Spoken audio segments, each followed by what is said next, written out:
Right, good sound. Yeah, we're good. Okay. Yeah, hey everyone.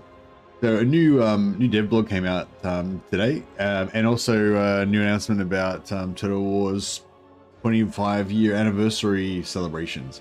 Yeah, I've kind of, because I've changed my time now, I kind of start a bit later than the news comes out. So it's probably not news to a lot of you guys now, but I put a link in the chat there in case you want to check out the dev blog yourself.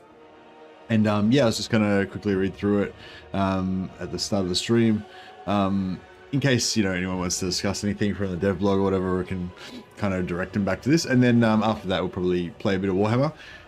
Maybe a campaign themed on some of the stuff in the dev blog, but we'll see how we go. So next week we're expecting to publish a full release of the notes for update 6.2, as well as the update itself. So in a few days, we're going to get update 6.2. These are the big updates. So we have the little hotfixes that fix things, and some of the hotfixes are pretty significant. Some of the hotfixes are very minor bugs that we don't really care about. I mean, we do care about it, but they're not, they're not like earth-shattering or something. But the 0.1, 0.2, 0.3 type major updates like this are usually major content updates. So they're, maybe not quite as big as a DLC, but they're pretty exciting. Major significant changes to the game and stuff. So in 6.2, we look forward to extensive revising of the of magic items, an introduction to AI improvements tested in the proving grounds, and introduction of a few new magic items, and the arrival of 2 new units, the Hobgoblin Bolt Thrower and the Blood Knights. Sit tight for the full release notes next week with all our improvements and fixes. But yeah, so headlines are, a couple of new units, magic items getting a full rework, and also introduction of AI improvements from the proving grounds beta AI that they tested last week. I just realized I forgot my coffee. One sec.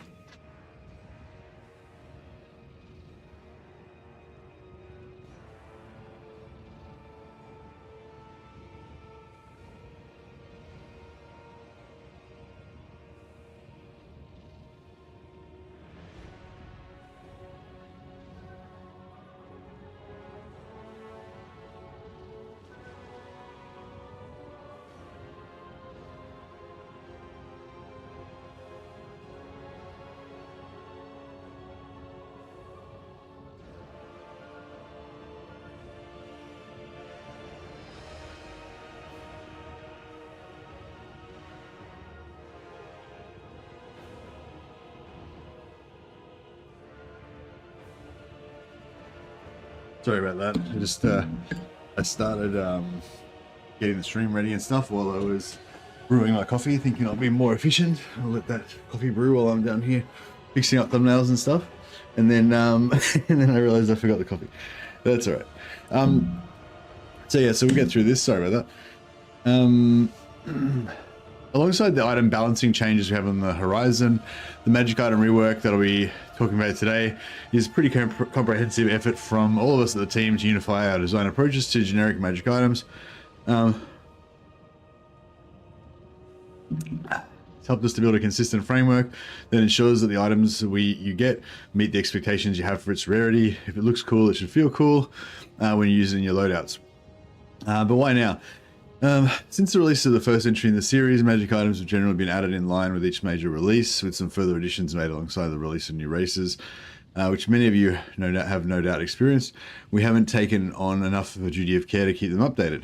Additionally, while each iteration was always made with the very best of intentions, none of these iterations ever shared a balancing framework. Over the years, this has understandably caused a significant disparity. We've had a particular problem with items appearing as one rarity, but being significantly stronger or weaker than the rarity they were given. So we worked on setting things into a more consistent order. What have we done?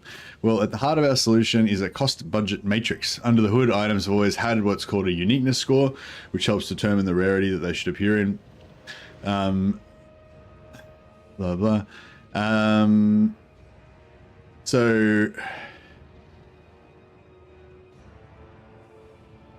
I'll just read it, I guess. As part of this rework, we've weaponized that score to derive our closest approximation of the true value of the item, treating it as a budget to spend on a cost matrix, point for point in effectiveness. For example, we've taken an item with a budget of 45 uniqueness points, a decent common in our ranges, and dollared out as follows: 15% fire resistance at 1.2 points per point of fire resistance equals 18 points of uniqueness. 8 bonus large at 3.5 points a piece is 28 points worth of uniqueness. So that totals 46. This is a very simple item with no modifiers or more complex stats, but it showcases a general idea that items have a consummate power budget that's equated to how rare they are. Additionally, we have a variety of modifiers that take effect to apply these calculations, such as strong synergies applied to all units in force, or excessive stacking of a single stat, which further affects the final scoring of the item. So, you know, like ward save, you know, might have a certain a value. Like ward save might be worth 3 points or whatever. So 10 points of ward save would be 30. But if it was like, or 5 points of ward save, sorry, would be like 15. But if you have like 17 points of ward save, that's like a heap of one thing. So it allows you to massively stack it. It makes that value item more valuable, i.e. Talisman of Preservation. So they're saying that there's modifiers like that would alter that in addition to the basic thing. Or if you have you know, 2 different modifiers that both kind of, they affect different stats, but they both affect the same thing, so they synergize, you know, stuff like that would make it so they could alter the rate at which the point's charged or whatever. Pretty cool. When designing revisions of this nature, we always set goals to help us measure the effect of the changes. Provide strong guidelines for overall general item design with a little bit of wiggle room for special cases. While this aims to be our standard approach, it is not established as an iron rule that can't be broken. If an item ends up 15% up outside the boundary of our rules, we're okay with that so long as it enhances your campaigns. Populate the item pools with all new effects. Plenty of effects that have never been used on items before, such as generic sources of barrier or battle healing cap. Expanded the effect pool that lets us reduce the overlap of common choices and pushes the identity of each item even further. Make item rarity translate with item power level. Item rarity derives how commonly an item should appear as part of random generation. Ideally, this means that the items that you see more rarely should generally be much more interesting, or at least a lot more powerful. Actually, that's an interesting thing with item rarity. Like, I feel like a lot of whites are kind of rare. Like, I know a lot of, it's obviously a psychological thing, but you know, you always end up with heaps of like, you know, those like crappy white weapons that that you just always smell. But then, you know, like you hardly ever get you know, the Sword of Torment. It's like super rare, or Seed of Rebirth, like feels like it's super rare. I mean, I have occasionally gotten 2 of those, but you know, they don't. Yeah, it's probably a psychological thing, but it does seem like those are extra rare. Whereas, you know, sometimes you'll get like heaps of Talismans of Preservation or something, you know. But it's also because of the fusing thing. Like you end up getting more blues and greens because you fuse everything into blues and greens. But yeah, but I don't know. I'm not sure how I'm not sure what the current rarity of items are, or how much it varies between items. Like maybe the Sword of Torment's a rarer white, whereas those swords of striking and crap like that are, you know, are more common. Swords of what's the sword that causes terror? You know, the weapon that causes terror. Like those ones, they tend to come up quite a lot. Whereas Sword of Torment and Seed of Rebirth don't seem rarer as whites. But yeah, anyway. Reduce the UX overload of item management or raising impact and lowering frequency of interaction. So we received regular reports of players who find the management of excessive amounts of items frustrating or boring. We're aiming to reduce the number of decisions being made, but make each decision that you do make it a bit more notable. That actually touches on something that is a bit of a pet issue of mine. Sorry, not like, which they've gone in a different direction with this, right? But like the main issue that I have with the like overly like the over amount of what do you call it, like excessive amounts of like item interaction is the fact that you can transfer items from one army to another army multiple times per turn with no repercussions. So like originally, if you transferred an item from one character to another character, then the item would gray out for the rest of the turn, and then at the start of the next turn the item would appear on the new character, as if you've like mailed it to them, or you've sent a messenger to carry the item to another general or something like that, right? But then at some point, I think when Warhammer 3 came out, they changed it, or maybe it was during Warhammer 2. At some point, they changed it so the items could transfer instantly. And what that meant was that items could transfer instantly multiple times per turn. So you can have like one sort of torment, one arcane item that's got a spell effect on it, and one enchanted item that's got a spell effect on it, and a talisman of preservation and a helm of discord. And if you've got one of those items, then every single army of yours on the map can use those same items. So, if you've got like 2 armies, you'll keep, like, if it's there important serious battles that you have to fight manually, you fight the one battle with those items, then you'll transfer it to the other army, fight that battle with those items, and then if you worry the other army might get ambushed, you transfer them back at the end of the turn. Then next turn you transfer them back, but later on, when you get like 10 armies, you're like, then like the most efficient thing is to transfer those best items to every single thing. And like what they're talking about is late in the game we end up with hundreds of items, right? And when like, what I used to like about the old system was that you would kind of decide like, oh, this item's really good, but it would be better on my main lord because he's going to be fighting most of the time, whereas this item's particularly good for this character, like this magic resistance. Like, it's kind of a crap item, but I'll put it on my wizard because he might occasionally backlash himself when he tries to overcast a spell, and the magic resist will reduce the damage that it'll take, right? So it's kind of a crap item, but it's kind of good for him.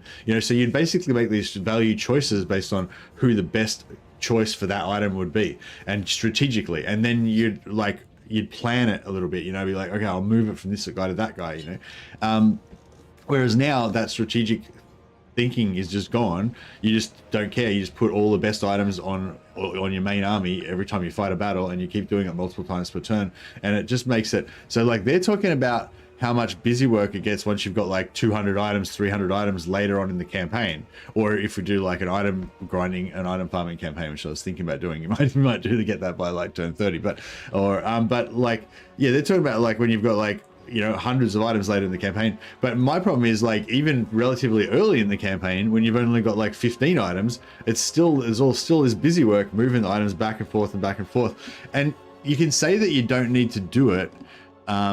So it's like, and I think this is probably one of the arguments for why it's been changed that way. They can say you don't need to do that if you don't want to deal with that busy work, but then it's like, then you're basically intentionally just choosing a less effective way to play the game so that it's easier, which is cool and everything, but which is a reasonable excuse or whatever, but I feel like for the best version of the game, you want it to be like the game encourages you to make strategic decisions that matter. Anyway, I've been concerned about this issue for a while, but after like having read this, I actually read this just before the stream. Having read this, I kind of can see another counter argument to that, which is that if you make that decision, like I was saying, like you put the spell resist on your wizard or whatever, you put your helm of discord on your main army, blah blah, and you don't switch them back and forth all the time, because you might switch them occasionally, but you have to plan that because then you make like less decisions, right? So if you're having to move all your items back and forth to every single army every time you fight a manual battle, which I do quite a lot, because the items can really make a big difference in a lot of cases, then you're making those, even though those decisions essentially don't matter as much, like they're not as important decisions, you're just like, oh, every time I fight a battle, I just move all my best items to that. But you're still kind of making decisions, you're still looking at the items, you're still thinking about the items. So in terms of the amount of like value, like if you're like the item guy at CA or whatever, then doing it the way that it is now, where you can move your items infinite number of times per turn, that means that your items get more attention. You know, the player is thinking about those items more. Those items are more important, and they're getting more value. So I don't know. I guess I can see that as a counter argument to why you don't want to have the 1 turn cooldown on moving your items. But yeah, I don't know. I'm still a bit on the fence about whether I reckon that should be changed back or not. But yeah, as soon as I saw this thing about excessive management, I'm like, I don't know.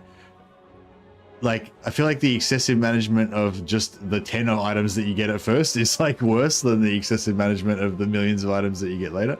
But anyway, a lot of pen and paper work, a lot of which we know doesn't always look flashy out of the gate, but based on our playtesting and the feedback we've received so far, we know this is a massive positive step forward in this area of the game. Excuse me. The eagle-eyed among you may have spied that we looked to rework magic items much earlier than next week's update, but when we playtested many of the changes we originally had in mind, we realized that the scope that we had was way bigger than we initially thought. Our internal feedback caused us to hold back on deploying the earlier version of these changes until we could solve for the best possible version of the rework. Our original scope wasn't big enough. Originally, we had a short list of about 80 items that needed a good pass to bring them up to new standard. But now they're basically doing 800. They're doing all the items, right? They're doing applying this new system to the entire range of like 800 or so items. We also knew that we didn't originally have sufficient gaps in the min-maxing ranges of power when evaluating items based on their rarity. Some items were valued at 29 uniqueness as a common, and 30, and others were 30 uniqueness for an uncommon. So they're basically like the same power level almost. Whereas the new system, there's like, what do you call it? There's a gap. There's a gap between the power levels. We've introduced air gaps in our rarity, so common items go up to common items go up to 50 uniqueness points, and then uncommon items start at 80. So there's like a big 30. There's a 30-point gap. So the weakest uncommon will be like 30 points stronger than the strongest unique, the strongest common. Sorry. Our iterations, we also realized that the value of specific effects was out of proportion with what was actually perceived as valuable. Actually, that's not, I don't know if that was really necessary to me. Like, I get that, you know, in order for their system to like make sense or whatever, they want greens to be more powerful than whites. But in terms of the player experience, I don't think I really care what level that what color it is. I just really care about the item, like, you know what I mean, like. But yeah, anyway, but I think that's still, you know, it's fine, makes sense. Our iteration, we also realized that the value of specific effects was out of proportion with what was actually perceived as valuable. So we completely scrapped our original matrix and rebuilt the entire thing based on internal feedback. For example, we knew that some of the original effects didn't feel great when they were the only effect on the item. Think spell resistance or charge bonus. So we've used the expanded budget and revised scoring matrix that we have to now to make sure these effects never stand alone unless they're being given in excessive amounts. So yeah, so I think this is a really good. I think this is a really good thing to like. I really like seeing this, you know. Specifically what they're talking about was like, yeah, like spell resistance and charge bonus. So spell resistance in theory is a, you know, a valuable thing, right? But I don't know about you, but whenever I see spell resistance, I'm like, meh, smelt, don't care about that, you know. And same with charge bonus. Like charge bonus, you know, can be a really powerful thing. I think, you know, people have done videos of like stacking heaps of heaps of charge bonus and making like the highest charge bonus thing that you can ever make and stuff, you know, like 150 charge bonus. And so in that way, you can see how powerful charge bonus kind of is, kind of by going to this extreme version of it. But, you know, but yeah, again, like mostly if I see charge bonus, I don't really rate it very highly. Whereas, you know, just straight up melee attack and damage, like I value more highly than charge bonus. Even though you could put charge bonus on a, you know, on a mobile character or on a mobile unit or whatever. But yeah, so they're saying that, you know, even though a thing might be really valuable or might be really not valuable, if people just perceive it as not valuable or perceive it as really valuable or whatever, that's also important. And so yeah, so I'm like really happy that they've taken that into consideration. Of course, there's certain items that are considered iconic. Partially, there's some examples later on that'll sort of illustrate that more. There's of course there's certain items that were considered iconic, partially due to having very powerful effects that were brought too low by the balance adjustments. Since the initial version we playtested, we've revised that to ensure that our new systems apply a status quo ethos to the changes that we've made. Previously, if an item was powerful for its tier, we've brought it down to an appropriate level, but on review, we've taken a hard stance of pushing the item up instead. So if an item was a common with a power level of a rare, we've made it a rare. If an item was finding itself in no man's land, caught somewhere between categories, too strong for an uncommon but too weak for a rare, then we've again pushed the item up to be a rare, adding more stats in order to help it sit right within its new tier. But what if an item was previously rare, but it felt quite weak and truthfully is more like a common? There are some items we've looked into and opted to make them commons. And some we've opted to keep as rare, but given them more of a budget of stats. This one's a little bit more vibe driven. Some items scream powerful by name and description. So those ones were more likely to have been pushed up. It's pretty loose rule of thumb on these niche cases, but in general, if you like the item, it will be at worst be rarer. But it'll never be weaker. Some items have been completely reworked if we felt they didn't quite have legs in their current form, but this didn't affect any of the stronger items that you've come to know and love. Here's a look at some of the examples of this translates to in the game. I can't actually really read that size, so I'm just going to make this bigger.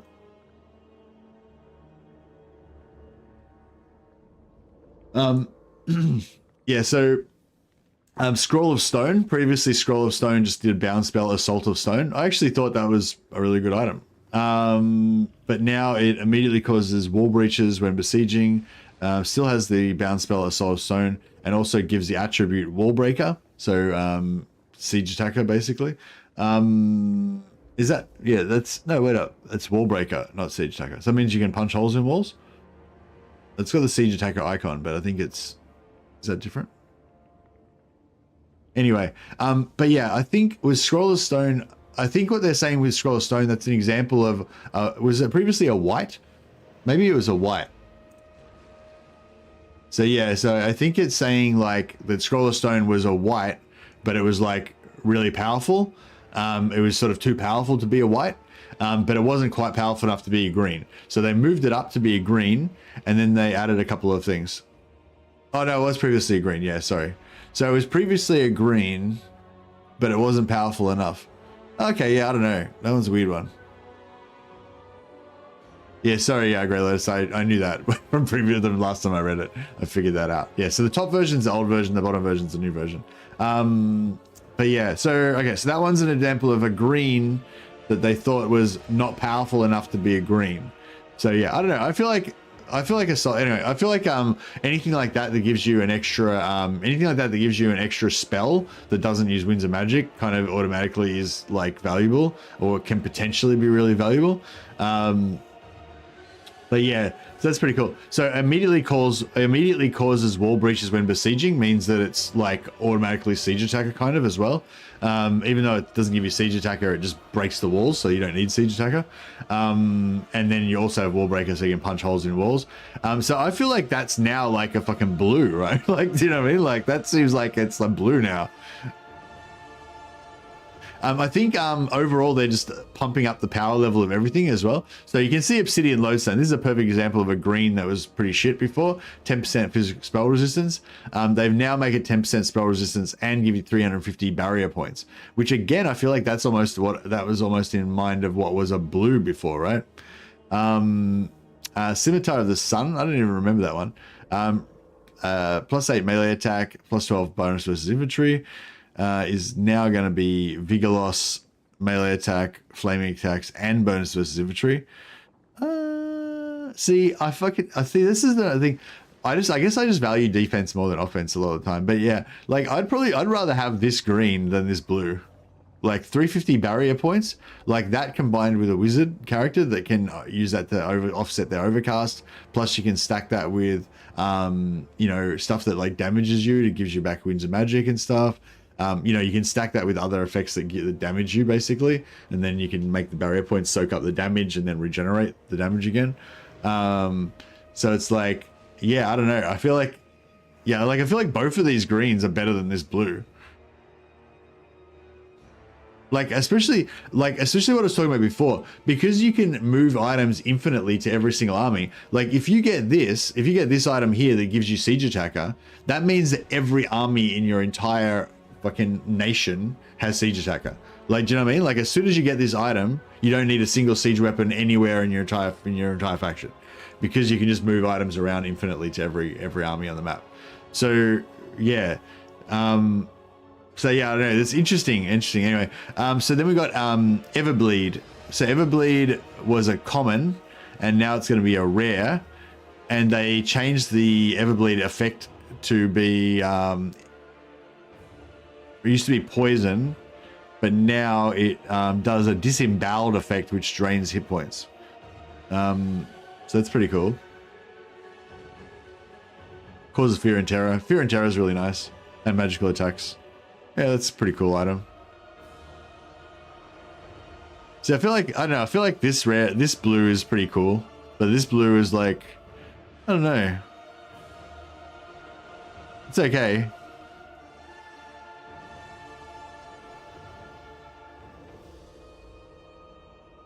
Yeah, I don't know. I guess it's pretty cool, but yeah.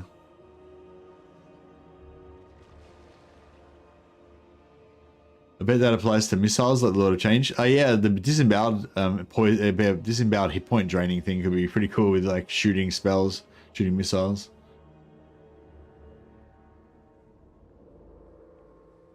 As long as they fix the contact effect. What do you mean fix what contact effect thing? Enables flaming attack should be a negative now. Yeah, yeah. Flaming attack should give you a refund on points.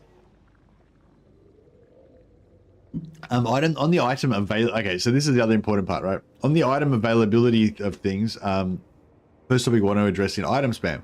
In any given standard campaign, we'll generally find that a player will wind up with tens of unused items, going into the hundreds in much longer campaigns.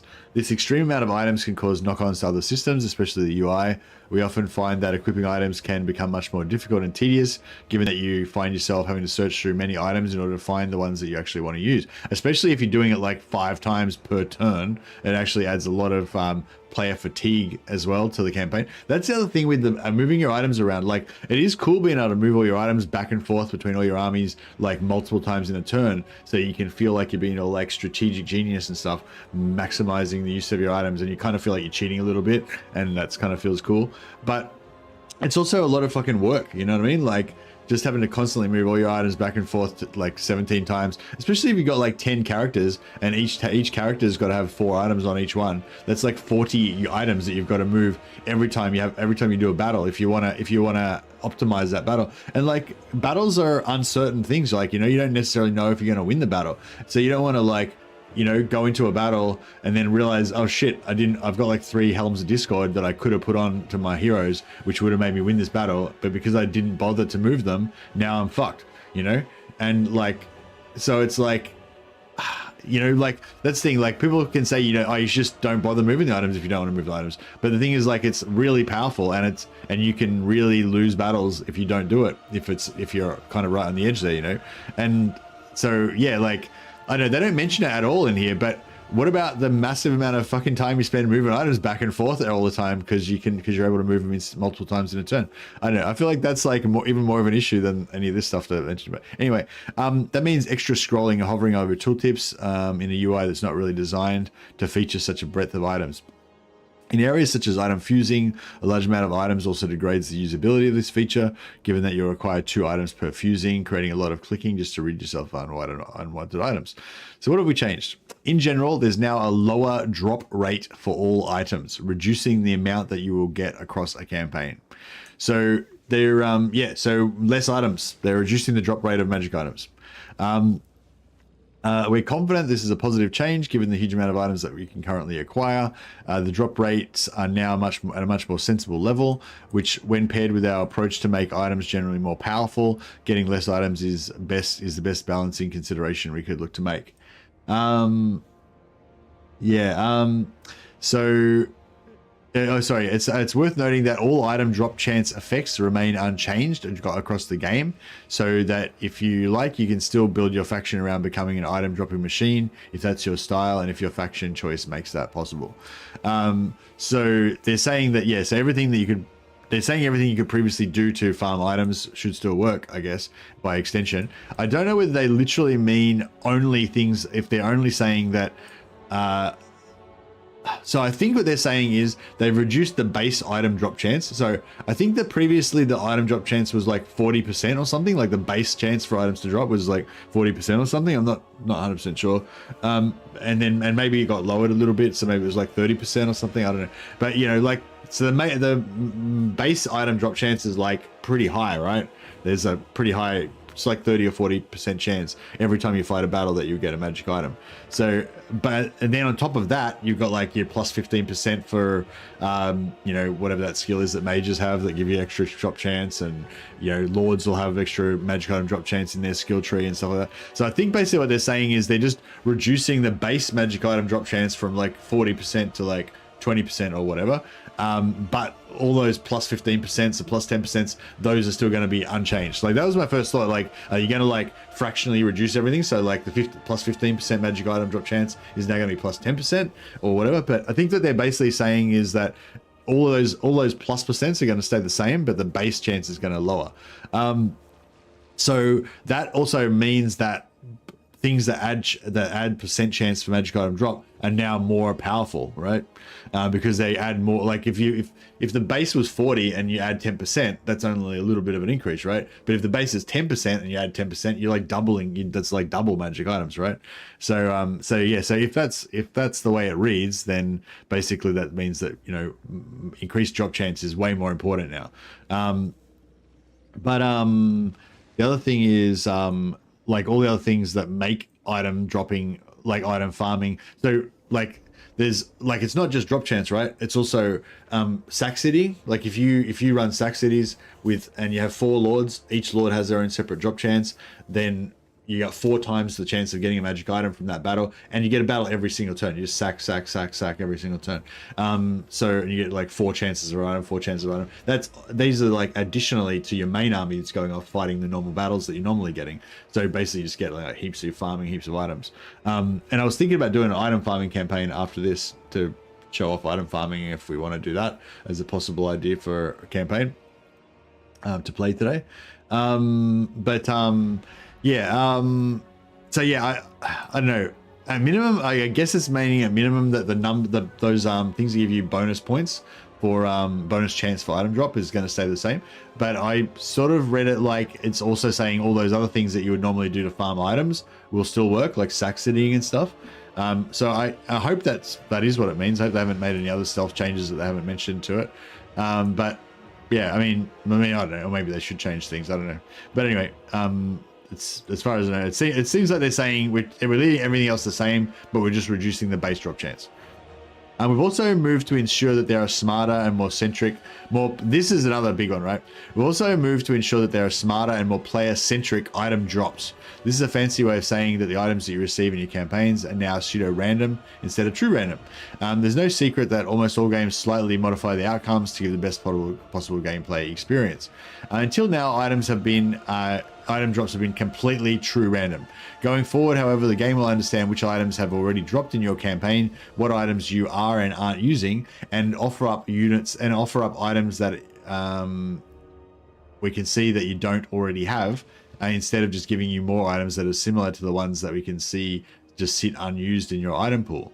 We ultimately want to provide you with the ability to build whatever playstyle you like from across the entire range of items in the pool, and prevent you from getting your 50th drop of an item that you don't really like and never wanted in the first place. Yeah, now this is a really interesting thing. So basically, if you have a really shit item that you don't like, and you never equip it onto one of your characters, then and it just sits in your inventory, never gets it put onto any of your characters, then the game will see that and will say, oh, this item's shit. You don't want this item, right? So normally this won't, as I said before, because of the mechanic in the game where you can move your items instantly between armies, you're effectively going to use every single, if you've got a few heroes, if you've got enough slots, right? If you've got enough slots in your army to use all the items, then you're going to basically use every single item pretty much. Like even in the current version where, you got this 10% spell resistance, basically doesn't really have much effect on most battles. If you're still going to just equip it on somebody, right? You're going to be like, oh well, maybe they'll cast Spirit Leech on my leader, I'll just give him that. Since I've got an empty slot and I've got no other talisman that I can put on him, I'll just apply it anyway, right? So the AI is going to think, oh, they like this item because they're applying it, they're applying it, so I'll potentially give them more of those items, right? So even if it's the shittest item in the game, if you apply it, then if you apply it to your characters, then the AI will think that you like that item. So basically, yeah, if you don't want an item and you don't want more of them, then you have to not use it. You have to just chuck it, leave it in your inventory, or just fuse it and get rid of it. But actually, that's another point. I don't know if fusing it will trigger the AI. So you might need to not fuse it and just leave it in your inventory unused, because it doesn't say anything about, I don't think it says anything about fusing it. Whether the AI will actually pick up that you fused it. You would assume that it would. Like if you fuse an item, that's probably like the ultimate indicator that you don't like that item, you know what I mean? So you would assume that they've understood that and included that in the system. But yeah, I guess what I'm saying is, like, whether you leave it unused in your inventory or you fuse it whether you leave it unused in your inventory or you equip it on your character, which is the example they've given, that doesn't matter really, because if haven't got enough items, you're going to equip everything, right? The real thing is whether you fuse it or not. If you fucking fuse it, then that means you don't want it, and they should then if they want the system to work the way they said, then fusing should be the primary and really only thing, in the early game, right? But this works like they're saying in the late game. So just say it's like super late game, you've got like 300 items in your inventory. At that point, you might have like 5 copies of +10 spell resistance that you just don't bother touching. You just haven't bothered fusing it. It's just sitting there or whatever. I don't know. I feel like it's pretty weird though. I feel like who doesn't fuse their items? Like, you know what I mean? Like, would you really? Yeah. I feel like, yeah, if you, whatever. Anyway, yeah. Anyway, I thought that was interesting that they didn't mention fusing there.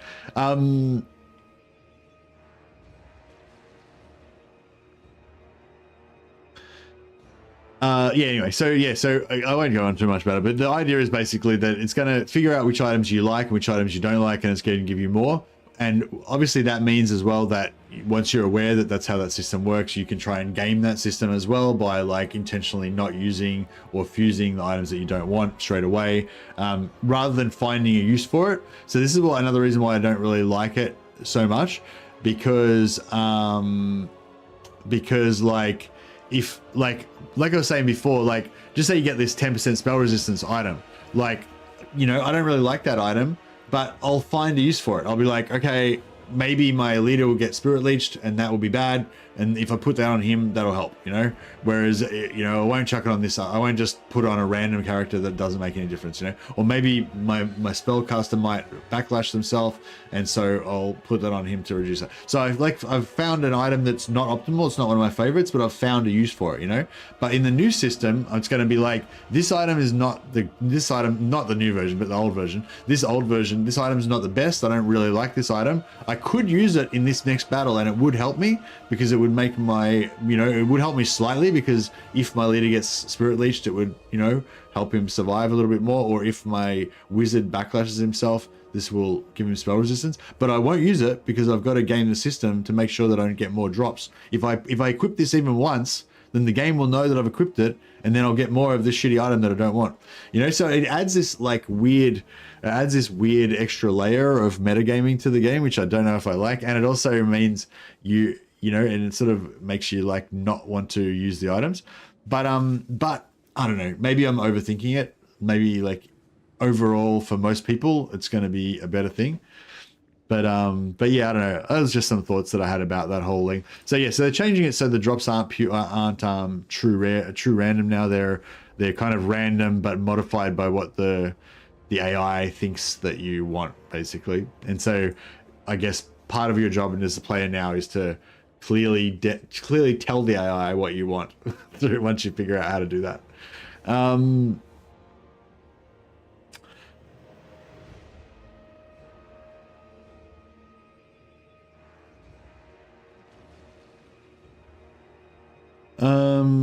Instead of giving you more items that are similar to ones that you already have this sit unused in your pool, we ultimately want to provide you with the ability to build whatever playstyle you like from across the range of items in the pool and prevent you from getting your 50th drop on an item that you don't really like and never wanted in the first place. It's worth noting before I move on to talk about item fusing that even with the above change, that the system won't ever hinder you, meaning that if you really want a particular item equipped on all your characters, then providing that you're actually using those items, there is no limit nor any effect on drop rate for those same items. Really, this change will only ever affect unused items, in essence shifting your drops in the direction of more varied items until eventually it finds ones that you start to use more of. You don't want 50 trickster shards? Well, you better not fuse those trickster shards, otherwise you might get more of them. You have to keep those 50 trickster shards so that the game knows, unused in your inventory, so that the game knows that you don't want to use them. I don't know. We'll see how that actually works. I hope that it takes fusing into account. Like, obviously fusing is the most obvious, vote for the player that you don't want it.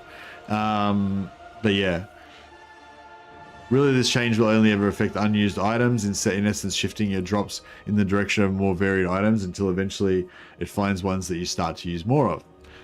With item fusing, one of the core issues has always been that the sheer amount of items that you had really impacted the usability of the feature. As such, we didn't make any real changes to the item selection functionality when fusing. What we've done is make a couple of fundamental changes to item fusing, which are aimed at providing a bit more usability. Firstly, a fused item will now provide an item of the same category. That's a really cool change. I think that was like an obvious logic thing. This means if you really want a nice piece of armor, then you simply fuse existing armors. It never really made sense that you could turn two necklaces into a piece of armor, and equally so, if you wanted to gain a specific item, the system we had wasn't really providing a reliable enough way to guarantee that. Excuse me. Second, rare items can now be fused into unique items. Much like we have elsewhere in 6.2, you'll find that we've been adding a bunch of new unique tier purple items over the previous patches, and where possible, we'd love to keep doing that. Now you have currently have a very low chance of getting these uniques as post-battle loot, but you can now also gain them by fusing blues. Major caveat here is that there's only a small chance of success when fusing blues, and failure will produce a completely useless piece of scrap. So basically this is like an item dump.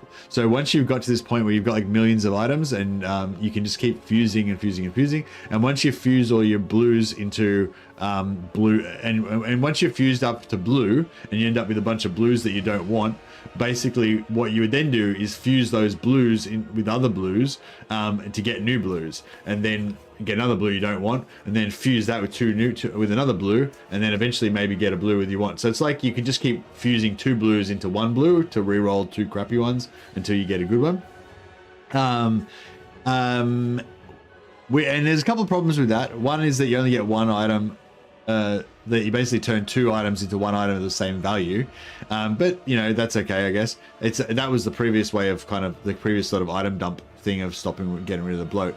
The other problem with that I think that a lot of people probably ran into is that a lot of the blues are not the best items. Like Helm of Discord is probably like one of the best items in the game, and the one that I probably use the most. But it's a green. So you can only get it by drop or by fusing whites. Once you fuse two blues into a blue, you're not going to get Helm of Discord.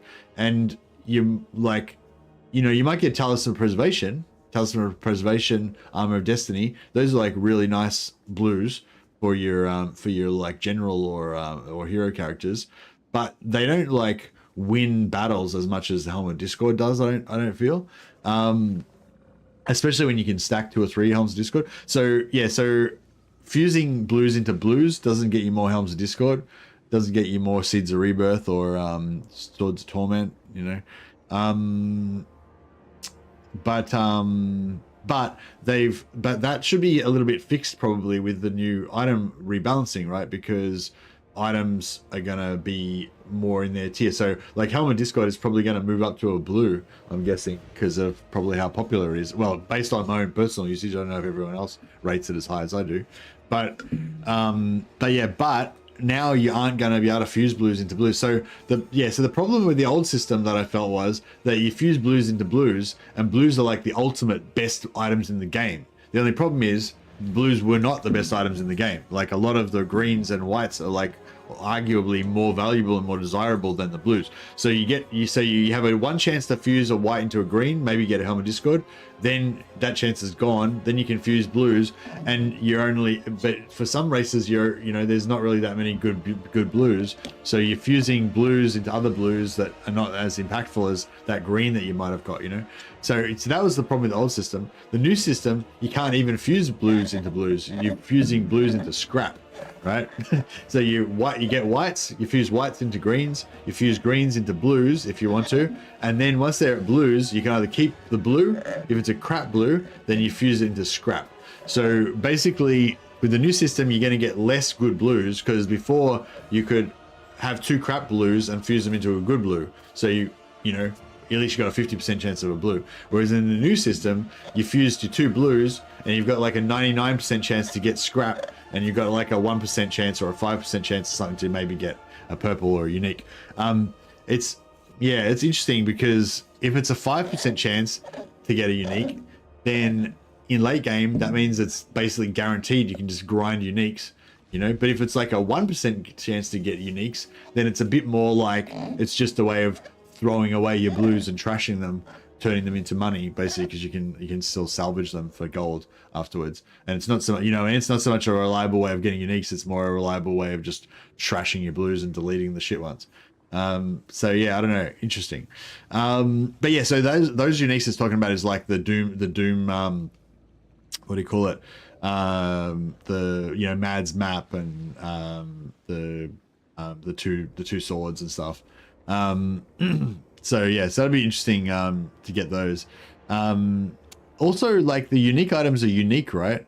So if some other faction, like if it's late game and all the uniques are already dropped, like what happens then? You just keep, every time you fuse your blues, they just keep getting destroyed, because you don't know, like, you know what I mean? Like you don't know whether they've already dropped, so you're just gonna destroy all your blues for no reason.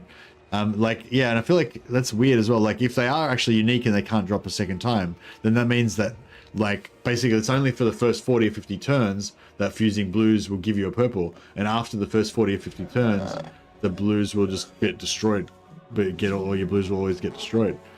I think even uniques can appear multiple times. I don't think so. I don't know. I've never seen two copies of a unique, but I mean they are pretty rare, so it's possible they do appear multiple times, but I've just never come across it. But yeah, no, I mean I thought uniques were unique. No one's ever told me about having 2 of them. I've never heard of anyone getting 2 of them. As far as I know, they're unique. So I don't know. That's interesting. I mean, I'm not saying it's bad or anything. I'm just talking about possible implications of that, But yeah, it seems like it'd be interesting to see how it's implemented. Before we get to talking about the new items, we're bringing a note about removing banner restrictions. There's one very simple change. I think it's going to be very positive. You can now equip any number of the same ancillaries to characters, as long as they're a banner. So basically, they're saying that follower ancillaries that are not banners, like Huntsman ancillary that gives you a +10 ambush chance or whatever, like those ones still are unique. You only have 1 of those per character. You can't have like 10 Huntsmen on 1 character to give them +100% ambush chance, And normal ancillary is still unique. Banners not unique. So now you can have like 5 banners of +10 physical resistance on your character's order. So a lot of people complain about this with like, you know, dwarfs, you know, you could like create your like 10 physical resist banners and then you could only put one of them on your, or you could create 3 of them, sorry. Then you could only put one of them onto your army or whatever. But yeah, so they're bringing back multiple banners. You used to be able to have multiple banners and then they got rid of it. Now you can have it again. The banner of swiftness ×5. Yeah, exactly. Now you can have like 5 banners of swiftness. There's very good balancing, but yeah. New unique items. If you'd prefer to discover the new items yourself, you can stop here. So we've got the Wormslayer Sword. Wormslayer's sword is famed for its ability to slay large foes. Any character wanting to bring down the biggest of enemies will find this sword more than capable. However, one will have to be aggressive and forego the ability to fight masses of infantry as easily. That's interesting. I wonder if it's going to have like minus anti-infantry. That'd be interesting if it's like a new, like instead of anti-infantry, it's like minus anti-infantry, you know, -10 melee attack versus infantry or something like that. Pretty crazy. But yeah, interesting to see what that actually means. Scintillating shield polished to extreme levels, now able to reflect almost anything, be that the charge of their enemies or magic itself. Oh, so it's got charge reflect and magic reflect. Interesting. A cursed armor, extremely powerful piece of armor that offers its wearer immense defensive ability and even the ability to cheat death. However, the army is not without its curses. Yeah, fuck, I don't know. Yeah, anyway, Briar's Heath. One of the most unique piece of armor found anywhere in the world, if one can even call it armor. This mass of brambles and thorns, while not immensely useful as a means of protection, instead protects its wearer by virtue of being unrivaled in keeping them hidden from foes. The Fellblade. Wait a second, that's a rare item. I've seen it. We felt that the iconic weapon that brought low the Lord of Undeath himself deserves to be more than a regular item. Wielding this blade makes you vulnerable to its foul curse, sure to eventually perish, but every strike causes monstrous degenerative damage and executes the weakened. So yeah, the 8 burning books of corn. Legend tells of 8 burning books of corn spread across resistance. Oh, really? Existence. I didn't think corn was much of a reader, but okay. With any who may one day hold all of them, being able to access an immense power of destruction unlike any other. Should fate ever curse you enough that you stumble across one of the 8 volumes of this dreaded book, then a fateful choice awaits. Should you pursue all further volumes at immense risk and cost to your faction, with an aim to eventually combine them into a complete all-powerful book, or simply play it safe and let its legend remain just that? The first of these 4 new magical items, each constituting 2 volumes of the 8 books, can be discovered with an extremely low chance in your campaign, and each item offers the ability to discover subsequent volumes of the book when equipped. When all 8 volumes have been collected, they can be combined, providing you're not a Cornate faction. A big decision awaits. You'll have the ability to decide exactly what to do next. Be aware, however, that each volume will take a terrible toll on your faction, only growing more difficult to manage as you discover each volume. It's up to you alone to decide if the risk and cost is worth what lays at the end. As a Cornate faction, you can still, of course, find the books. However, certain gameplay elements will be different, and some negatives naturally become positives given your links to Corn. Just one more thing. With 6.2, you're going to get some free units. Yeah, like another thing with this is like all these items sound really exciting, right? And really powerful and stuff. But at the same time, like, I don't know if I really like the items being too powerful, because it's like, I feel like the essential basic like total warness of the game, where you take over settlements, you build economy buildings, you build recruitment buildings, you recruit armies, you march and you evaluate you have to strategize and evaluate the distance that your armies can march, and all that kind of stuff, like just normal a war game, right? Like the war game factor, like the items items can be really cool. Like, don't get me wrong, I love magic items, but like I think when you get a lot of these like super powerful items in the game, like Sword of Cain was the first one, right? That was a real game changer. Like getting the Sword of Cain like literally makes your whole faction more powerful, just because you got this one lord that's like so powerful now with the Sword of Cain ability. And then with the crown of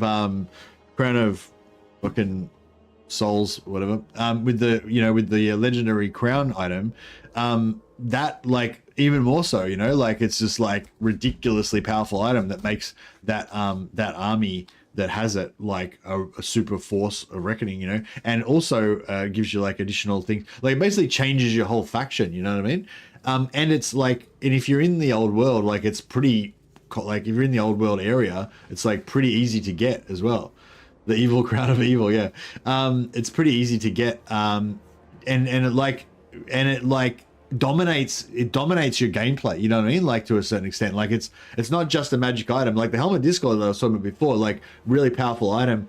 If you get 2 or 3 of them on an army, that like significantly makes that army like a lot stronger, you know, and moving those items around all over the place can make sure, you know. But like if you get the crown, that like fully like does that, you know. But the thing is, with these items, they're not like the crown or the sword of Cain, which are stuck on the character that picks them up. These are unique items that you can switch between characters.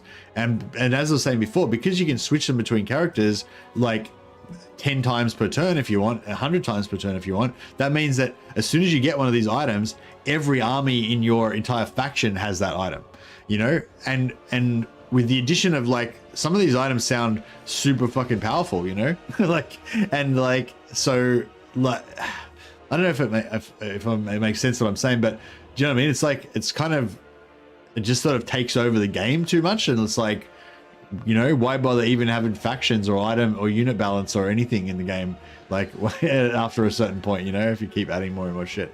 So I don't know, like, yeah, well, I think like the simple answer to a lot of it is just put the 1 turn cooldown back on changing items, you know. The other thing I think on some of these things would be to maybe make more of these items like fuse with the characters that pick them up. I'm not really putting down what you're saying. Are you saying the adding uniques is bad because they're strong? I'm saying that adding items that are on the same power level as the crown or the sword of Cain, like they're cool, but they also can be a little bit dominating. The crown of Nemesis and the sword of Cain. And if you have like other uniques here that are like almost on that same level, so it sounds like the 8 burning books of corn this is why I brought it up, is basically another one of these kind of like faction level items, you know what I mean? The good thing about the corn one is that it sounds pretty epic and like really hard to get. So like this is actually probably like not really what I'm talking about, because it's like kind of hard to get. If you want to do this whole 8 burning books of corn thing, it sounds like that will be like your whole mission in life, like your whole campaign will be based around that. You'll have to like work towards it. You'll have to hunt down dudes who have the books and, you know, all this kind of stuff, which sounds actually really cool, you know. But with the Nemesis crown or the sword of Cain, it's like you just go and get it, and you just pick it up and you've got it, you know. Like if you're on on Ulthuan or around near Ulthuan, you can just grab it off whoever's got it. And if you're in the old world, you can just grab this crown of sorcery as soon as it appears, you know. It's not really a big deal to get it, and it's sort of, yeah, I don't know.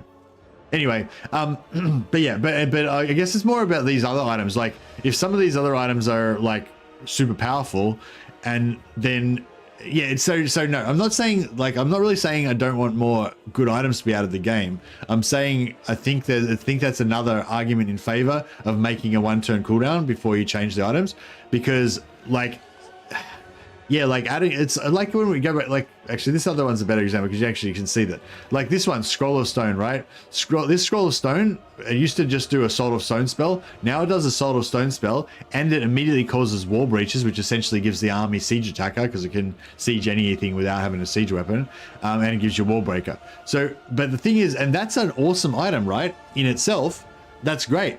But then when you think that you can instantly transfer that to every item, every army in your faction, that means that as soon as this item drops, every single army in your faction has siege attacker. So do you know what I mean? Like that makes this like not a green, it makes it better than a blue. It makes it like a purple. you know, like, because you have a siege attacker, and that's the first. This right here is like the first item that adds siege attacker to an army that isn't ogre specific. Ogres already have siege attacker on all their lords. So yeah, so that's what I'm saying. Like, all the itemization is fucked up. Like, the itemization balancing is all fucked because you can transfer items instantly from one character to another. And like, this is like the perfect example of it, because it's like, it's not Warbreaker for that army, it's Warbreaker for your entire faction, you know. And you see the same thing with like Chaos Dwarfs and stuff. Like, Chaos Dwarfs have an ancillary that gives you -1 construction time to -1 construction time in the local province. And so the way that you're supposed to use that is you put that on a character, and then that character can move to an area where you want to have -1 construction time and reduce the construction time. But how it actually works is that every single building you build anywhere in the entire world has -1 construction time, because you just move the item around everywhere. And you just, even if there's no lord there, you just recruit a lord, put the item onto them, build the building, then just delete the lord, move the item to the next province, you know. So like, yeah, but by having no cooldown, it just fucks the balance of all the items. And it also just makes it dumber, because you don't have to make any permanent, you don't have to permanently, you don't have to make it a permanent decision, you know. You just move all the best items to every army every time you fight. And the other thing is, it just makes so much more busy work that just makes you tired, you know, like having to move all your items all the time whenever you have a hard battle. But you know, there is like I said, there is a counter argument to that, which is that having, every time you have a battle, like choosing all the items that you want for this particular battle, you know, adds a level of strategic decision making. Whereas normally you'd have to be like, oh, I wish I had this item for this battle. Maybe I'll think about transferring it for next turn, you know. So there's also, you know, there's a counter argument as well, I guess, is what I'm saying. But yeah, anyway, that's the point I'm making. But yeah, this Burning Books of Corn sounds really cool. Like, it sounds like you could base your whole idea around this, you know. Like, your whole campaign could be based around wanting to like, you know, be corrupted by corn. I'd really love that, actually, if there's more opportunities for you to, like, you know, be corrupted by corn. Like, you know, playing as an Empire faction or whatever, and then to go and, like, you know, fall to chaos and stuff. Kind of like how Tyrion can go Bloodline of Valerian and stuff like that.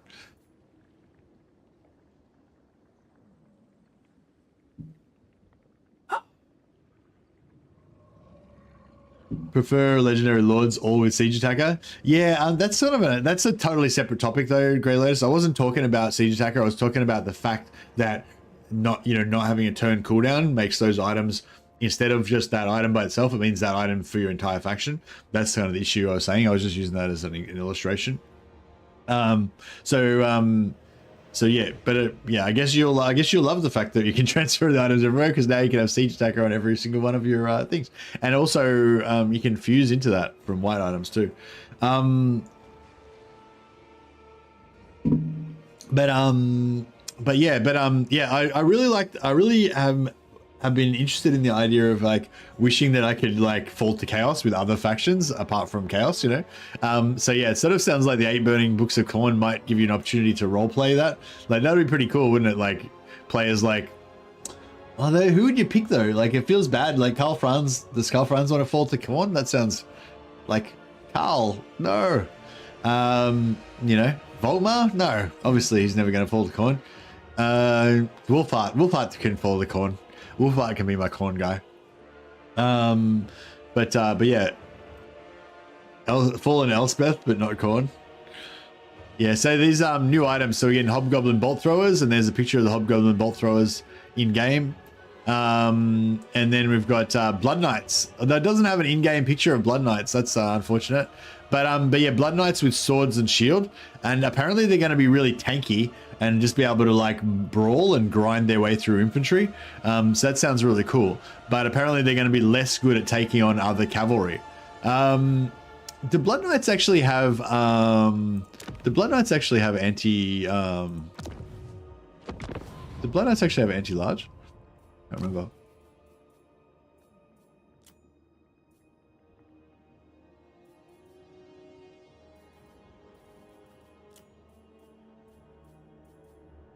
They do.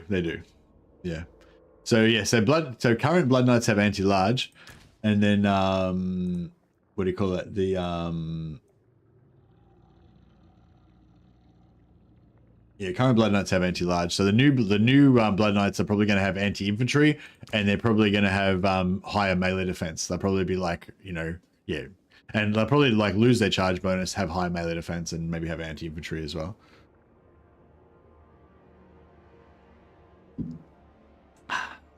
These ones will have, yeah, I mean, yeah, Blood Knights have the hunger, yeah, and frenzy as well. It's nice.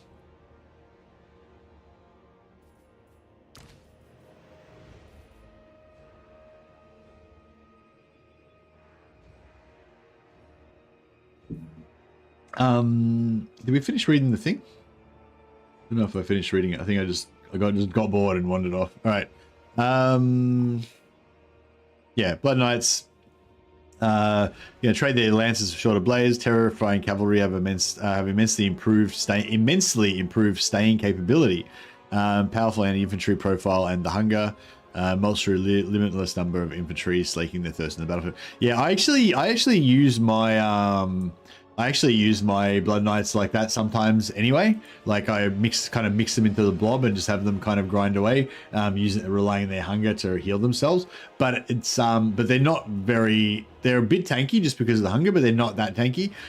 So I'll actually really like these. I really like these new ones, I think. So that'll be cool. But yeah. Yeah. Anyway, I guess I talked a lot about the cooldown on moving items. I don't know. I don't necessarily think that is the headline of this. I think that's just a thing that I'm like kind of a pet issue of mine. It's maybe not the biggest deal here, but just something I was kind of focusing on. I just found it really weird that they talk so much about how the UI gets cluttered by or the UI doesn't function as well when you've got like hundreds of items, and how much busy work it is dealing with the items and all that. And they didn't mention the fact that like so much busy work is added just by moving your items back and forth all the time. But yeah, and that's just as a thing for me that stood out for me. Is there anything? I'll just have a quick look through chat and see if there's anything else that you guys mentioned that I just wanted to kind of get through it, out of 10 turn cooldowns olives. Nah, I think like a one turn cooldown or a free swap. One free swap and then a 1 turn cooldown would be fine, or 1 turn across the board was easily. Well, 1 turn across the board was how it was before. That was how it originally was, and then they changed it to free swap. I don't even know if they changed it to free swap, or if they just, when they rebuilt Warhammer, they just never bothered to put it in. I think I suspect what happened was it wasn't even an intentional change. It was like originally it took 1 turn to change, but then they kind of like rebuilt that part of the engine with Warhammer 3, and they would have had to add an extra part to make the cooldown. Because you think about it, like it's going to be way simpler to like put this item onto that character, and then the program just puts it there, right? That's really easy and simple. But like put that item onto that character, then the system like removes it from this character, remembers that it's on its way to that character, but it doesn't let it appear to that character yet, waits till next turn, then the program still remembers and then puts the item onto that. You know what I mean? It's way more complicated to like have the 1 turn cooldown. So I don't even know if they intentionally changed it, or if they just never bothered to put it back in when they made Warhammer 3.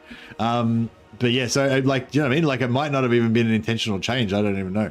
I mean, I assume it was, but like, maybe it wasn't. They changed it in the patch because of a community wanted it early in Warhammer 3. Really? I mean, I sort of thought that might have been the case, but I don't remember it ever saying that in the patch notes.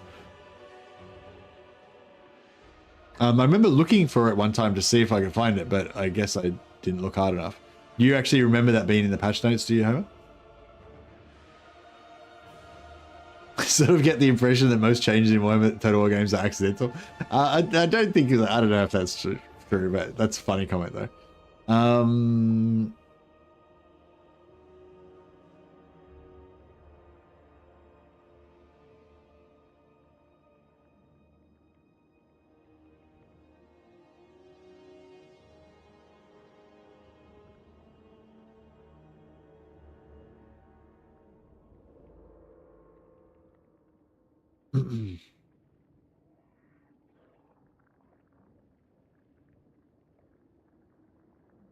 Scintillating shield is literally a relic used in the founding of Estalia, a mythic group of items. CA just wrote it as a very polished shield. If they change the description of scintillating shield to a legendary relic from the founding of Estalia, blocks the malignant gaze of cockatrices and basilisks, then I'd be happy. I love that you know what that is.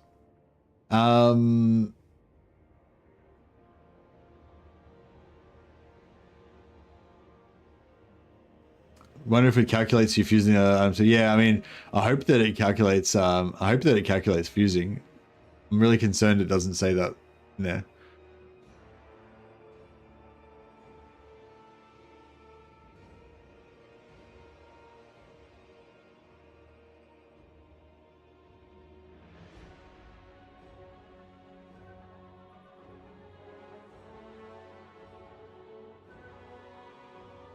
I might just pose those questions.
All right.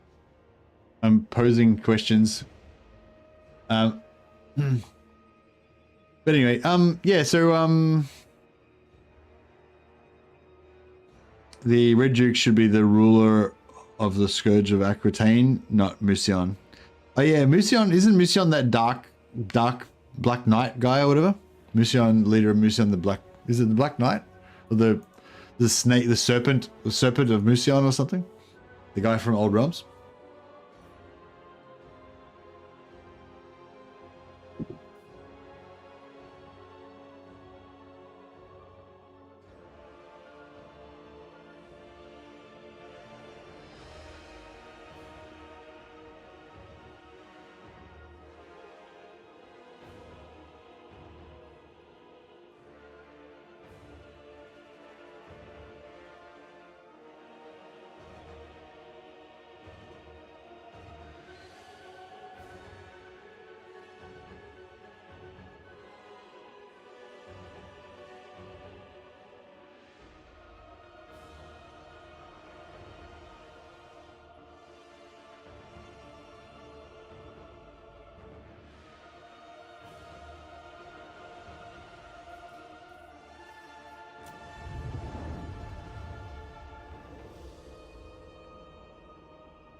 Yeah, so I was thinking about playing some Warhammer tonight. I don't know if you guys are interested in seeing some campaign gameplay, but I mean, obviously we can still talk about the dev blog as well. But yeah, I was thinking about playing a bit of Warhammer. I was thinking about maybe doing an item farming campaign. you know, to celebrate this this item thing. Item farming, you know, is usually like, I mean, you can do it with any faction, but factions that have no supply lines are probably the best. So that'd be like Warriors of Chaos, Chaos Dwarfs, or Warriors of Chaos, Chaos Dwarfs, or Bretonia. Not sure which of those has the best magic items. Probably Chaos Warriors. Probably enjoy the Chaos Warriors items the most, I guess. Otherwise, I was thinking of playing Skrag.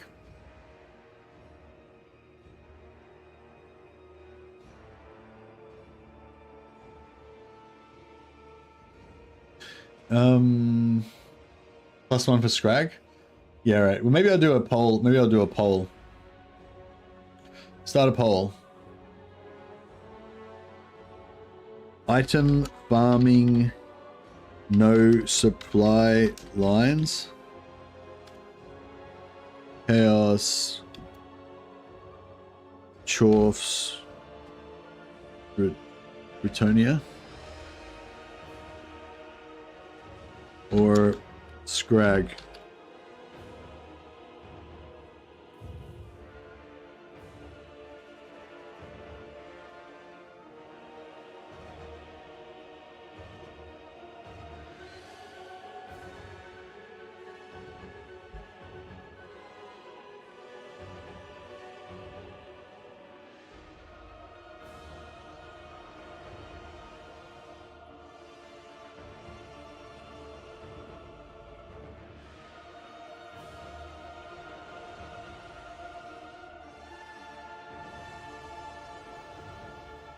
Yeah, those are probably my two things I was mostly thinking about today. Playing either playing a warrior, playing either a magic item farming campaign, which would be probably best done with the no supply lines faction, either Warriors, Chaos Dwarfs, or Bretonia. Or I just wanted to maybe play Skrag just because I haven't played Ogres for a while, and you know, because I think Skrag's currently my favorite. Yeah, I think Skrag's currently my favorite Ogre campaign. I'll put a little poll up on Twitch as well. This is just a quick poll, relatively quick poll. I'll just leave it up for, you know, 5-10 minutes. No, not 10 minutes, you know, 5 minutes. All right. So if you want to see an item farming kind of campaign where we just get shitloads of items and heroes and, you know, we smash, you know, players like Archaon or something, and yeah, probably Archaon. Yeah, probably go Archaon and Archaon item farming or something like that. But I mean, theoretically, we could play as Chaos Dwarfs or Bretonia, you know, or play as hey, Roy Westbury, how you going, buddy? Yeah, or we go as Skrag, just because I haven't played Ogres for a while, and I kind of like, I feel like Goldfag is designed to be like, you know, a sort of faction where you can help other factions or be involved with other factions in the mercenary and stuff. I just feel like he doesn't feel like he really connects. Whereas if you go with Skrag, then you can actually ally with Karl Franz or ally with somebody and then like fight as their mercenary, which is pretty cool. Don't know about you, but when a big DLC or big patch is near release, I can't play the game until it releases. No, I don't have that problem.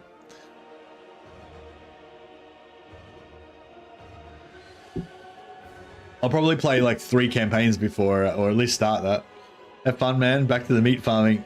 No worries, man. Yeah, I'll probably have, excuse me, I'll probably play like 3 or 4 campaigns before the patch comes out. So, you know, or maybe not. Maybe I'll be playing the same one.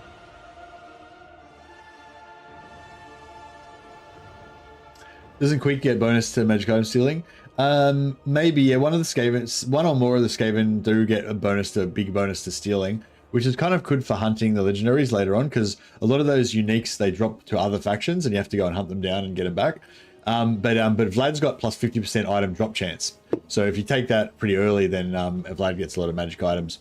But I don't find you really notice it that much because you get lots of magic items anyway from having like 3 or 4 lords with Vlad. I say go item farming, but not Archaon if Chaos is chosen. I'd love to see you rock a different Warriors of Chaos member. I wanted to play another no settlement campaign. Like I wanted to play like Kolek, but like no settlements. But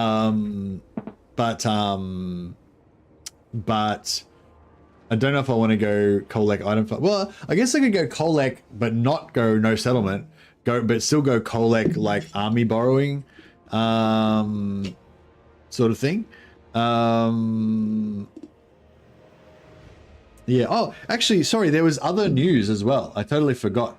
That's only one of the pieces of news. The other piece of the news is that we've got well, I mean, you guys might not be that interested, but it's Creative Assembly's 25-year anniversary coming up. And so they've got yeah, they've got a whole bunch of stuff planned for their anniversary. Sorry, totally forgot to cover this stuff. This is more of a speculation. Like it doesn't really have any information. It's just like more of an announcement. Yeah, I won't necessarily read out the whole thing. I'll let you leave it to read it for yourself.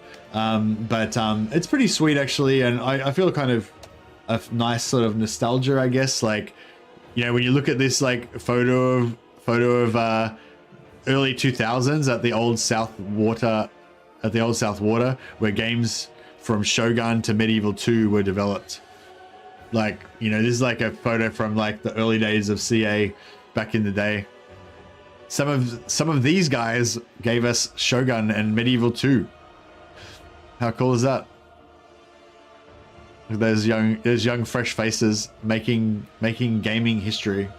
But yeah, I'll let you read this for yourself if you like. But basically, Total War's celebrating its 25-year anniversary, and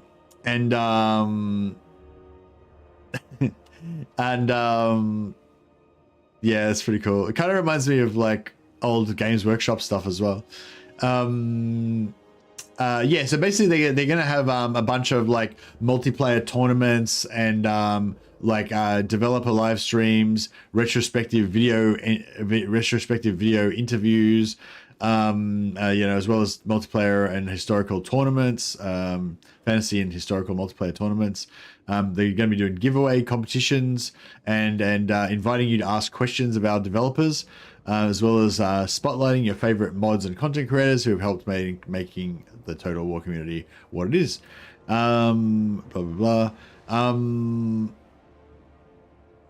I still feel like fucking Legend of Total War is like the biggest content creator who has helped make Total War what it is the most, you know, out of like any content creator.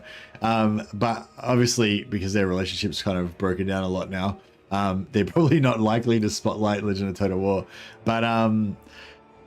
But yeah, I don't know. I still wish they would. I don't know. It's not like, I mean, it's probably mostly Legend's fault just as much as it is Creative Assembly's fault. You know what I mean? But like, not that. I don't mean like that. The original reason why they're not like friends or whatever, like why they're not friends. But I mean that there's probably no chance that they're gonna become friends again. You know what I mean? Like anytime soon. And I think that's like as much Legend's fault as theirs, but yeah, maybe neither are really interested in mending that relationship, I guess is what I'm saying. But yeah, I still like, I don't know, I still would like, you know, I'd still like there to be an Easter egg in the game that recognizes Legend of Total War, even if now they don't like each other, like historically, you know what I mean? Like I feel like he's done a lot for the game, and yeah. But anyway. Blah blah. Alongside this, 6.2. Oh wait, I'm sorry. Was there anything else? Alongside this, 6.2 is coming out soon. Magic items, etc. Tides of Torment DLC will be released. Will reveal its final playable faction in July. So that's, you know, just over 2 weeks away. Start of July. And some long-awaited content will be unveiled at the anniversary showcase. Some long-awaited content will be unveiled. I don't know, what is long awaited content? Like, what have we been awaiting for a long time? I know that's like, I know this is just like tinfoil hat, you know, type of thing. But like long awaited content. I mean, you assume it's related to Warhammer 3. So I'm guessing it means long awaited Warhammer 3 content. So it could be Toddbringer. Yeah, Toddbringer finally gets added to the game. It could be them talking. Well, actually, I was going to say it could be them talking about like the End Times DLC or something like that, but no, it wouldn't be that. So yeah, maybe it's Toddbringer. Yeah, Thankor and Nagash. I was thinking it could be Thankor and Nagash, but I was sort of thinking they're not really going to start talking about the next DLC when they're only just revealing the last part of the Tides of Torment DLC. So I think that's definitely not Nagash, but it could be some free LC. Like that would make sense if they decide to give us some free LC to celebrate the 25-year anniversary. Could be that's what I was thinking. Could be the announcement of Total War 40k. The only thing is, it's not really long awaited because we don't really know like the 40k is going to be the next game, you know. So I was thinking maybe it's like Medieval 3 or like Empire 2 or Rome 3 or something like that, you know, like, you know, maybe like long awaited means historical, you know, because a lot of people have been like, when are we going to get a good historical game sort of thing. I mean, we did get like Pharaoh and stuff, but yeah, I don't know. I don't think anyone was awaiting Pharaoh, you know what I mean? Like it just kind of happened and we were like, all right. But yeah, so I'm interested to see what this, it could be like historical. That's why one of my thoughts was long awaited. We're like, when are we going to get a good historical? This, you know, sort of long awaited, but it's probably related to Warhammer 3. It's probably not a DLC because they're only just talking about Tides. So I'm thinking for a free LC that's long awaited. So yeah, maybe Toddbringer. That'd be pretty sweet. It's all in the same, it's all in the same sentence. So it's probably Warhammer. It's probably not a DLC, which means it's probably a free LC, which means maybe it's Toddbringer. So that's what I'm sort of thinking, maybe Toddbringer. But it could be like, it could be just talking about the end times. It could be just saying, yes, Nagashi's going to be coming. We're going to be doing an end times thing, blah, blah. But I hope not, because if that's what that is, then that means that that's the next DLC and the last DLC. So I hope that they're not announcing fucking Nagash and the End Times thing, because that will mean that we've only got 2 more DLCs coming. So yeah, I don't think that's what it is. I think it'll be like a free LC thing to celebrate the 25-year anniversary. But I don't know. That's just off the top of my head. It's an incredible thing. This series is in its 9th year. We look forward to sharing what we have planned for the future. Well, I don't know. See, then it says we look forward to sharing what we have planned for the future. Does that mean they're going to do a roadmap? Maybe they're going to do maybe they're going to do a roadmap, and it is going to be like saying about the End Times DLC and all that kind of stuff. Given the Blood Knights change, I wonder if they'd give us a Red Duke as a playable FLC. Oh yeah, maybe it'd be Red Duke as a playable faction. Yeah, good call, Catatonic. Maybe it could be like Red Duke and Toddbringer. Especially important to celebrate everyone who's made Total War what it is today. This includes all of you. Passionate about what growing up, blah blah. Happy anniversary to you all, Roger Callan, Vice President of Total War. Yeah, yeah. I don't know. It makes I have some sort of emotions looking at these photos of all the happy faces of all the people at our Creative Assembly that create this amazing game for us.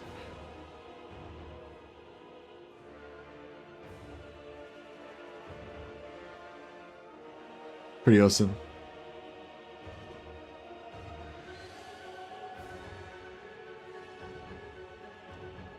No, I don't think I saw that one, Grey Lotus. I saw the one like a few months ago. Different one.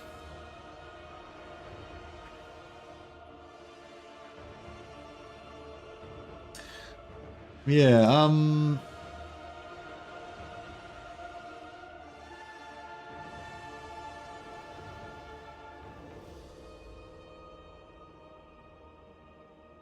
right, we've got 3 votes for Chaos Dwarfs on Twitch, but we've got 65% of voting for item farming on YouTube. So maybe I have to do a revote, because I might have I don't know. I feel like the leak speculation thing is like kind of, it's like, what's the point of even, like, the thing with leaks and speculation is that, you know, one, you don't know if it's true. Like, although if it's coming from Legend, I kind of feel like it's more likely to be true because I feel like he's a bit more careful about that stuff and he's less likely to, like, I think a lot of other creators are like, they get some sort of leak and they just like immediately throw it up on the internet and tell everybody about it, try to get as many views as possible. Whereas I feel like with Legend, he's like, he's still a YouTuber, so he's still trying to get views, obviously, but he's a bit more likely to like check it with different sources and try not to fucking just release something that's going to make him look like an idiot, you know?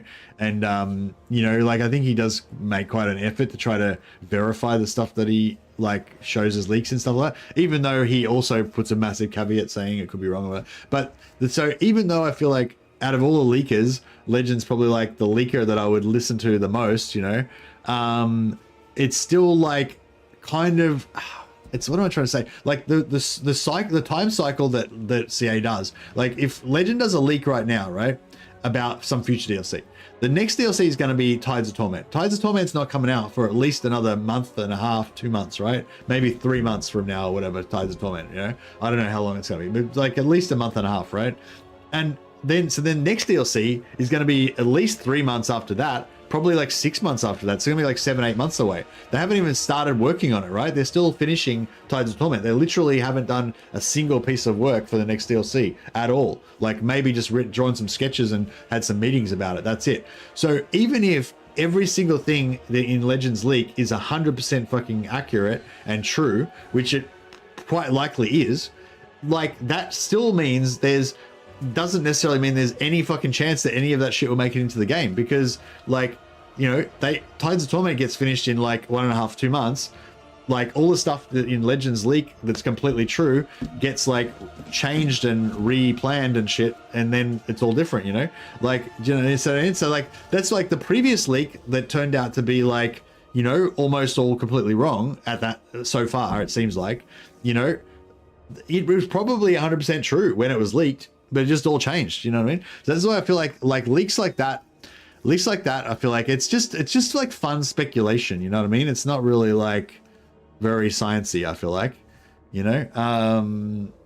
So it's like, I don't know, it's like, yeah, it's fun speculation, but I don't think it's like must watch, you know what I mean, sort of style, you know? But having said that, I mean, you know, definitely go and check out Legends video and stuff and see what you think about the speculation, but I don't think it's like, it's not like on the level of like official news, you know what I mean? It's more like just, you know, just kind of speculation and shit that's probably going to change dramatically before it actually comes into fruition and stuff like that. But I'm sure Legend like says all that stuff in his video. Like I kind of know the style of video that he does, and like I'm sure he mentions all that stuff in the video as well. But yeah, but now I am kind of interested to watch it. I probably will watch it now, but I'm not going to go and watch it right now though. Anyway, all right, let's do another poll. Let's get this, let's just get this going. He does, man. Yeah, I assumed he would. That's what I mean. Like, Legend's pretty even-handed with that stuff. He's, you know, I feel like he probably came from a place of being like not very social aware, but he's like, now he's like learned it, you know, and he's pretty like, you know, he's pretty like aware of that kind of stuff. Aware of all the potential criticisms of the videos, you know, and he tries to like do his due diligence on that stuff. All right, let's break it down a bit more. So we'll go, I think Kolek.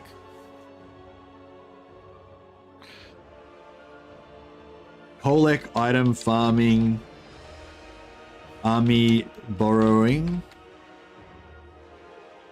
What else we got? What was the other one? Oh, Skrag. Skrag, Empire Friend. What's another item farming option? We already voted. No, we're voting on Skrag again because 65% said they wanted item farming, but I think if I break that up into like the different factions, then obviously we're going to get a lot less votes for item farming. If it was Skrag straight away, then we would have gone straight for Skrag for sure.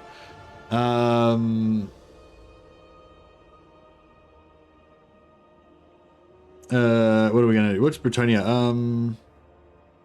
Still want to do Rapans. I did Rapans item farming last time, but then I just got bored or something.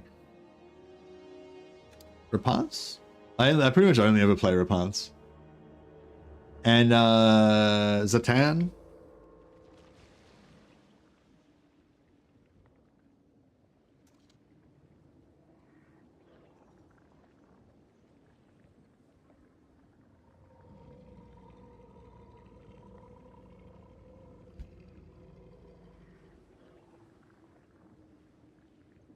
Yeah, no, I don't think it's going to be, maybe it will be Skrag. Yeah, it probably will be Skrag, actually, because that's what I'm saying. If 35% voted for Skrag in the last poll, then that means Skrag would have won if we break it down. That's why I'm like, all right, we'll do one more quick poll.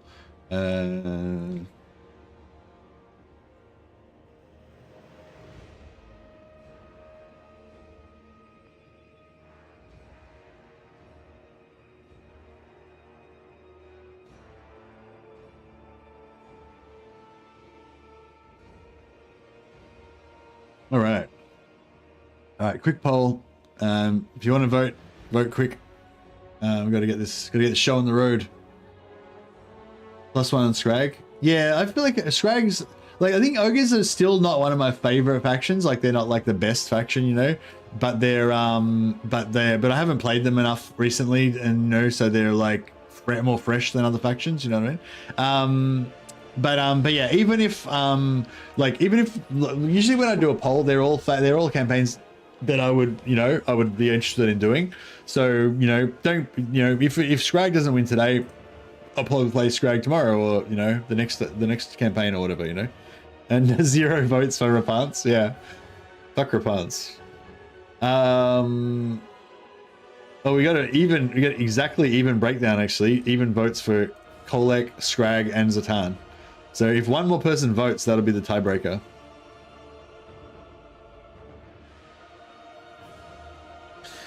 But yeah, it's pretty cool. Like 25 years of Total War history, you know. It's yeah, it's weird. Like Total War really has become like an institution for me. Yeah, like I said, like Rome 1 was, I think, my first Total War, and I remember I really liked it. Like it immediately hit with me as like, you know when you get into a new game and you're like, oh yeah, this looks cool, it's got soldiers and shit set in Rome, whatever, and then you're like, oh, that's cool, you can do this in the game, and oh, this is really cool, oh wow, it's got this stuff, oh wow, this is cool, this is amazing, oh wow, this is great, oh man, I want to play another campaign and try a different thing, and like fucking, you know, like I kind of remember having that feeling with Rome 1 of like just thinking this game's fucking awesome, and like played it quite a lot, really enjoyed it, you know, was obsessed with it for a few days, like at least, or a few weeks or whatever. Probably maybe not a few weeks, maybe a few weeks, I don't know, a couple of weeks, whatever. You know, telling my mate about it, getting him to play it as well, and then like, you know, talking about it and sharing strategies and all that, you know, like but then like I kind of got into, you know, then a new game came out, I went and played like Mech Commander 2 or something, I can't remember what games came out around that time, and it, you know, it wasn't like a life-changing event, it was just like, hey, that was a really cool game, but there's other really cool games as well, you know. And then kind of Medieval 2 kind of came along and had the same kind of thing with that as well, but even more so, you know. It was like, this game's amazing, and kept kind of going back to Medieval 2. I don't think I had that like going back to Rome thing, because I hadn't like recognized that it was like this kind of life-changing event for me just at that point. But with Medieval 2, definitely it became part of my rotation, you know. Like I went back to it every few months and just got back into it again, like really heavily back into it, and played like multiple campaigns and stuff, you know, every few months for like years, you know, of like Medieval 2. You know, or every once a year or whatever. This is over the course of a few years. And so I think at that, and then at some point during that, I kind of recognized that, you know, Total War was like one of the games for me, kind of thing. Along with actually Mountain Blade as well, kind of came in around that time as well for me. And yeah, and then obviously now like Warhammer really kind of dominates my life pretty much. But yeah, it's kind of cool looking at this, and like I don't think I've been into Total War for 25 years. The history goes back before me. Yeah, I only came in when Rome 1 came out. But yeah, it goes back even further. But I don't know, there's something cool about like you know, these guys like working to make this game that they loved, I assume, you know, somewhere in the world out there in the ether, you know, and that like art that they created has like given, you know, so much joy to me and other people, you know, and it's just, I don't know, there's something pretty sweet about it. Anyway, enough about my feelings. All right, we haven't got many votes on the poll, but it's yeah, I feel like it's always like weird with these polls because it's like only a couple people voted, so it's like, you know, but there's a bunch of other silent observers. Third age mod for Medieval 2 is what got me to stay in the Total War series. Yeah, nice. For me, it was stainless steel. I got into stainless steel, which was basically like vanilla, but more, you know, just more vanilla, bigger vanilla, which I just thought was pretty awesome. Put you on the roll of glory, Gajin Yami. Thanks, buddy. All right, well, we're gonna have to pull the trigger on a campaign at some point. We've got.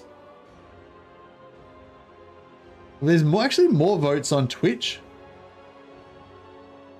So we got 4 votes on Twitch. We got 4 votes for Skrag Empire Friend, and on YouTube we've got like 3 votes for Skrag Empire Friend. So I feel like it's Skrag Empire Friend. Carl Franz campaign, yeah. All right. Thanks so much for those of you who voted. Yeah, I kind of thought it would be Skrag. So I command here. But I just wanted to reconfirm. I know, it's every day it's like it's a mission. Like every day the mission is to try not to play Karl Franz again.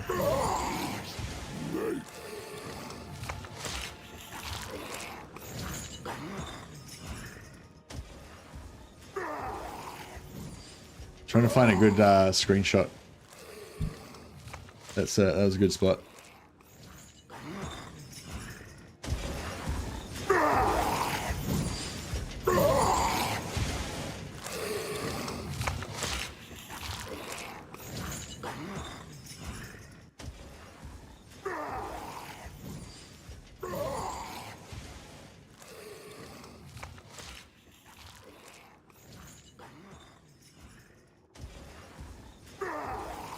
All right, I think we've got something good going on here.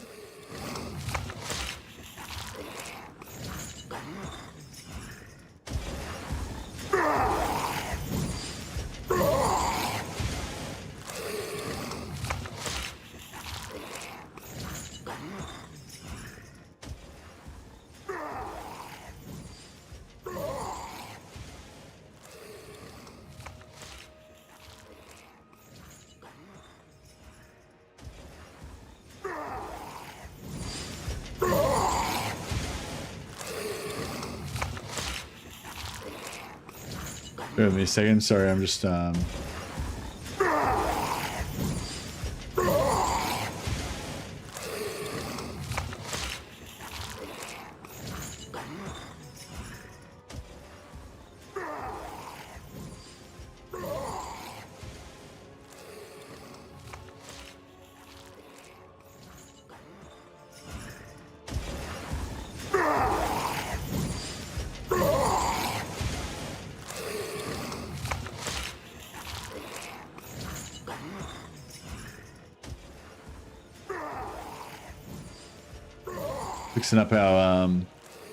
fixing up our thumbnail so we can get started here.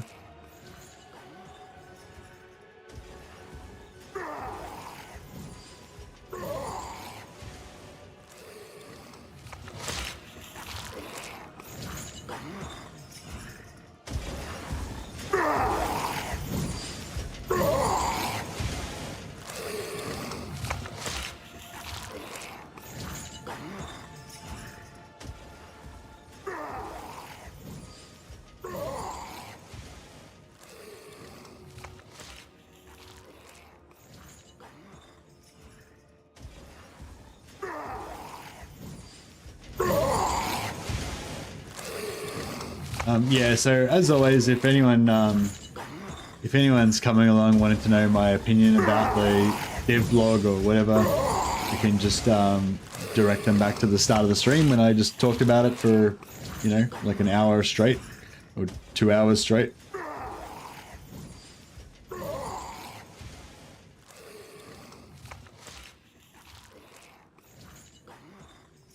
All right, so playing Skrag. He's got powerful rewards based on the number of active offerings to the lore, extra meat from battles, campaign movement range increased, Lord recruit rank for slaughtermasters and butchers. His own personal lord effects are offerings to the more cheaper, devastating flanker for gorge units. Gorge is actually good in his army now. I know they nerfed the shit out of him, but then I think they buffed them again, and yeah, I think like now are they currently kind of okay, or are they still kind of shit?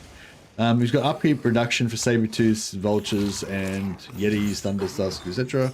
And he's got special ability Gorger Onslaught, which gives summons a unit of Gorges, and he can increase that, I think, with his faction mechanic as well.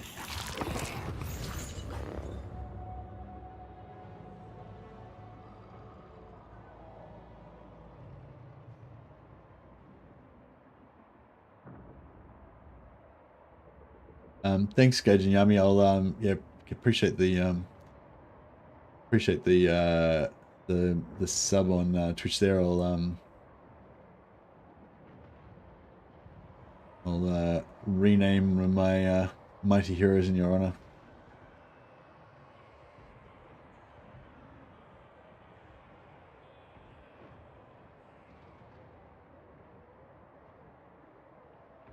If the AI didn't see your stealth units, it'd be great. I don't think the AI exactly sees your stealth units, but yeah, I get what you're saying. Like you can still use like, yeah, like, yeah. You can still flank with them, and they still get free charges and stuff, recharges with them because of their stealth and stuff. So, like, the AI may see your stealth units, but that doesn't mean you can't use them as stealth flankers, which is, you know. If you mean like, you know, can you hide an entire army of them and stuff? Like, yeah, the AI will deal with that, but yeah, you can, if you're gonna use them as part of a normal fight and stealth flank with them and stuff, like how we have other visible units, like it works.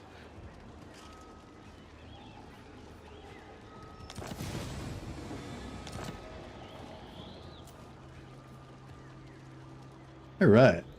Now, okay, so for me, with Skrag, I usually like to migrate up into the Empire, and then like, because I love the Empire campaign essentially. So we're going to play Karl Franz essentially, but we're going to play Karl Franz but as Skrag. Yeah, I really love the Empire campaign. I love getting up in here and like defending the Empire and being involved in all the Empire stuff, essentially. And so yeah, so basically what I usually do with Skrag is I migrate to the Empire, and then I set up up here. So for me, the choice is either go this way and rush vampire counts, blitz vampire counts, take out Drakenhof really early, and then go up, or go this way and actually I haven't gone this way in a long time.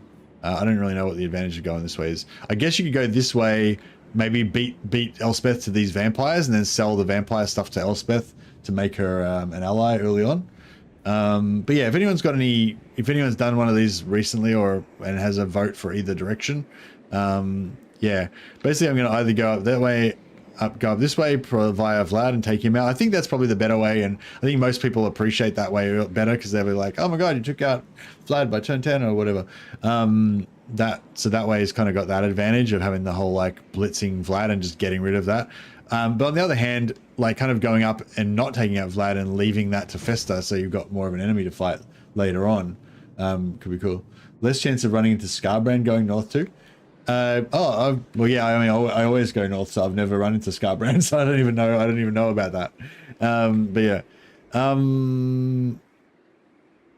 yeah, Anyway, I think I'll probably do the normal thing of going east. Exotic animals, mercy makes your life easy. Actually, that's a good point. So a lot of the trade goods are like super good for ogres.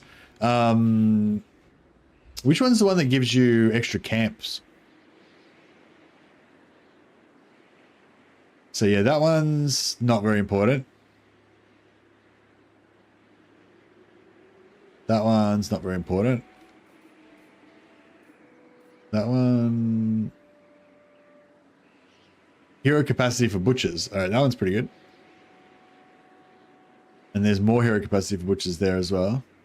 So that's pretty good. Exotic animal. Where's the nearest exotic animals? Is there any exotic animals nearby? Why do you mention that, Phoenix King? Yeah, what's the one that gives you the camp limit? Is that Tusks that gives you camp limit, or I can't remember.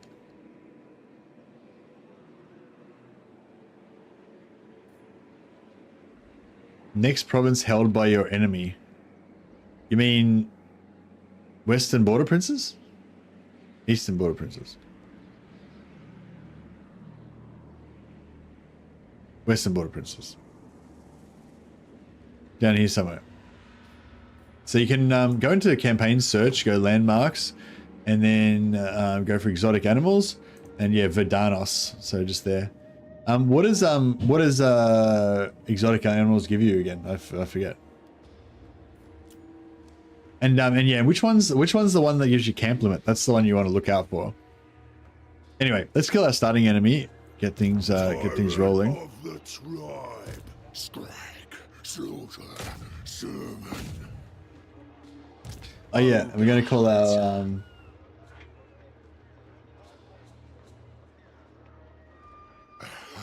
Have I served you well? Gonna call our ogre Gaijin Yami. Except for we'll change it to make it more ogre-y.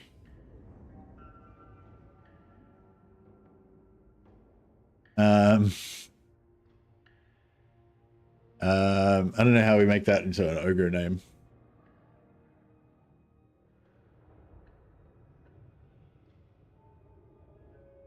Maybe Yummy?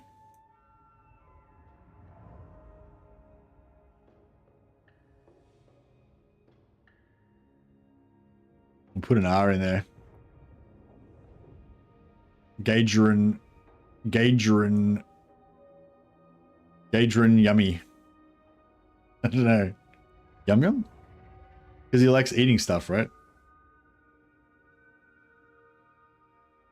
Yummy Belly.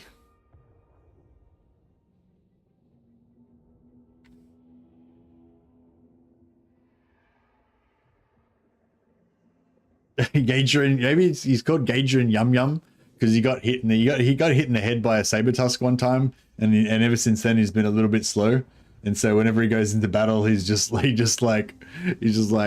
Skrag will be like, we'll attack from the front. We'll have the saber tusks attack from the flank. What do you think, Gaidrin? And Gaidrin just be like, yum yum. That's all he says. He's like Hodor. He just only says yum yum all the time. So Gaidrin Yum Yum is our hunter. I smell quarry. The hunt will be tireless. Grim Guts. It hungers. Now I gotta fight this first battle just to get into it.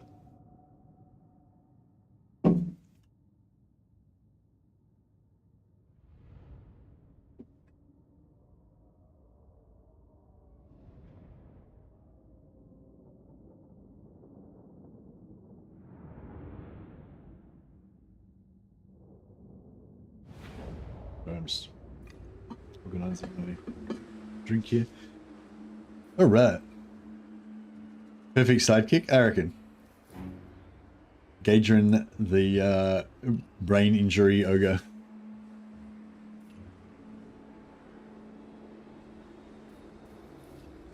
So I guess there's this whole thing of like we were talking about with stealth units, the AI kind of knowing that you've got stealth units. But the thing is, like, you know, and if you try to hide your entire army of stealth units over here or whatever, the AI will find you probably. But if you are attacking from the front and you take stealth units around the back and rear charge, the AI will not, you know, they won't like turn to face them or anything.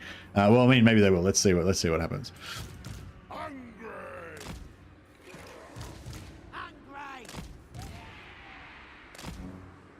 Actually,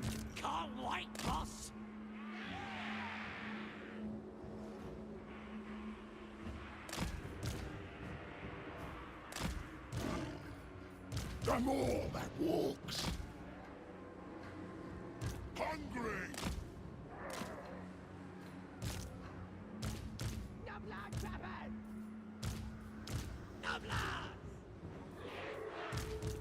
Master Predator. Sneaky baby.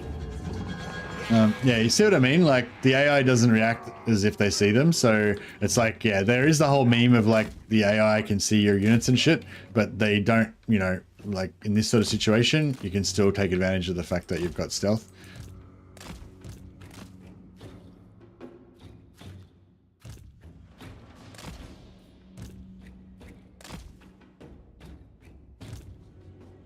Now, I don't know, I'm not sure exactly how close we can get before they'll see us. And so I want to get kind of like as close as we can possibly get before we trigger them.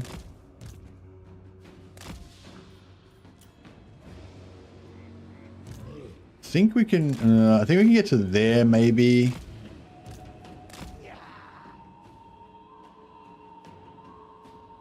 Relentless hunger. Are they in? Yeah, they just got vision. Make slaughter.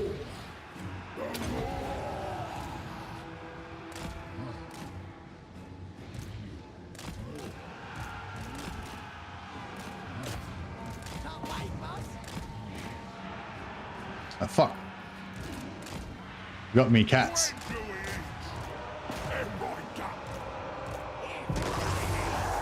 All right, we shut down the archers. Beautiful. Voice of the moon.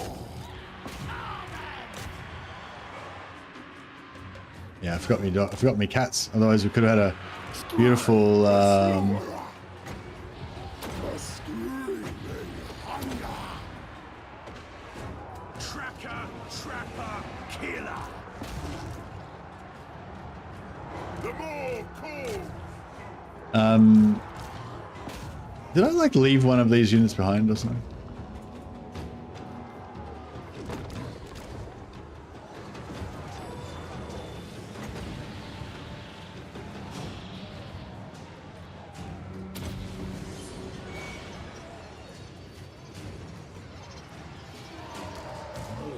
These guys are armor piercing, right? Yeah. I smell game. You get them all to beat the leader up. My next trophy. And do we figure out how food is calculated on? The AI totally knows where stealth hidden units are. A recent battle where I had 95% of my army stacked in a corner. Yeah. What I'm saying, Catatonic, is even though the AI can see where your units are, you can still use stealth units like exactly like I just demonstrated it on screen for you. You can move your invisible units around the back of them. The AI will not react to that, and then you can, you know, recharge them with your stealth units and stuff like that. And that's kind of the intentional way that, you know, they're kind of used.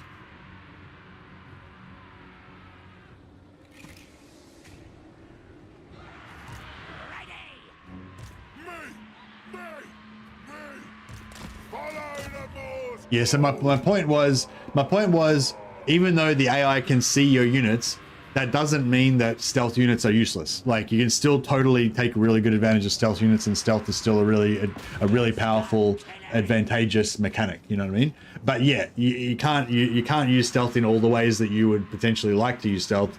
You know, but that doesn't mean that you can't still use it in like other ways. Like you still can't use it in lots of ways as well. Like I just demonstrated that. So yeah, so I guess what I was sort of saying is like it's a perfect example actually where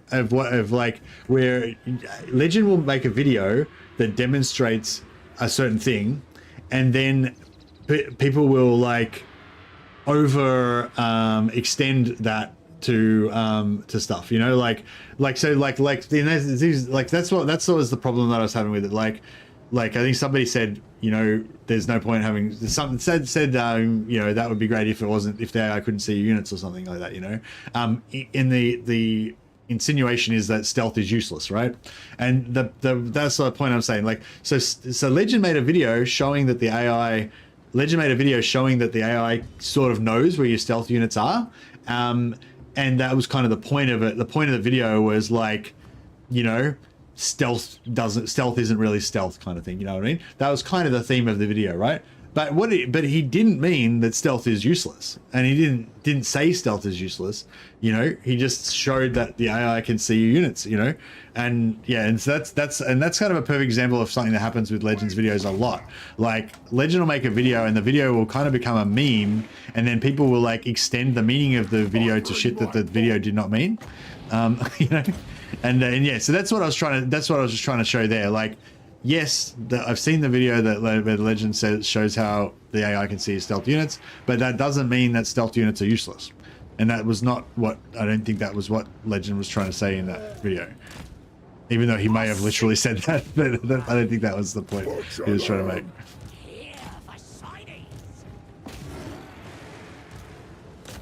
I'm just going to kill every single one of these guys because I'm trying to remember how their mechanic works. It used to be based on... yeah, Stalk and Snipe is can be really useful, yeah. What do you call it? What am I trying to say? Yeah, it used to be like fleet. Every routing unit that you ran down gave you food, but I'm pretty sure they changed it. Now it's not routing units. It's like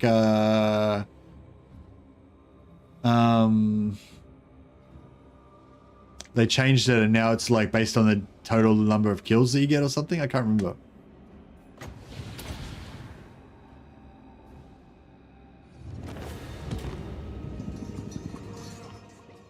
Yeah, does anyone know how the food mechanic works now?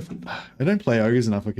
Even factions I do play, I just, because it's been a while since I played them, I like forget, and I have to like every time I play, I need to like remind myself how the mechanics work again. Sorry, I wasn't planning to play ogres today necessarily, so there's been no preparation, of course.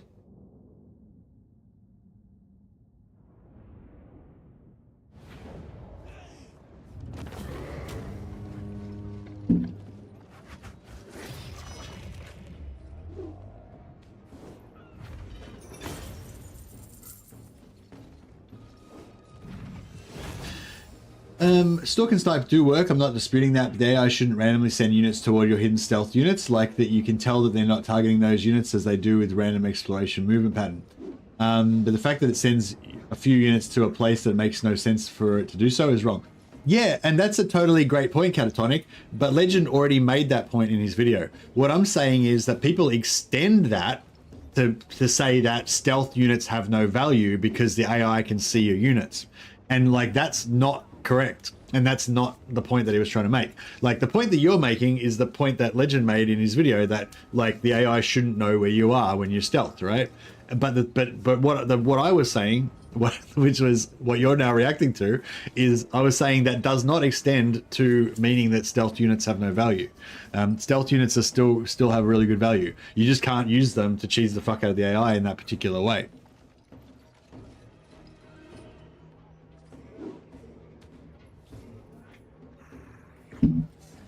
$117 meat. Is 117...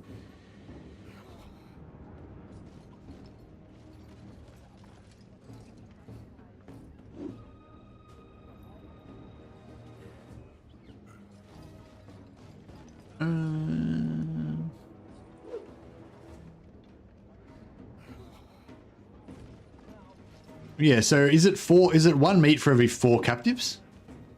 Because 400, so 117 times 4 is 468.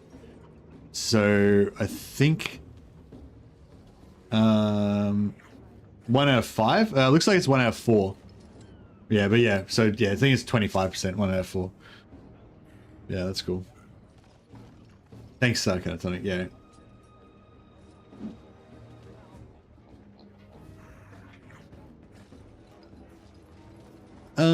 Do we need that food? Maybe. Yeah, so it is captives, right? That was the main thing I wanted to figure out, whether it was captives or they changed it. But no, I believe it's still captives. Skrag, soldier, servant.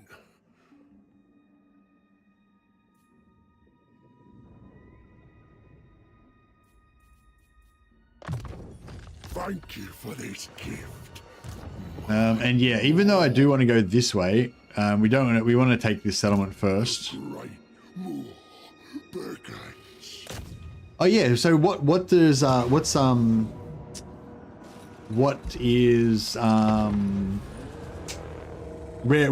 exotic animals give you for ogres? And yeah, so two things I want to tell you. What does exotic animals give you for ogres, and what is the one that gives you extra ogre camps?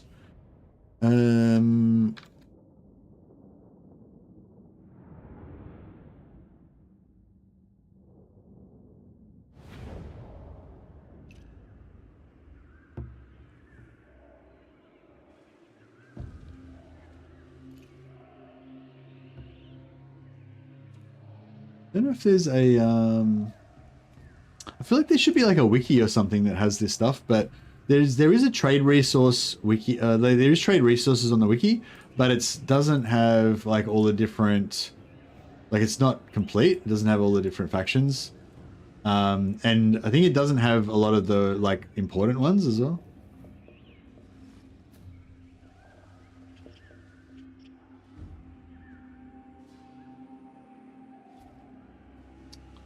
Every time I open up the wiki, it like lags the crap out of my Chrome.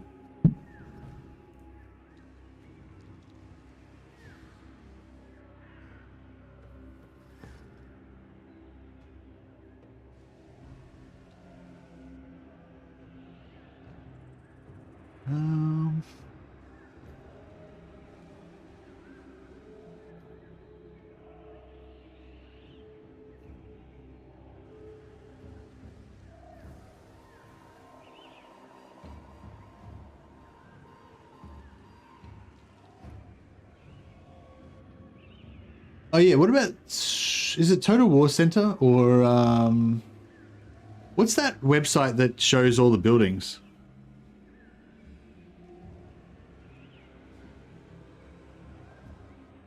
Is it Total War Center or is it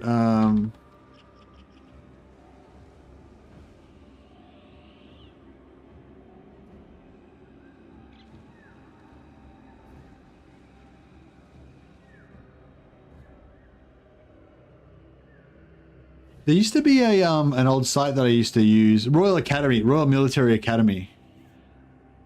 That's the one. Wikipedia has a long list of buildings around the world. Are you talking about something else?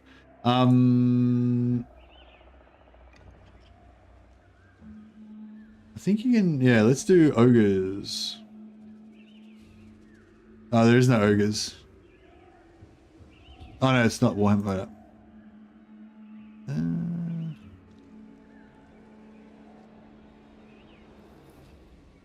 Warhammer 3.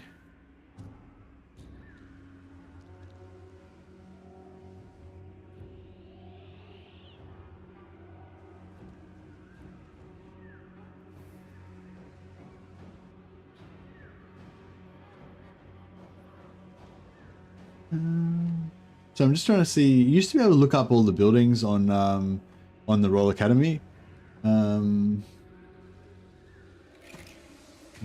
no, it doesn't look like it's got buildings. Man, that sucks.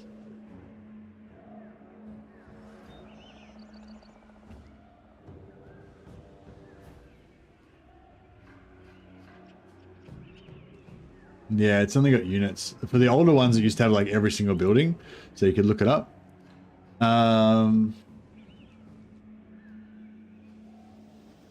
This is your fault, Mercy. Every time I end a battle screen with a faction I'm not familiar with, I immediately try to calculate the captives to faction ratio, currency ratio. Your Chaos Dwarfs Labor video has ruined me. Every battle is a captives minigame to me now. Yeah, no, it's awesome though, isn't it?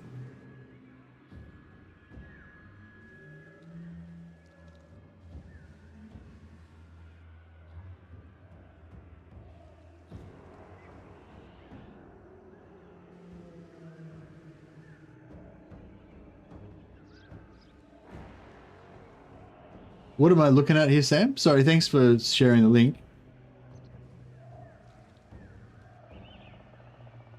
Yeah, no, sorry. What I'm trying to find out is what bonuses that you get from the different buildings for the ogres. No, I want the list of the bonuses. So there is a page somewhere that has a list of all the bonuses for the trade resources for a couple of factions, but they're like not the factions that you want. It's like, you know, it'll be like, I don't know, it'll be like Chaos Warrior. Maybe it's like Chaos Warriors and Empire or something, but it doesn't have Norscar and it doesn't have ogres and stuff. But yeah, so anyway, yeah, I mean, I'm sure we'll figure it out throughout the game, but I think it's sort of like with Chaos Dwarfs. So with Chaos Dwarfs, when you first start the game, you really want to figure out everywhere, all of the iron, wood, marble, and obsidian is in your area. Like if any of those 4 resources are anywhere near your starting location as Chaos Dwarfs, you want to map those locations and figure out your strategy built around getting them, right? And it's sort of the same now with ogres, because they have a bunch of different trade resources that gives them hero capacity, and they have at least 1, maybe 2 different trade resources that gives them extra camp capacity. And the camp capacity ones are like the thing that you need, right? That's like the number 1 most important thing. So yeah, that's like yeah, that's pretty much what you're looking for when you play as an ogre, as you play as an ogre faction.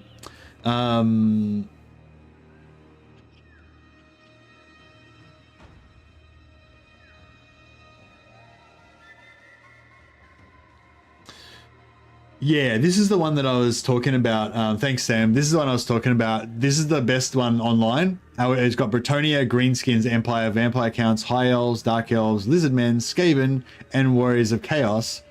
However, it does not have Norsca, and it does not have Ogres.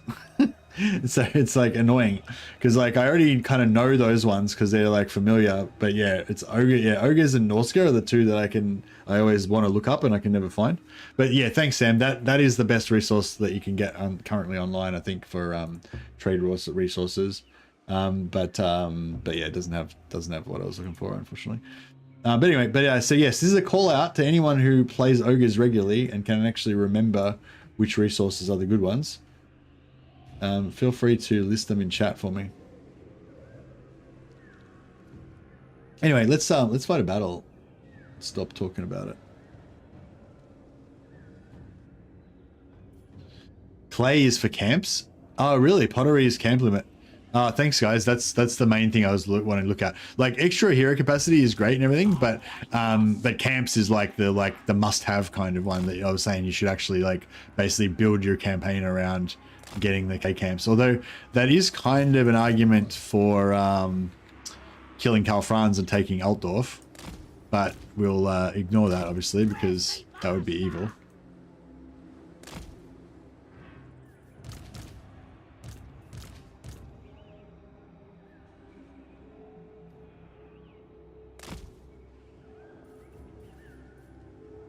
Hungry! Cuts out, boys! Relentless hunger! Alright. Our work here is done.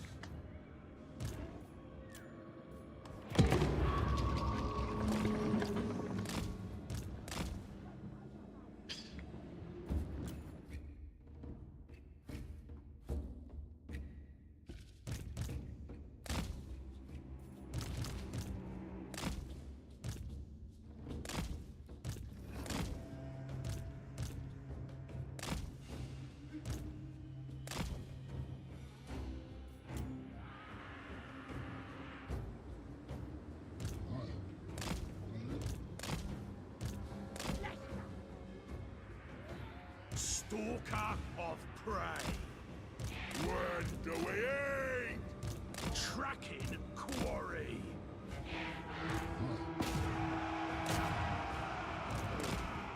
Find him and kill him!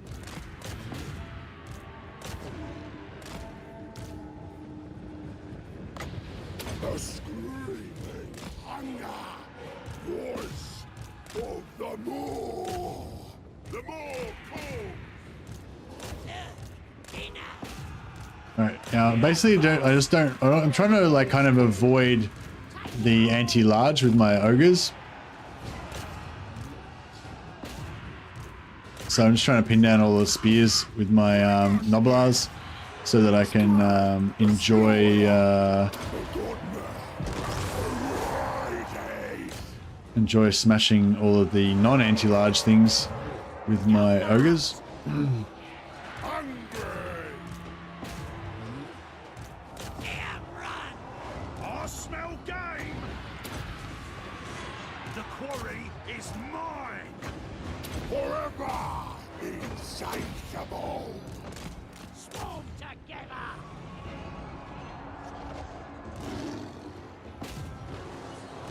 All together! Suits me! Skrag, the slaughterer! These to break, shooting a little bit of ranged in there to make them break faster. Take it all!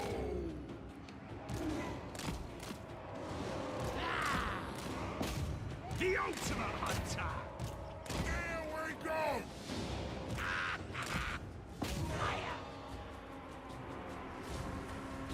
Pastures 5% mass for all units. Oh, that's kind of nice actually. 2% furs is 2% missile resist to all armies. Iron is +5 armor all armies and +1 bruiser capacity. Man, there's a lot of good ones there.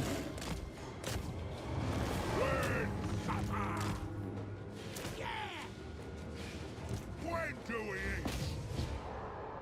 Bring us meat! Crunch their skulls! Gorges are actually slower than normal ogres. Biggest in the tribe! Are they more tired? No, I think they're just slower. It's weird. Where's ogre mates? Biggest in the tribe!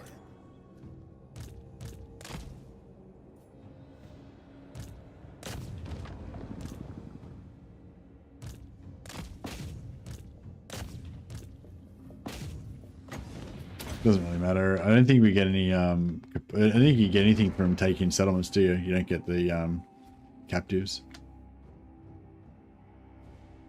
See you later, Catatonic. Thanks for hanging out, and thanks for the comment about the laver. I enjoyed that.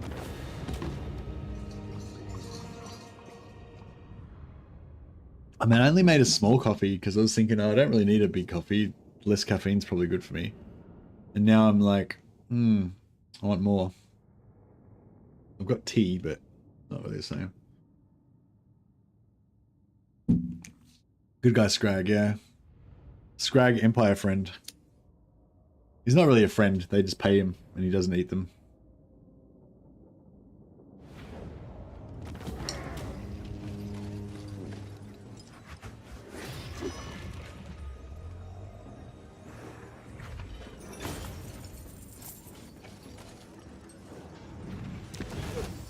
Are you just like going into one of your save games and checking all the things, Anthony?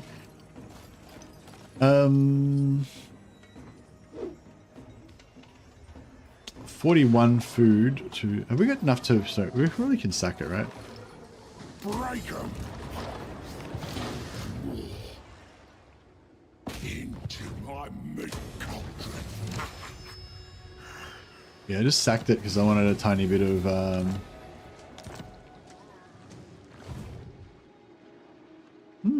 Anyone wanna challenge me? Skrag, slaughter. Okay, so he's got this, Skrag's got this special meter up here, basically, and you get 1 point for every active, you get 1 point for every active offering to the Moor that you've got.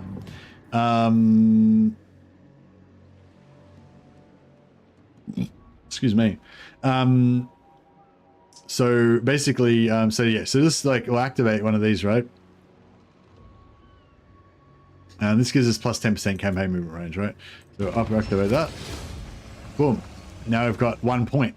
So that means we get +1 uses for Gorge or Onslaught. So now Skrag gets 2 summons instead of just 1. Plus he's got 5% reduced Winds of Magic cost for all armies, which is pretty crazy. And that goes all the way up to once you get 10, he's got 25% reduced Winds of Magic cost, 50% extra meat from all battles, army ability Boiling Cauldron for all armies, and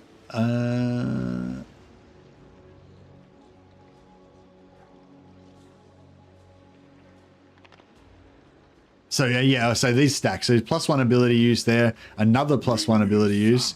This level doesn't give you another +1, and then this gives you another +1. So 3 pluses. If you get it maxed out, you got 4 uses of Gorger Onslaught, and you've got Gorger Onslaught upgraded as well.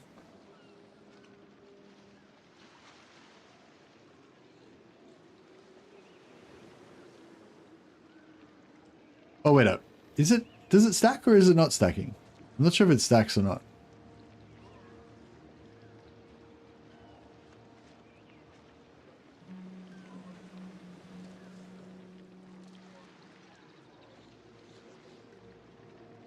Anyway, whatever.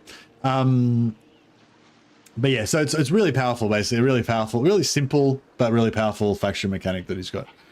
Pretty cool. Might want to take notes since he's giving you all the information. I will immediately do that.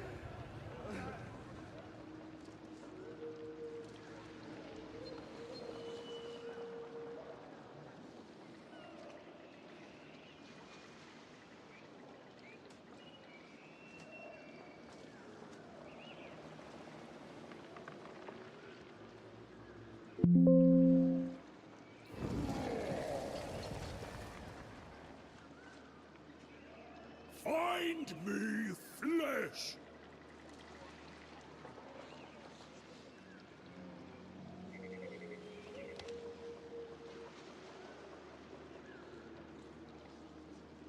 Making a new spreadsheet tab. Ogre camps, according to Grey Lotus and Anthony Caputo. No, that didn't work at all.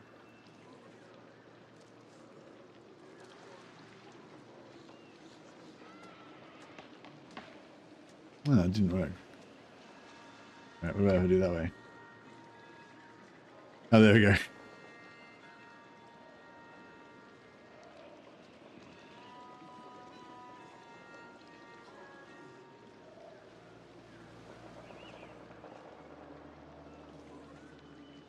I'll eat this whole stinking world.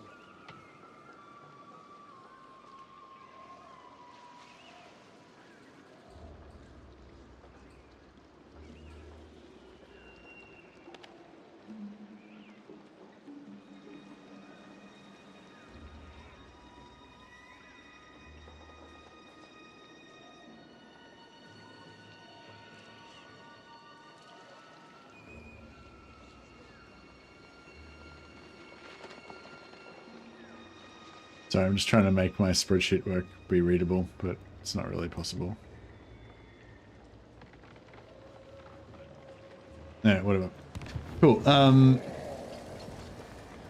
Just nobody type anything in chat so that the message doesn't go away. No. I've got it. I typed it into. I copied it into a spreadsheet, but it's all fucked up and I can't read it. I need to type it into a. Need to copy it into a Word document.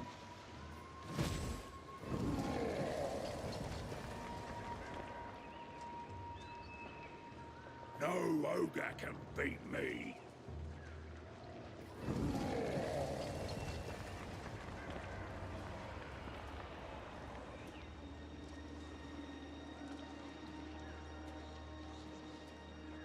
Ogre science is this. I have food, I eat.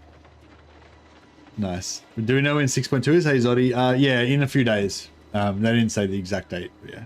So yeah, next week sometime.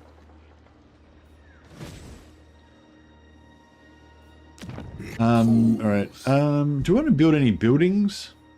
Eric Angazar,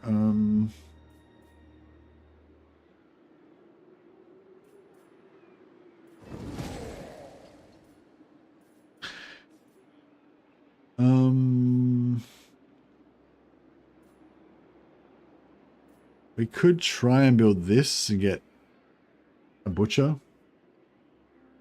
Hey, Bear Miracles.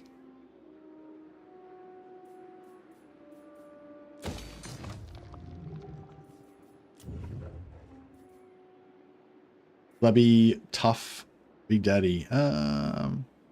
Do like Flabby.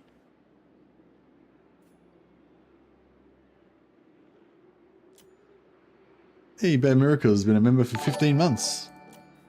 Thanks so much. for the memberships, Bad Miracles. Appreciate it, man. Bruiser.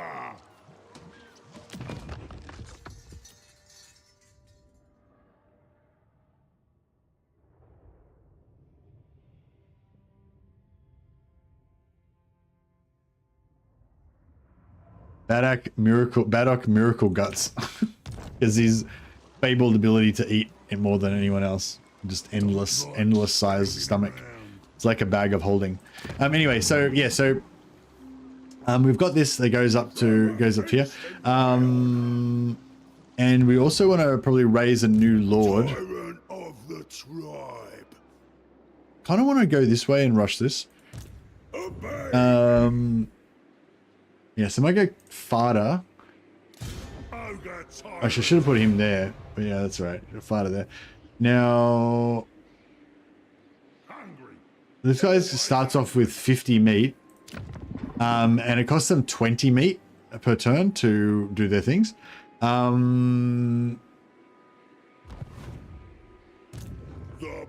can hit that in one turn.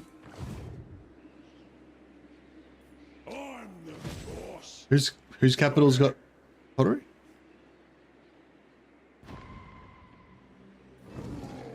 Who's they? Anyone want to challenge? Oh, the border princes. Yeah, yeah. Yeah. There's we've got pottery here, which is camp limit, which is really good for us. And we've got exotic animals, which is +1 capacity for hunters, which is also really good. The thing is, if we keep these things, then we have to hold these things, you know. Whereas if we rush up here, then we can have our whole like Empire Friend thing going on. So we can get pottery in Grenstadt right there. Altdorf and Beckhafen also have pottery.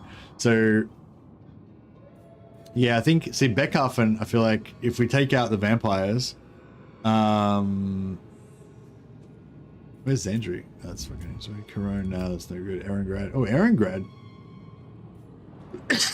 Yeah, if we try and take like Beckhafen, Erengrad, and Grenstadt, that'd be pretty cool. That's 3 extra camp limit. Whereas if we stay down, that's the thing, so if you're playing Skrag and you want to build your empire here, I think that's pretty cool. I mean, maybe we should do that. I think that's pretty cool. But you know, I just feel like if I go down here to get the camp limit and the extra hunter limit here, then I'm gonna have to fight. Sartosa and probably Ikit as well. And you know, and we're going to get involved in this, and you know, we're going to have like maybe Skrag, maybe Skarbrand, maybe what do you call it, Queek and stuff. You know, like there's a lot of shit going on here. So basically, my kind of campaign theme idea that I like to play with Skrag is I like to go north, get into the Empire, and then like hang out with them. So it's like, yeah, maybe the meta would be to stay here and just build your empire out from here. That's like the obvious thing to do. But yeah, I really like migrating up into here. So I don't know. I think I'm just gonna, even though, like I was saying, so yeah, so like I was saying before, like kind of like with the Chaos Dwarfs, I think you really want to find out where all the pottery is. So for Skrag, the pottery is here, Myrmidons, and then you got another one here in Grenstadt, and you got another one here in Ostermark, and then you got another one up here in Erengrad. And optionally, if you want to take out Karl Franz, you've got one in Altdorf. So like those are like all your close by potteries, and they all give you camp limit, which kind of every additional camp you get kind of like multiplies your entire faction's power by like, you know, 5% or 10% or something. You know, it's stacking kind of thing. You get like kind of more powerful the more camps you have. Corone, yeah, pottery has Corone as well. Yep, correct. So yeah, I'm kind of thinking. Yeah, so in general, I'd say, you know, take over the Border Princes area, get the camp limit, get the pottery, get the extra hunter limit. That's going to be really good for you. But for this particular campaign, because I want to be an Empire friend, like I always do, I'm probably going to ignore those and go north. But we'll probably come back for them later. great war begins.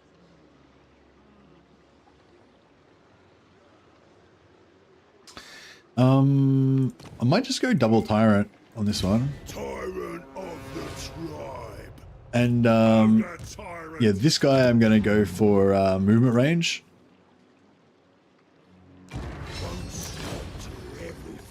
So they start off with 50. So as long as you can keep them in fights, it's pretty good. Man, we can't quite make it there. Prophet of the great war. Yeah, so I'm going to go bone to pot. Might need a hit. So his ones only cost 10. Everyone else's cost 20. His cost 10. So for him, we're going to run all 4 of them all the time. It's only 40 per turn. He's got 348 food.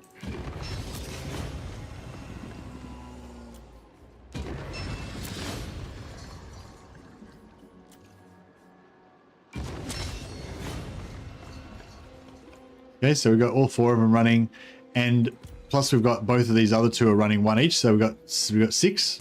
Gets me what I want. I'll eat any challenger.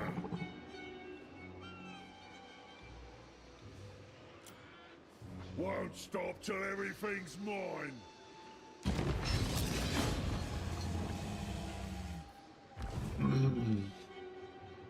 And when we need 7, and we get 1 more next turn, and then we'll have this next one as well. So that's kind of like a bit of a cheese that you can, not cheese, but it's like a thing that you can do with this faction. That's pretty good. Cool. And then the other thing you want to do is pump up your camp. So you ideally want to get this camp upgrading as fast as possible to tier 3, but we don't quite have the 400. But you could get the 400 if you wanted to. Like I could have not spent any of that stuff on these more updates, and I could have put all of his 350 in there, and then I could have put the all of the food from the 2 other ogres in there as well, and you know we would have been able to hit that on turn 1. But Hungry. Always. yeah, we're gonna have to wait on that one.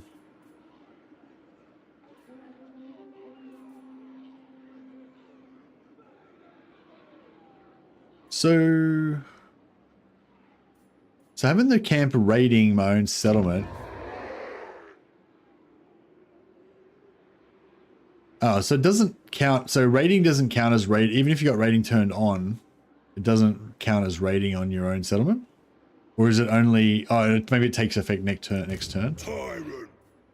Bed down. We'll turn off the raiding anyway because we don't want to raid our own settlement.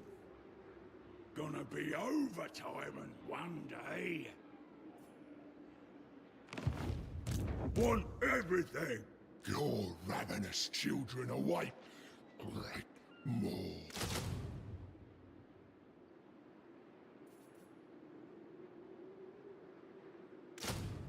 Yeah, I'm just gonna get some more of these ogres because we won't be able to necessarily recruit as many of those later on.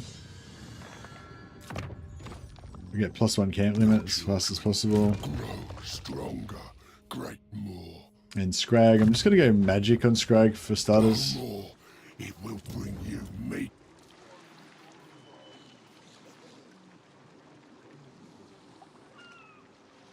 Yeah, I'm probably gonna sell out on this anyway, so.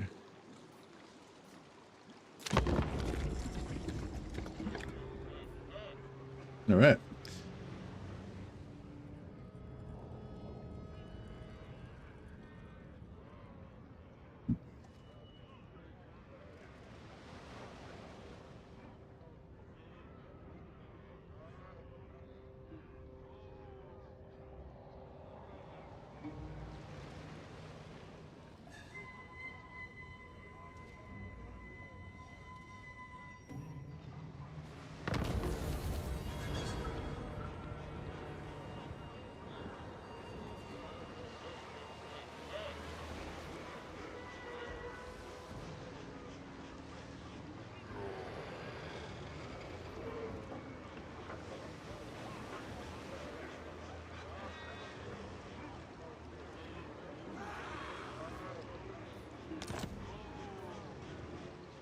All right. I kind of want to hit this. I don't want to hit that, but Yeah, I kind of want to hit that so we can defeat the army and get the bonus. Oh well, not no. If it's not an army, I mean, then it'll have a bonus. It sometimes could be like regeneration or something, which would be actually super cool. But yeah, then we would slow down our rush north, so we won't do that. So yeah, so this ogre can siege attack on the settlement. Well, gotta get bigger. Tear Yep, you apart. gotta get bigger. Your dinner.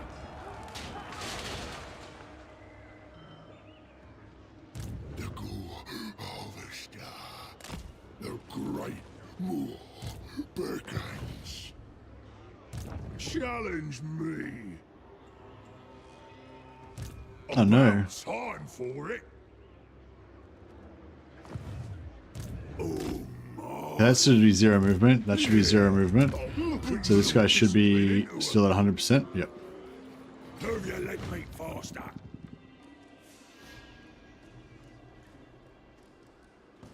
We'll show who's boss. So he's got his extra movement on. Yeah, even with his extra movement, he couldn't quite make it. Unfortunate.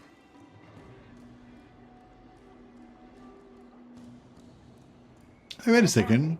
And a face. I think he was on 17. Biggest gut in the land. No, wasn't he on 50 and then I spent 20? Hungry. Always. Oh, and then 20, and then it was another 20. Right, so it should be 40. Oh, wait a minute. I don't know. I'll have you. Confused. Crushing defeat. Crushing defeat seems a little bit harsh.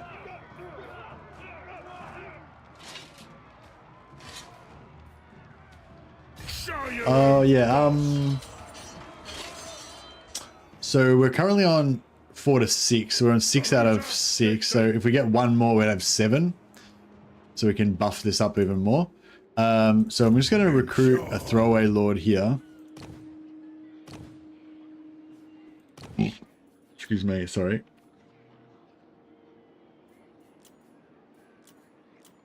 I really like Farda because it makes you get the extra movement.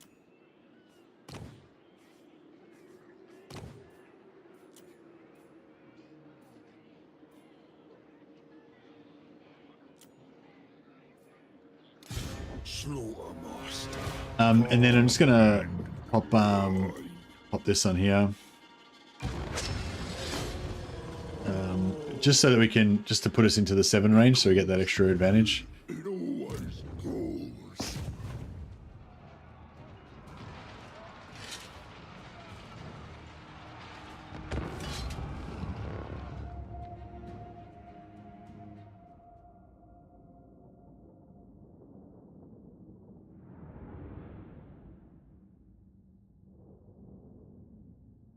Even though it says crushing defeat, I think we can, you know, make it not a crushing defeat, hopefully.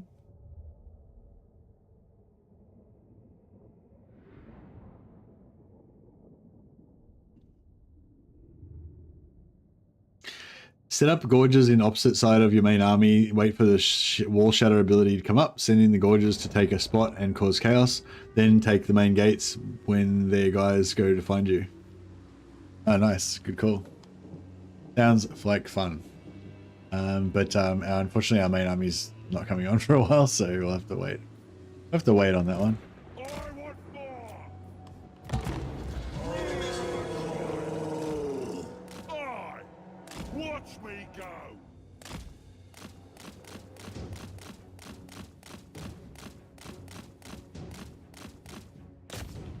What one thing we can do is just punch holes in the walls, which is pretty cool.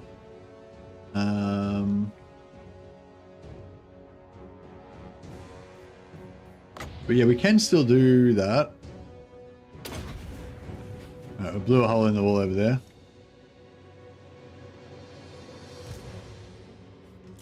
Alright. So we'll bring all these guys down to here. Except for our stealth crew. Which can go over there.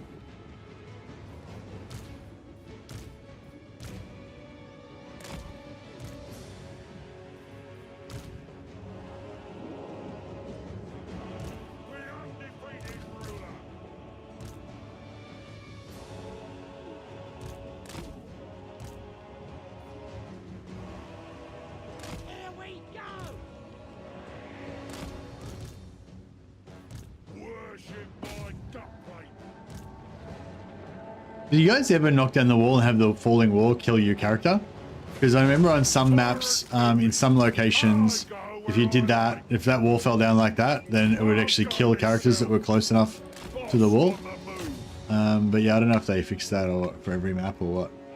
You've had that happen? Kill your own character? Oh man. I don't think it happens on this map, but yeah, there definitely are some. Does grouping allies and sending a move make all units use the sewing speed? No.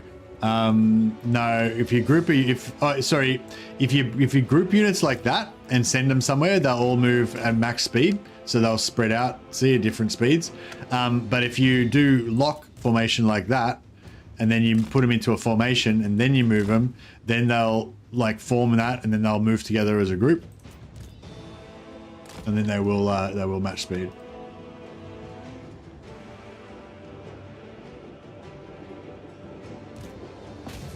You've had Altharian fall off the wall. I've never had that happen. I've never had a unit like fall off the wall and kill it and die. That's pretty cool. I like that one.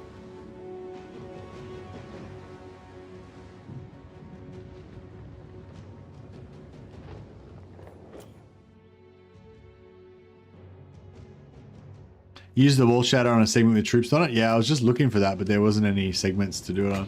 We could try doing this one if they like let themselves. Oh yes. You know, I was just looking, and there was they only had their units on the gates, so I couldn't find anywhere to do it. But then yeah, your reminder was timely.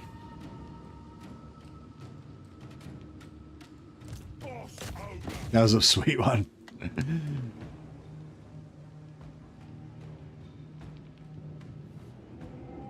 Yeah, units definitely die when they fall from walls, but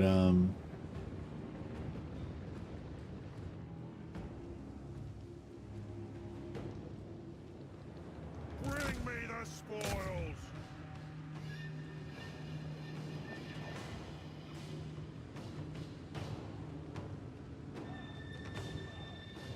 Do what I say. Okay, need butcher. Hunter! Stalking game! The slaughterer obeyed. none of the soldiers were trained how to stage dive into a roll to avoid the impact. I know, what's going on? Fools. Chasing prey. Following the scent. Most prudent. Scouting. Oh. We've got some more takers over here.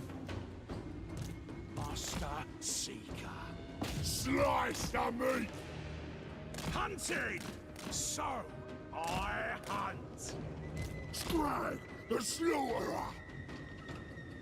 The tracker. Hunter moving. Stalking game. The godmouth directs.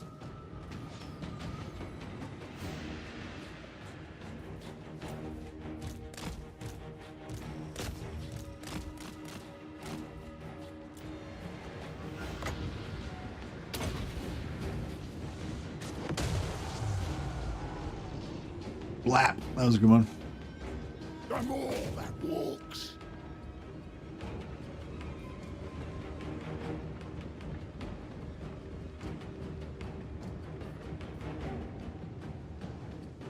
So now, because of that cheese we did with getting all of the more offerings on everyone, now we've got 3 uses of Gorge Onslaught, which is, you know, summons are really useful, both for, you know, attacking stuff and whatever, and also just for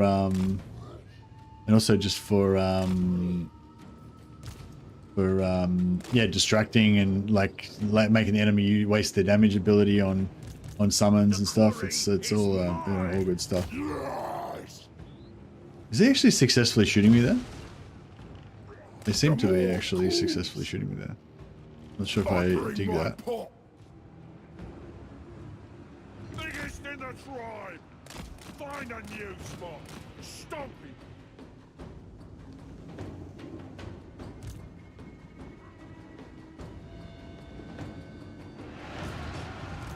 Going over here.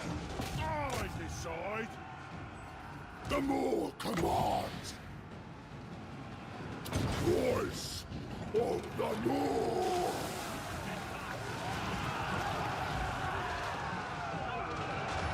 That's pretty good. Once more. It's like wreck those dudes. Crush 'em. Skrag, the slaughterer.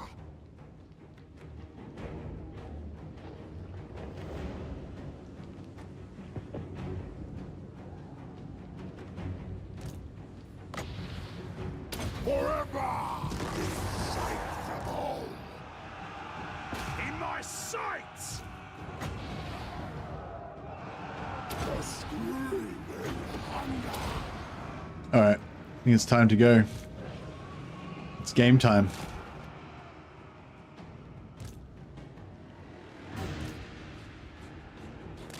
Don't be telling me we lost one. The ultimate hunter! Hunt them down! My next trophy! It's all ours. Now, go get them. Alright, let's see if we can take this.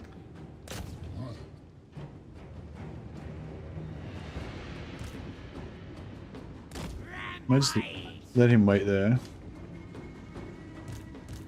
Stalker of prey! I hunt! Charge this guy.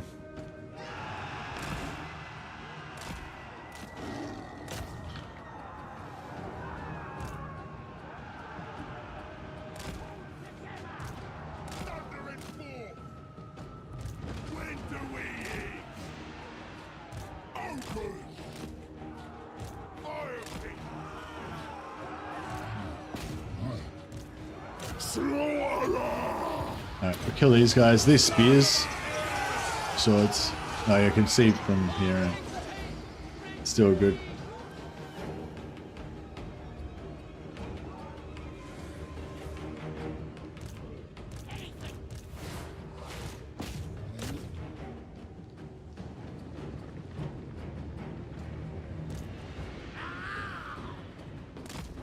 Put him there so these guys should turn around. Hunter! Munch 'em. Their dinner! For the more! Crush 'em. If I gotta. I ain't no gobbo! No, I'm just leaving him there for now.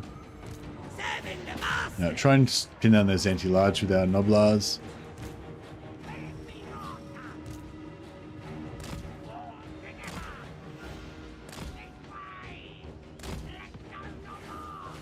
Are these guys going to get through this gate? Yeah, they will.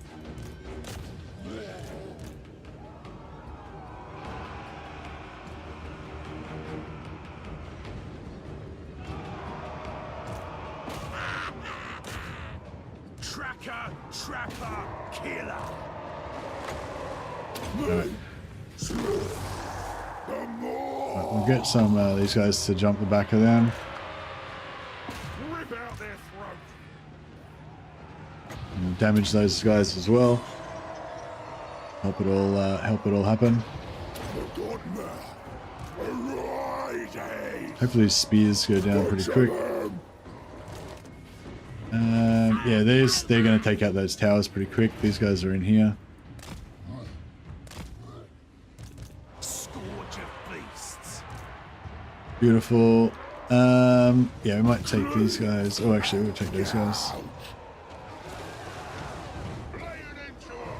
Come on. Voice of the North.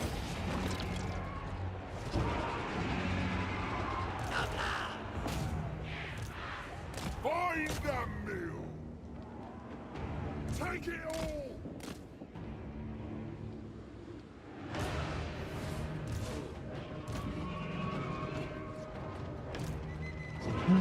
These guys can probably just get into the fight now. I think we're pretty much good here. It's all pretty much sorted.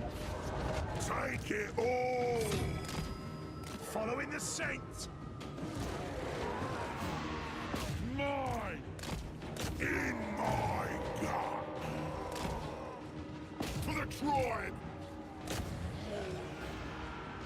Beautiful. All right, they're done. I think that's about it. Our work here is done. Killing time.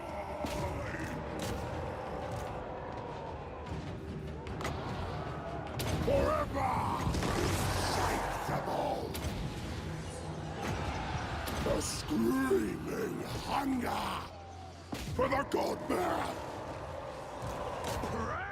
Is that it? There we go. Good job. Now, I'm pretty sure, yeah, I'm pretty sure like running down the routers and everything does not help you in here, right? So it doesn't, it's not based on captives, it's just based on, the settlement value. There's some that do based on the captives, like Dark Elf slaves. You do want to run down captives in the battles because it still bases on slaves, even if it's settlement. But most factions, you don't get the captives in settlements. It's only field battles. There's still the units still get the experience, but I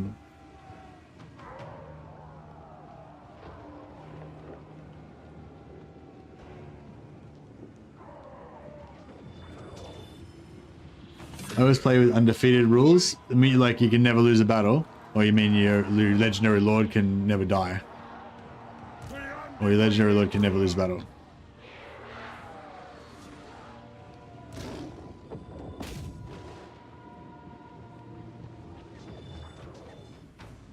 Let's get 'em! Fair play! It's confusing because when you say undefeated rules, it sounds like you're talking about Arbal the undefeated's rule, where if he ever loses a battle, he basically instantly loses the campaign. But it sounds like you're talking about when your legendary lord dies, he's like not immortal, which is, yeah, would need more explanation, I feel like.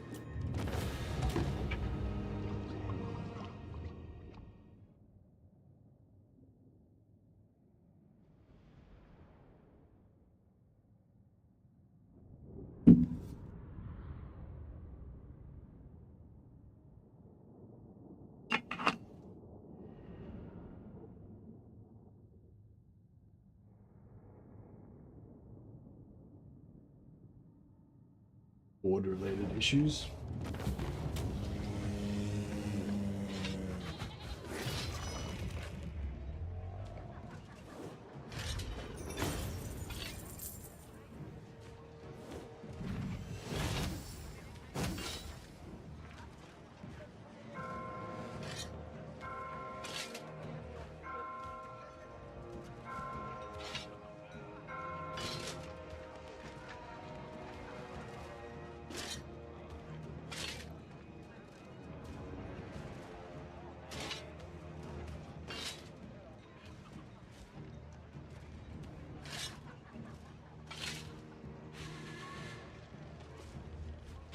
Just work-related emails.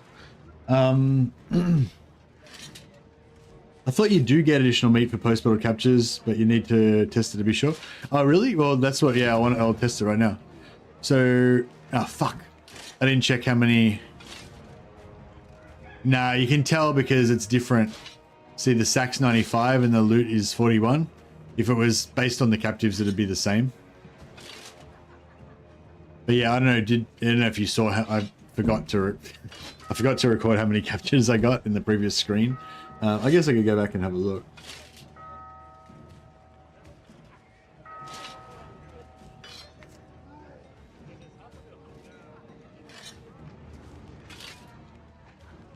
Uh, 904 captives. Yeah, nah, it's not, because that'd only be what that 904 captives into 95 would only be like one in 10.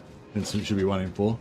So yeah, nah, it's not like most factions. It's not based on your captives. If it's a battle, settlement battle, it's just based on like the building level or whatever of the settlement. But yeah, but there are some that are based on it. But yeah.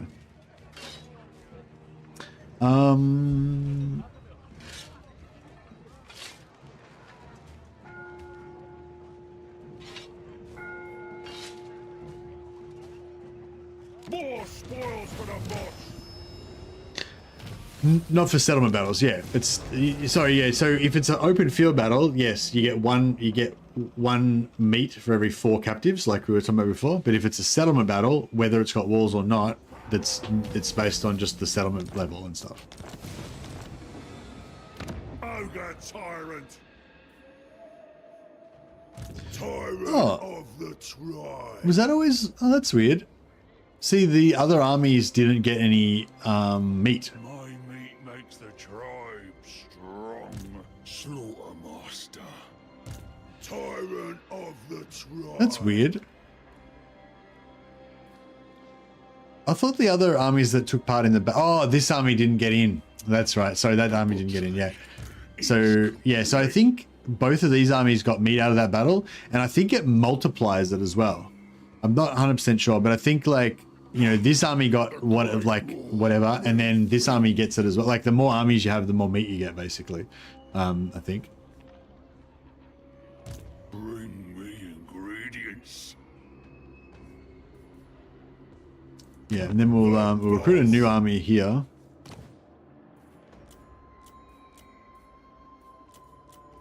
No farters this time around.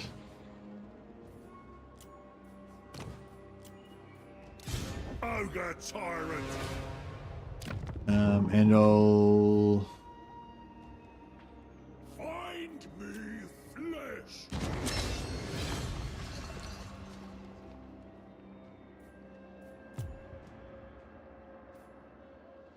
Get him to go there. This I guy... am the tenderizer. This guy was going to donate to the camp. Throw a feast in my honor.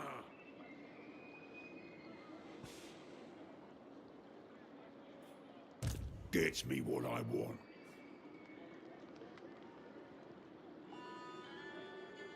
I'll eat this whole stinking world. So this guy doesn't have enough meat to keep his offering going for the next turn. Biggest gut in the land.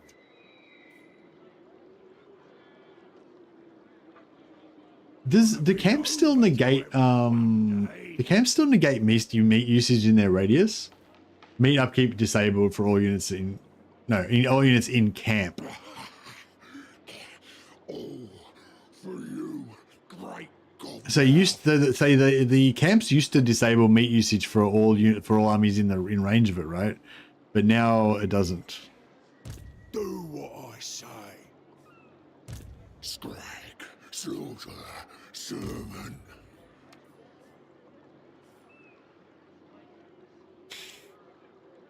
Consume.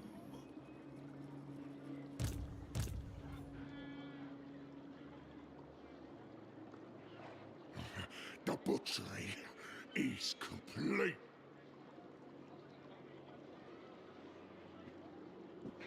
It does for upkeep, but not great more upkeep. See, it disables it for the camp. See there, no meat upkeep 0, but it doesn't disable it for him. Meat upkeep 2, meat upkeep 14. You know what I mean?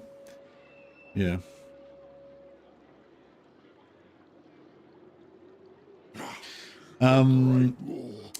Yeah, no, that's exactly what I am considering right now, Grey Lotus. So like I was saying, you really want to get your camp upgrading as fast as possible. And what you can do is just recruit lords, because lords come with 50 meat.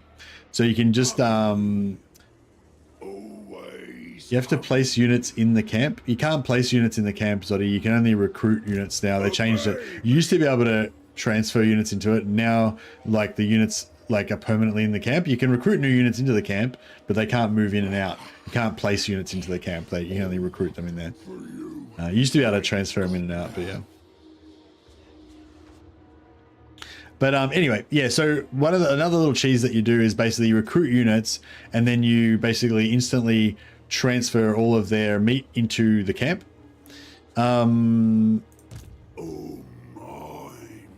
So yeah, so we might do that with Skrag. Won't stop till everything's mine. But then I kind of want to keep... I'm the boss. Well, actually, I don't really need it for the next turn because I'm gonna be like 1 or 2 turns with no. I'm gonna be one or 2 turns with no no combat. It cools.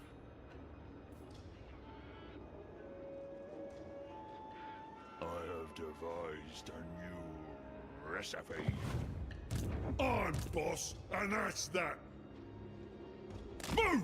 Don't argue! Prepare its meat tribute. It cools me on. Heat their cauldrons.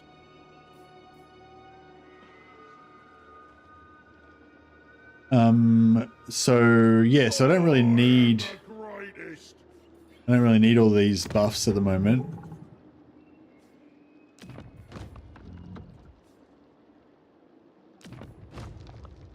I wouldn't mind the magic to keep going up or stop going down as much. So maybe I'll leave that one on. Happening 'cause I said so. I'll eat any challenger. Yes, this guy needs 20 Charge. for his movement buff. Maybe we can keep 60. Whole stinking world.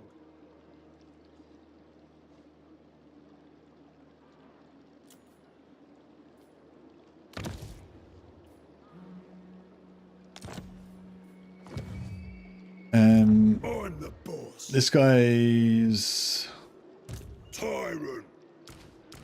yeah, he's kind of running out. This guy, Chosen. yeah, I shouldn't have activated this offering for him because I didn't realize I was not going to bring him. I did activate on purpose so I could get that for that battle, but I guess, yeah, but now I don't need it anymore. So I'll put all of his points into the camp.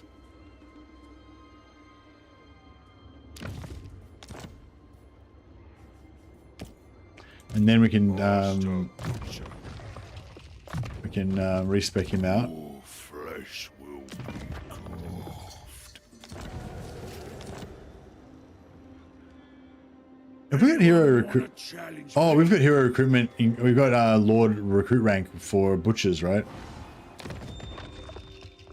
Yeah, yeah. So we can spawn and respec instantly on butchers. That's pretty cool. Obey me, tyrant.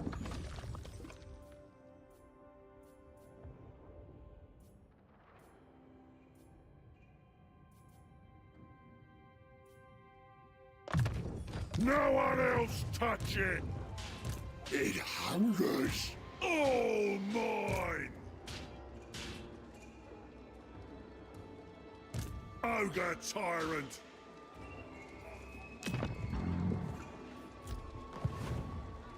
My gut is law.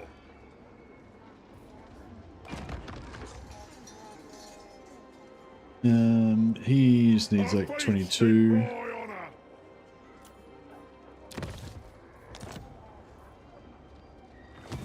And then we want him to... He needs 14 plus 20, so 34 times like 3. So he probably needs about 90.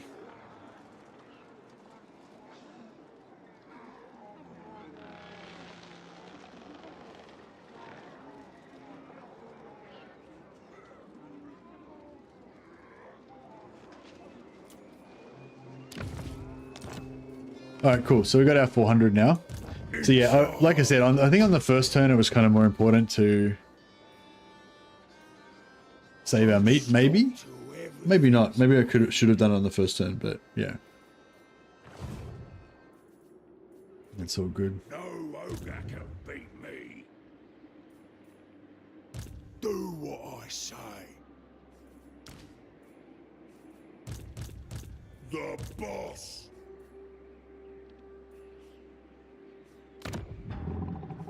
Find me flesh. Obey me.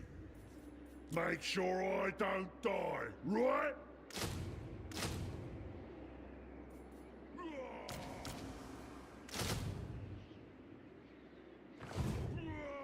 Alright, I think we're okay. I'll eat this whole stinking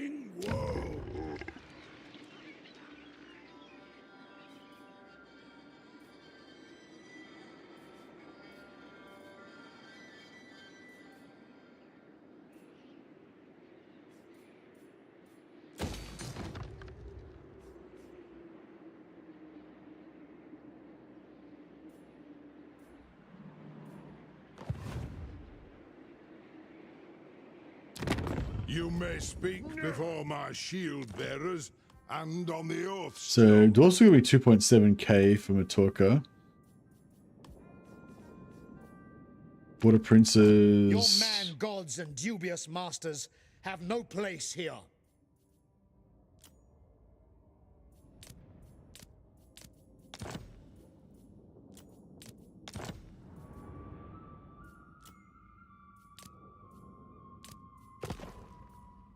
They give us 3.1.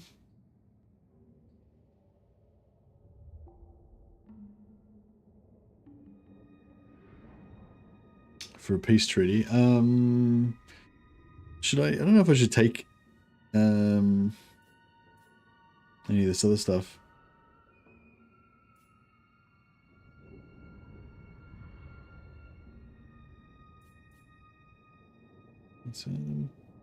I mean, at the end of the day, it doesn't really matter because they're just going to die anyway, right?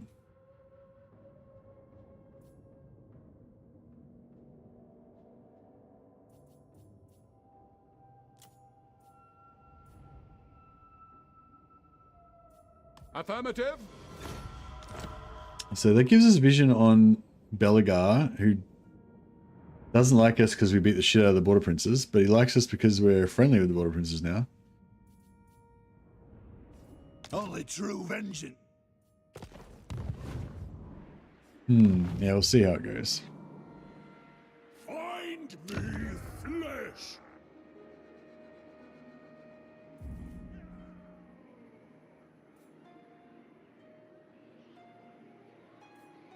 The great Moor beckons.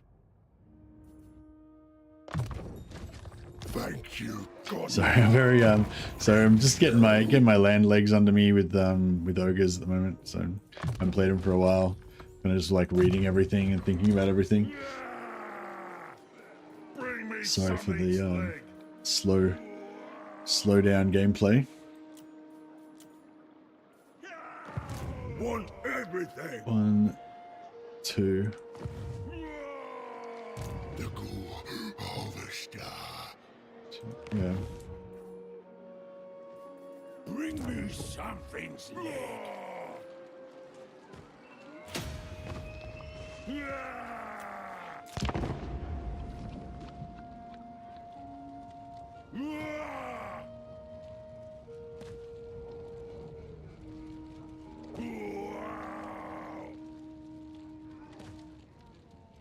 So yeah, so it's kind of worth getting a few characters. It's kind of worth getting a few characters in your pool for ogres. Well, it's like worth it for lots of factions, but for ogres, because then once you get them in there, then you can start just cycling them and getting like a free 50 growth every time you recruit the Lord, which is pretty cool. On, boss, and that's that. Yeah, so what we can do here.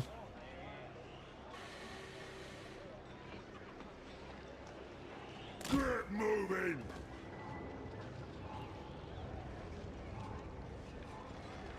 I ain't ready.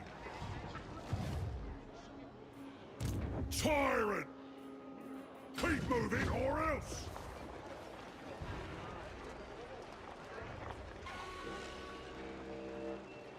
On your feet!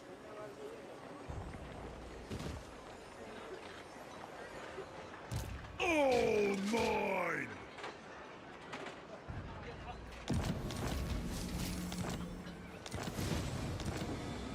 The boss!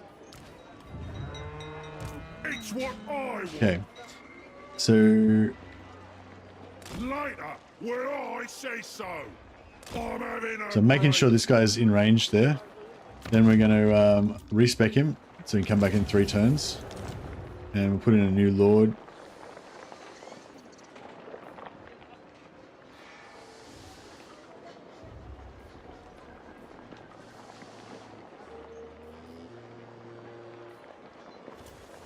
The meat harvesters belong And then to this me. Lord should be able to initiate the attack on Grenstart. Skrag, soldier, servant. It points to me.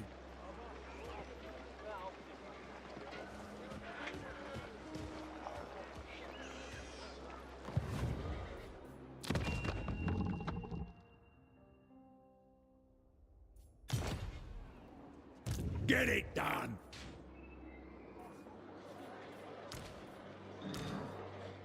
Anyone want to challenge me? Big one on the way. I move when I move. Gonna be over, tyrant, one day. Ogre Slaughter Master. I will. I'll beat some discipline into him. More. God, my guts. Biggest gut in the land. This guy can't really make it. So yeah, we might need to respec him out. Get his two food. I have But then- devised a new recipe. The boss.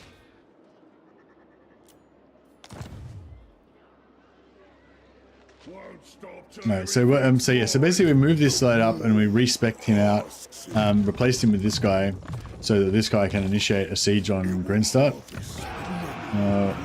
Aberheim is not at war with anybody, so we can't join off of their war against anybody else. But we can, yeah, we can get this guy to attack. We don't need to, we don't really need the summons or anything, so we don't need to worry about this. Oh, meat gained from battles, all armies.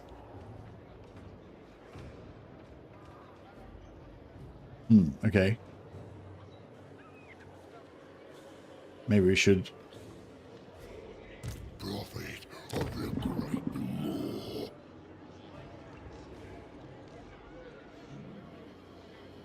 Praise the ever-hungry mouth. Alright, let's do that. So we get 10% extra meat from this battle. Actually, yeah, let's, sorry, just so that we make sure we, oh, motherfucker.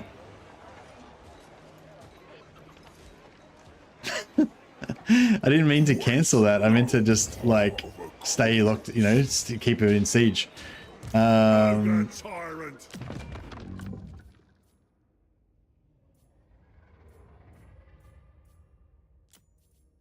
Slaughter Master. Cool.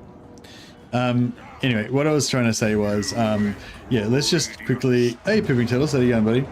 Spawning lords give meat. Yes, new lords that you spawn. Not if you replace. If you replace, they keep the meat that the old army had.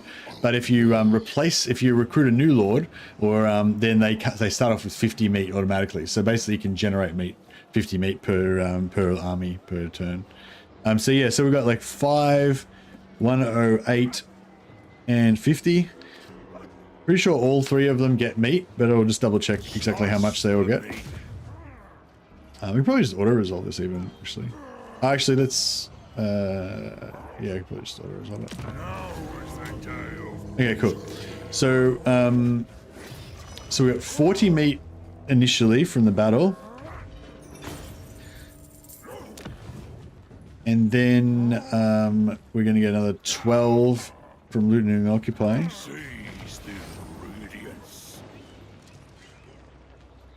So we got 52 meat. So this guy went from 5 to 49. So he got 44. This guy went from 108 to 140. So he got 32. And this guy went from 50 to 90, so he got 40. So 44, 32, and 40. For a total of 80, 100, for a total of 116 meat. Um,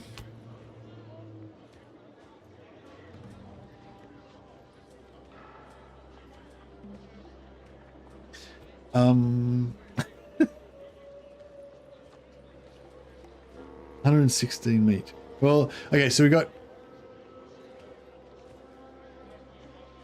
Oh, I forgot to...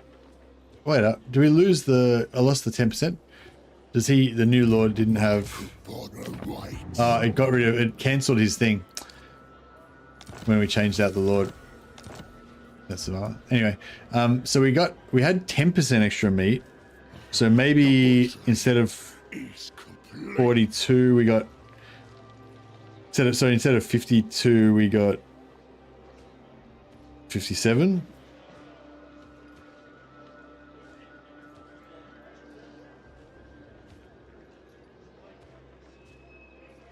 Maybe.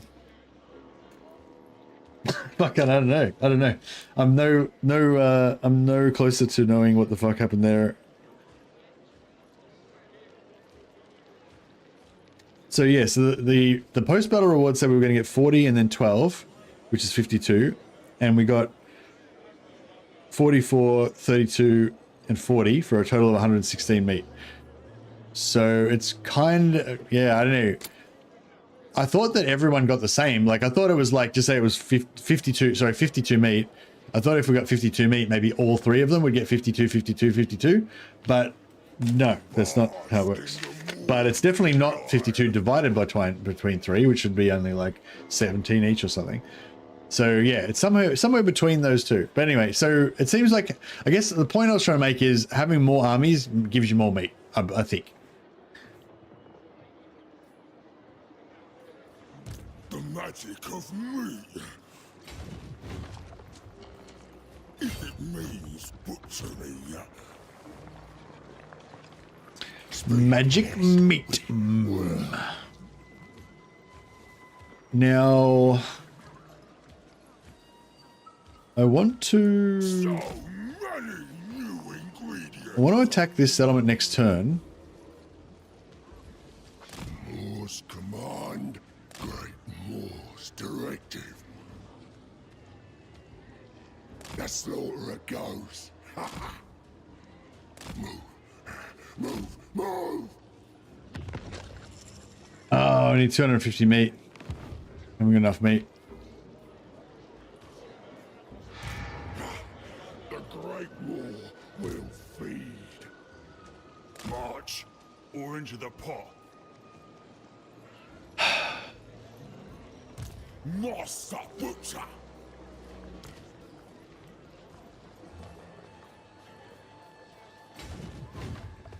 An abundance of fresh meat.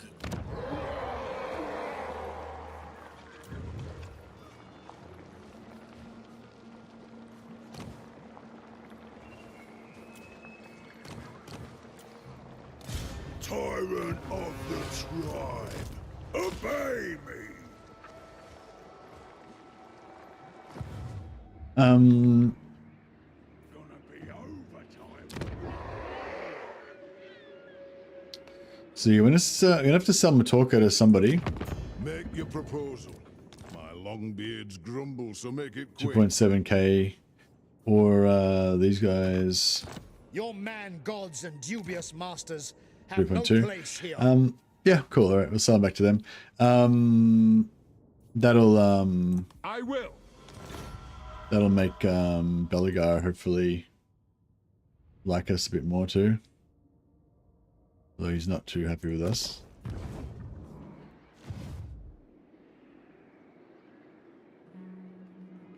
An abundance of fresh meat. Oh, mine. Emissary of the Moor.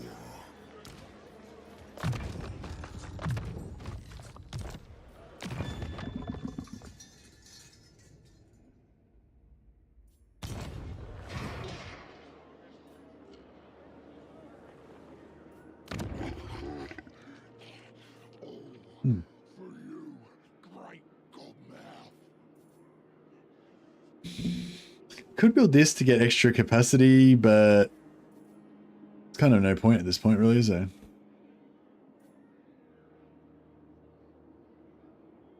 I mean, maybe. You can kind of build it and then maybe break it down again and get the money back, or get some of the money back.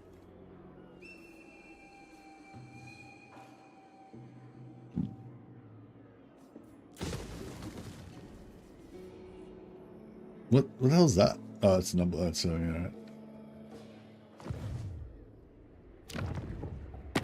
You may speak before my shield bearers and on the oath stone. Fine. Pig jousting, let's go. How's it pig jousting? Isn't it just Noblar jousting? Tyrant.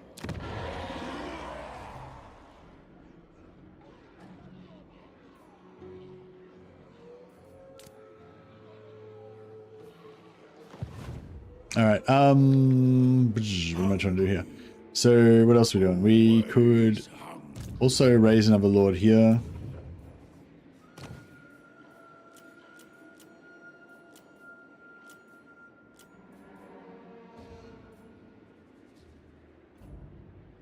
Fleet-footed, it's kind of cool.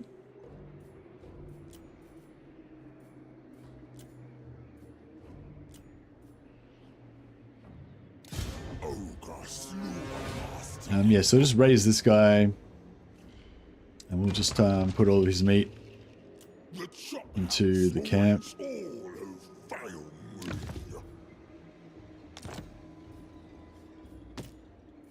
And then respec him out, so we can get him back in 3 turns. This is more of an emergency thing. Once we get rolling, I don't think we're really going to need to worry about this anymore. But just at the start, it's kind of good, I guess.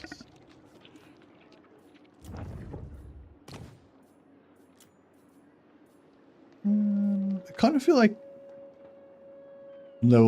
these guys are. What do these guys get? What do they start off with? Oh, I could have just checked in, I guess. They get wind blast to start with, don't they? Or do they only get helmet conversion?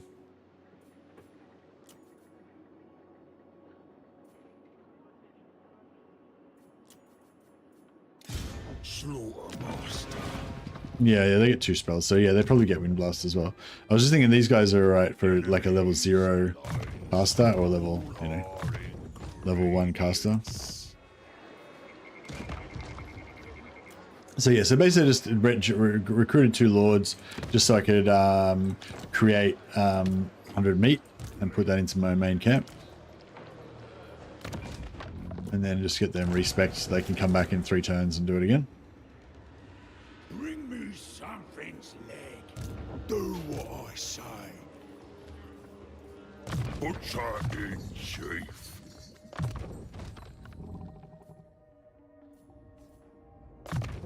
A fine tool of butchery. I wonder how fast you could get camps. We've got a second camp ready to drop already. I just don't have enough. I just don't have enough food on one lord at the moment. Like I need I need Skrag to attack Overheim next turn, so we can get another. So we can get another. Get enough meat so we can drop our camp. Oh yeah, I totally forgot about these. Well, when did we get these? Was that this turn, or had they been around for a while?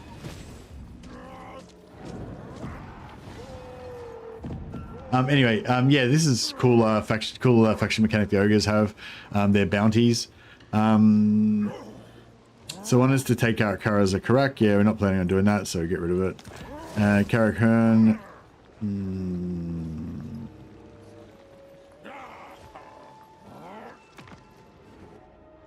Yeah, no, that would be cool, but we're not going to take that either.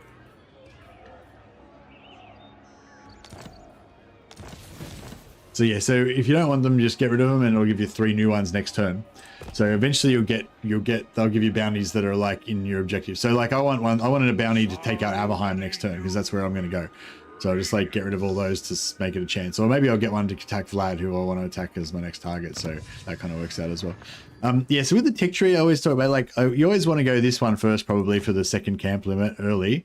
And then I usually want to go for like this one that gives you extra camps, another camp, but it takes 1 turn, right? But there's also like this one that gives you +2 hero capacity for butchers. This one gives you +2 hero capacity for hunters, which is quite powerful in terms of your armies and stuff. But yeah, but this one gives you extra camp limit. But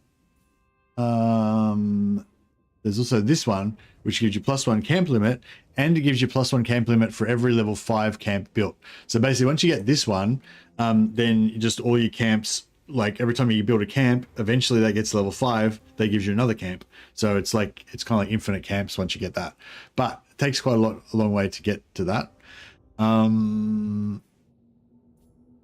Growth, and you have to go all the way through all this stuff. So growth, don't really care about. Control, maybe. Load of crew rank is kind of cool. Hedge replenishment, yeah. Camp limit. Oh, there's another camp limit there as well. 32 turns in.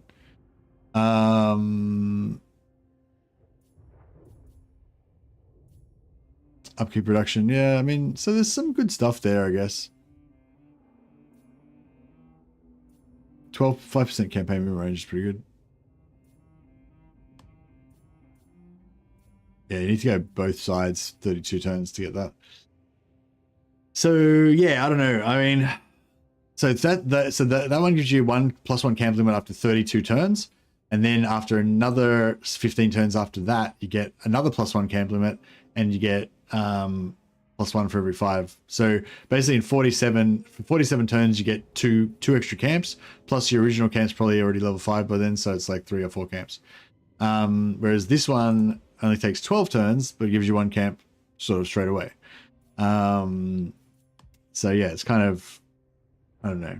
And then you also got these 2 hero capacity ones pretty close as well. So yeah, I don't know. I always struggle with that. I always struggle to know which one to go. I guess for your first one, you go here and you go here, because this is on the way to that anyway. So you don't have to make a decision for the first 4, 6 turns or whatever. Oh yeah, we got Grinstart, which is our +1 camp limit as well, which is pretty cool. All right, the only thing here is he's going to have a full stack here, which he's going to attack me with, and he might wreck me because I'm in force march and I'm not in range of my allies. So yeah, I was quite aware of that, like as I was moving then, but I kind of, I don't know. I was really trying to drop that camp because I didn't realize that I didn't have enough meat. So I kind of tried to stretch it out, but now I'm probably going to get wrecked. No, got away with it. Beautiful.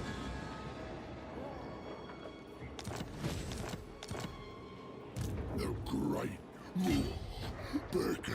Camps are still one per province. That's right, yeah. Well, for you they are. I don't know if it applies to the AI, but yeah.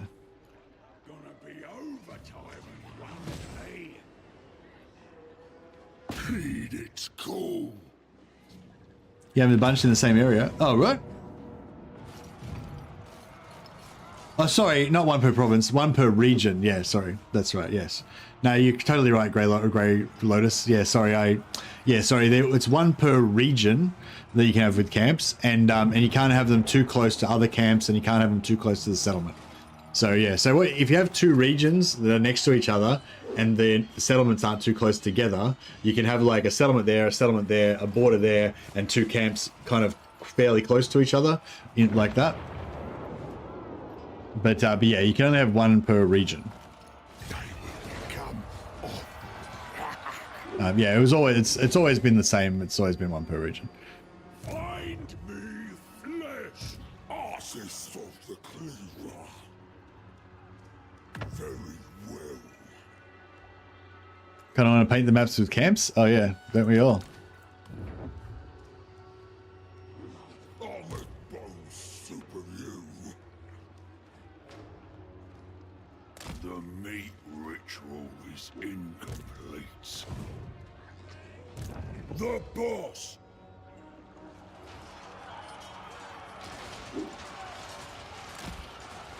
Let the hunger guide us. Want everything. There! I said so. Obey me. Yeah. If it means butchery.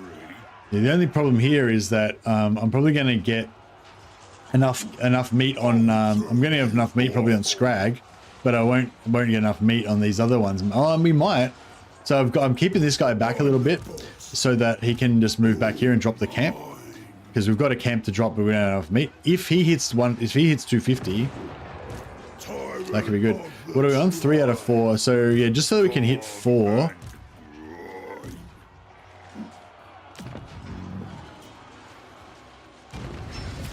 Just drop one more. That only costs us 10, and that gives us an extra 10% more meat gain from battles. So that means we'll get more meat. Hopefully this is going to be a big meat battle. So hopefully that extra 10 will give us, you know, will pay for itself. Biggest gut in the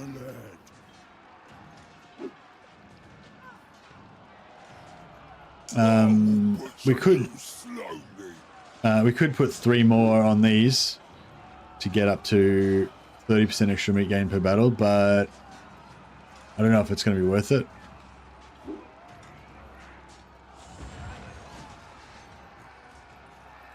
I suppose we could go. Anyone wanna challenge me?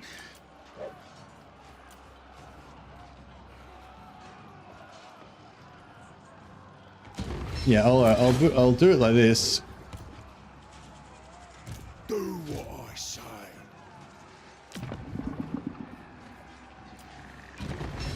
Yeah, so that way we get 30% more per battle, which will increase the amount that everyone gets. But this guy hasn't spent any, so it might increase the chances of him getting to 200.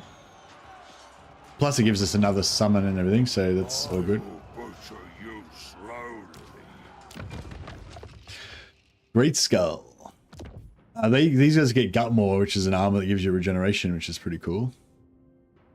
Demon Scar Killers causes terror. That's good. Cannibal Totem. I can serve you better, Great Moor.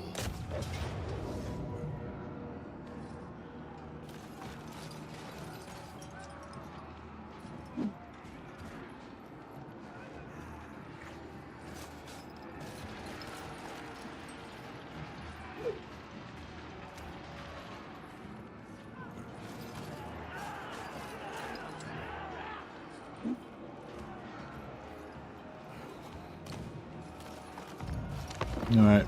Hopefully this will be good. Better swiftness on Skrag.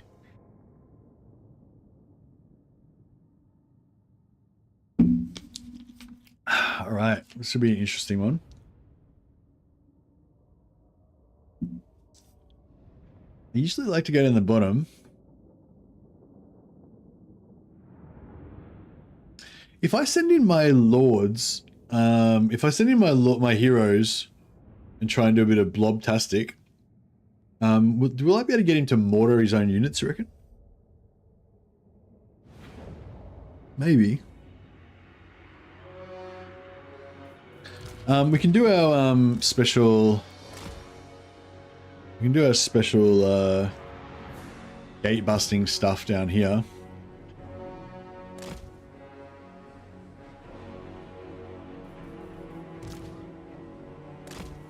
Here for shiny!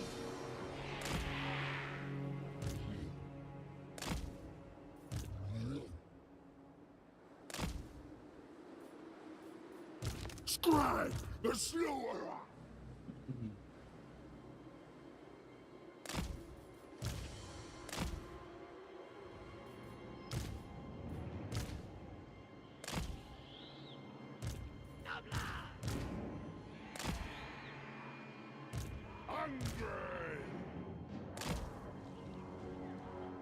Let's move back a little bit to make sure we're not in mortar range.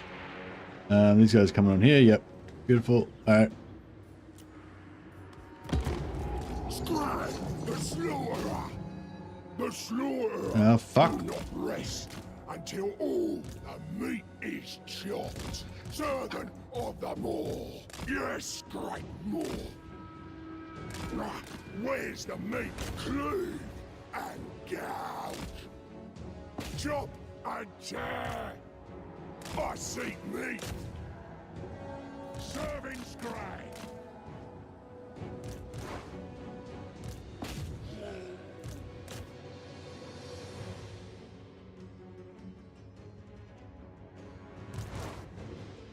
The Moor that Fucking roof, you bitch. God damn it. who wants trouble? Is there anything good about Goldfag? Yeah, Goldfag's got similar to Karl Franz's new mechanics. He's got all these like special campaign abilities that he can do, sort of like Zeech's Changing of Ways, but he spends gold to do it instead. So he can like buy enemy armies and buy enemy settlements and do all this crazy shit. I think he can pay to give extra movement to his armies. Yeah, he's got all these things that he can do, but they're just based on gold. Oh, that's Greasus, sorry. Yeah, sorry, Goldfag. Yeah, thanks, I got him off it. That is Greasus, yeah, sorry, that's Greasus. Goldfag teleports, yeah, Goldfag teleports and he's got like a contract mechanic where you can basically just cheese the shit out of the AI, teleporting all over the map and like backstabbing everybody, and yeah, it's really broken. Because you can take a contract from somebody and then get to fight one of their enemies, and that allows you to teleport to any one of your employer's settlements. So you can take a contract from like Karl Franz, who's fighting Festus, teleport straight to Altdorf while Karl Franz is on the front line fighting Festus, then cancel your contract with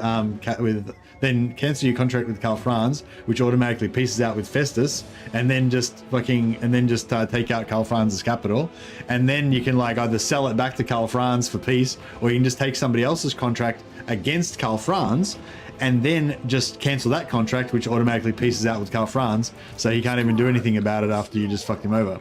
And it's like, yeah, it's I don't know, it is what it is.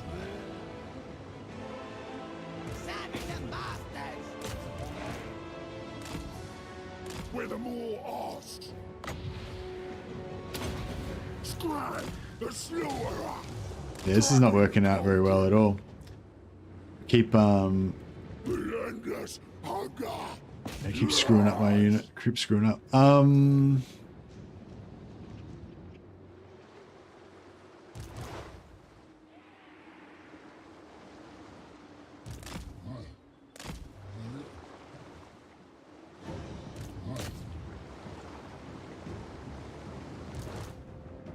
Master of the meat pot. Slaughterer moving. Or done, or more. Yeah, I'm not sure how we manage this one.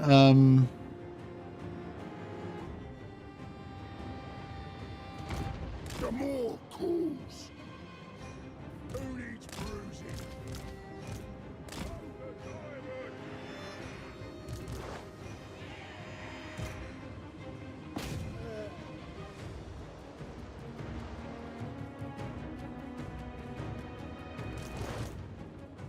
Voice of the more. For the god mouth.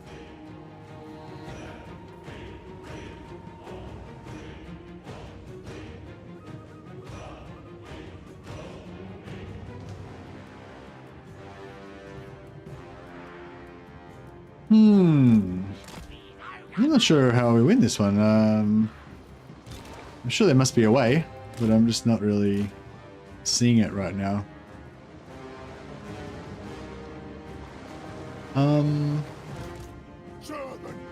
I guess we've sort of got, kind of like sort of got mobility advantage, sort of.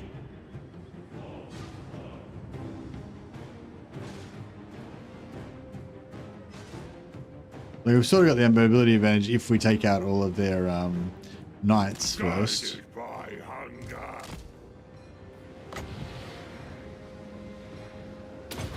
Skrag, the slaughterer.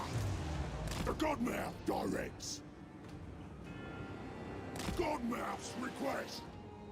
Dragging the cauldron. Yeah, I was sort of thinking if we could use their mortars to blow up their own infantry, that might work. But that might work. But they've got too many archers, so that doesn't really work. The slaughterer.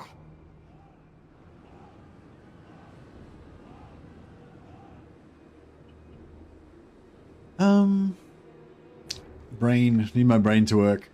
Me. Slaughter. The more. I guess we could waste their ammo. Time and moving. Waste their ammo, get rid of the archers, and then It seems pretty tedious, but I'm not sure how else we're going to do it.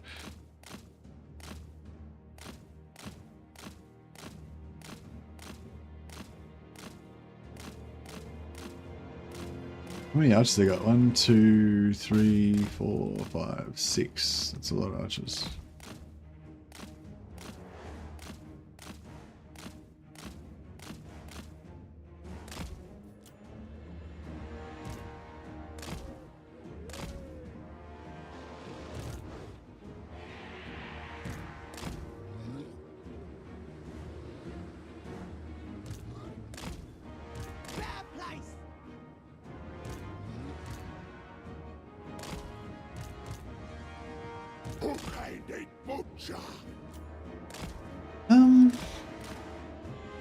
Yeah, I'm sort of thinking if we get rid of their archers and then we can, if we can even get them to get rid of their archers, they might not do it.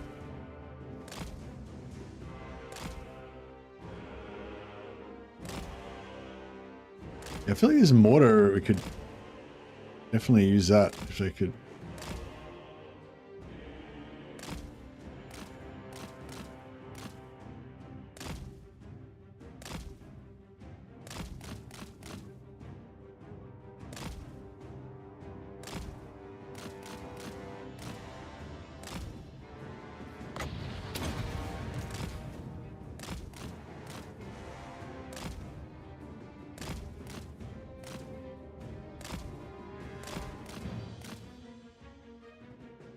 Yeah, so can't really waste the ammo of the archers without wasting the ammo of the mortars. The mortars can't really hurt us, but so we could use them to blow up their own troops. But yeah, we kind of need to get rid of those archers because they're deadly to our low armor ogre heroes.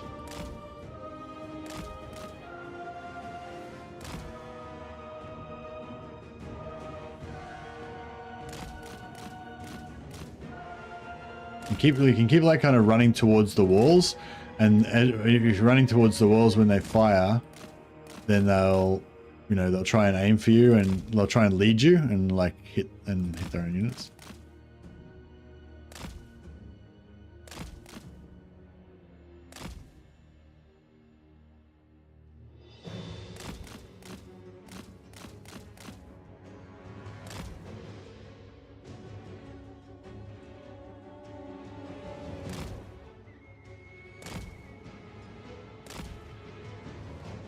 Yeah, it's not really working. I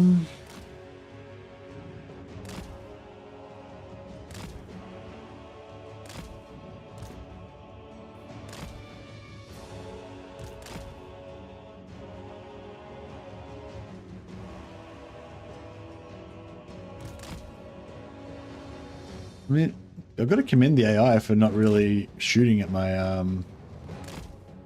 not really going for my lord very much.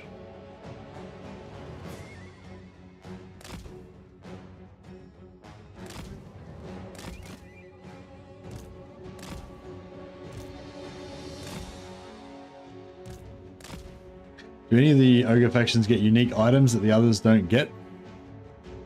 No, I don't think so. They've got the same pool of ogre items. They don't have a special. None of the ogre factions have like a special mechanic like the Forge of Death or anything.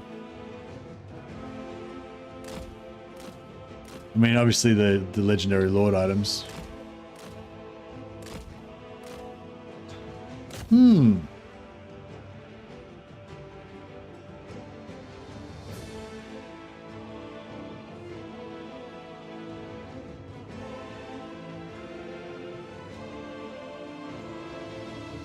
Oh, I mean, yeah, ogres get. None of the mercenary contracts give unique items. No, the bounties give items, but it's the same. All ogre factions get the same pool of items. Yeah.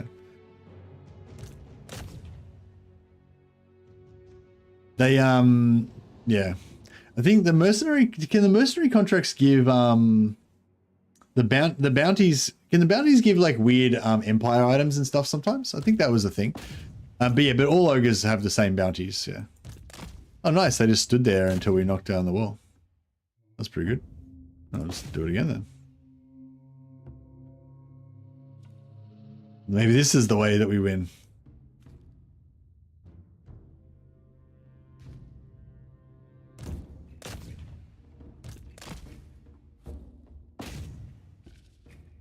Oh, nope.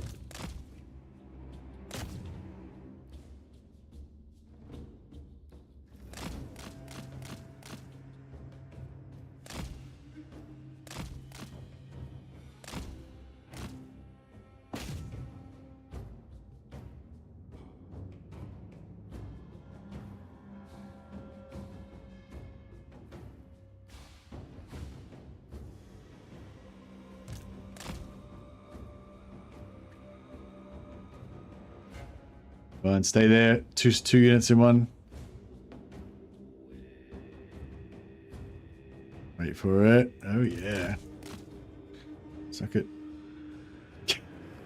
All right. Let's try and move some more units. Let's see if we can get them over here.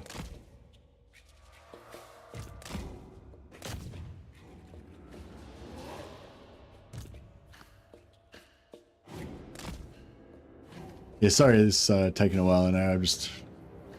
Siege was a little bit harder than I was expecting it to be.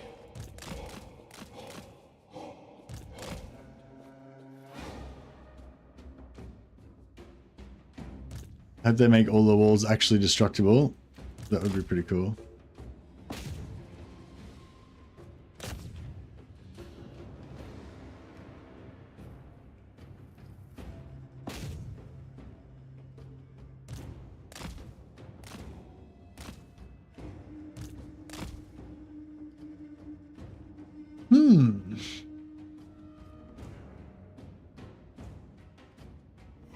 We've got them kind of spread out now.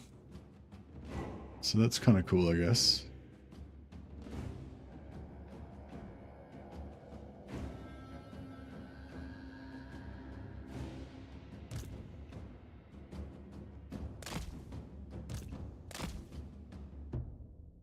Can you use your more spell to destruct the walls? I can use the Stone Shaker to destroy the walls. You mean the Boiling Cauldron spell? I'm not sure if it does damage to the walls, but I really want to use that on their troops, so I'm probably not going to waste it on the walls. Oh, shit.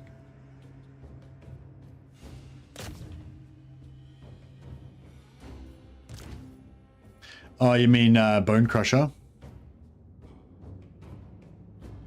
Yeah, I've only got 51 winds of magic, so I don't really want to waste it.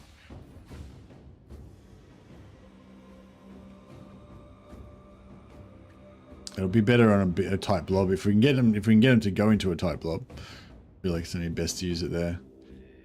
I feel like we're gonna have to blob them. We're gonna have to try and blob them, but I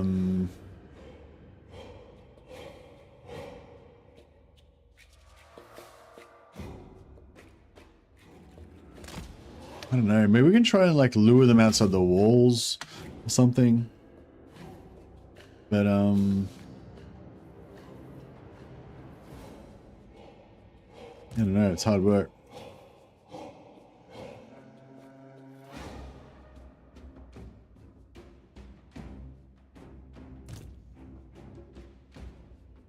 Siege attacker and pocket torches ruin Total War. There's so many things that ruin Total War. It's bad Russia. Bad Russian. So many things. It's like it's all ruined. It's just not even worth playing anymore. Game's a total travesty. Nobody plays it anymore. It's a dead game.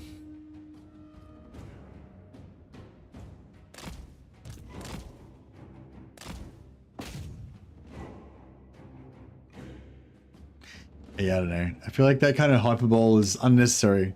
You could just say you like the sieges better without those things. I don't think you need to add the extra ruin to the game.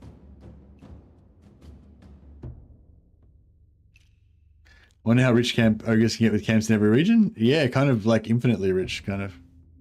Then it's less edgy. That's true. Gotta keep the edginess.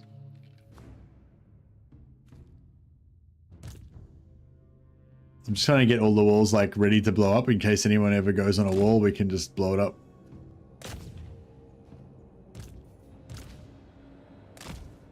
Alright, fuck, I don't know what to do.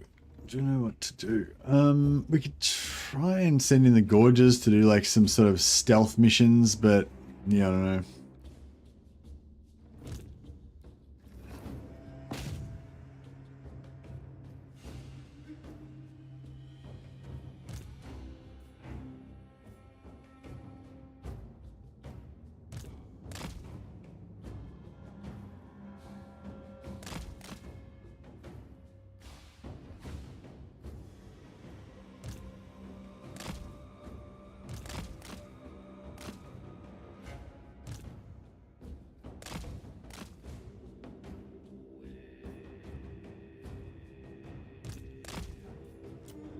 I don't know. I don't know if this is gonna work very well, but I don't know. We'll just try it. We'll try it out. The more commands. Let's just charge into these anti-large charge reflection guys. Relentless hunger. Show me your guts. Yes, great more. Over. Off we go. Gonna crush her. The more commands. Forever insatiable. The hunger gnaws. Skrag, the slaughterer. Master Predator. No, should I bother? Serving the master. Let's go, boys. This is gonna be bad. Take it all. This is probably gonna be bad. The ultimate hunter. Can hardly wait. The meat hook is ready. Find a new spot.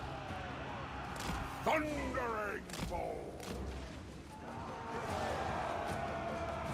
Guts out, boys.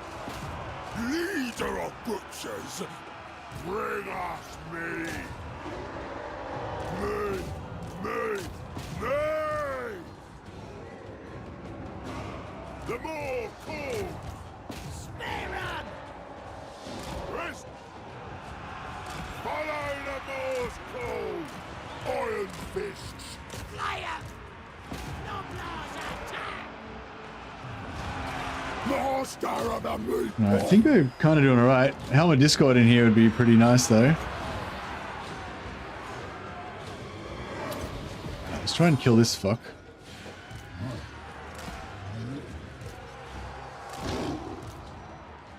War together! Guts out, boys. Ogres attack. On it. Serve the ogres! Munch 'em! Yeah, here's the archers. Yeah, the archers are gonna kill us. Trappers! Voice of the Lord. I don't know if I should crush on these ogres or...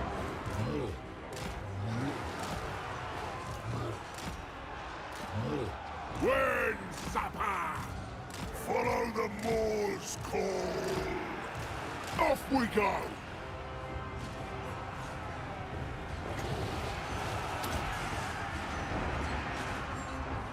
Can't wait, boss! Ready to go! This we can do! Good little runners! Done! Good plan. If I got a tribe on the move. Let's go, boys. Looking for meat. Off Try and we get go. some around there. Did we kill him? Oh, I think we killed him. Or we routed him at least. Butchery. Where'd he go? Alright. We need to get rid of these fucking halberds. We'll just help them along a little bit. Alright, get these guys in here.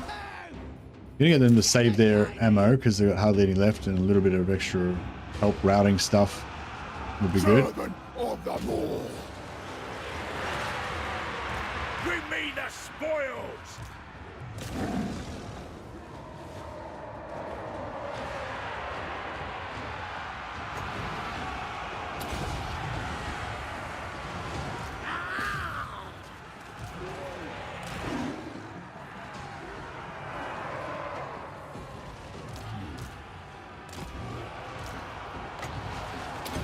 runners of the law. Rampage this way.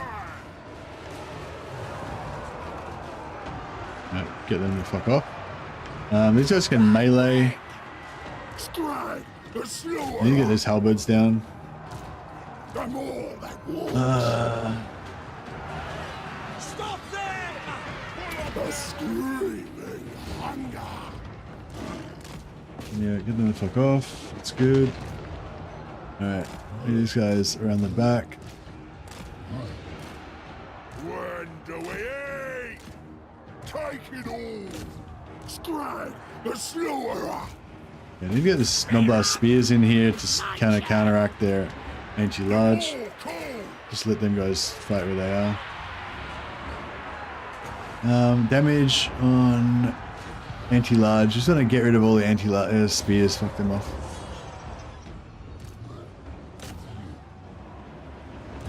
All right, put them back in.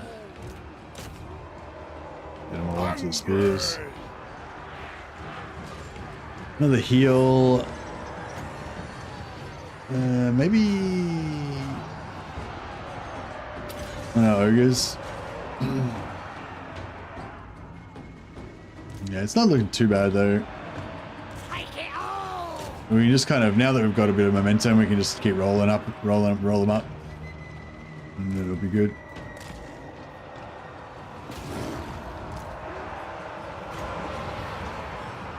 Me, slaughter, the more.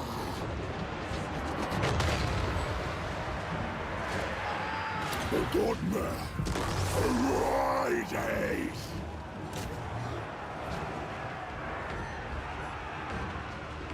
Yeah, this is happening.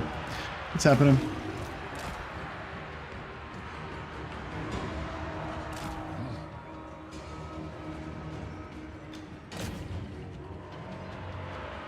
Me, slaughter, the more.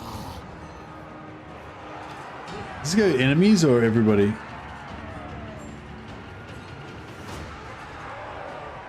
It says huge stationary area of effect, but it's only a 15-meter radius. It's not very huge in my book.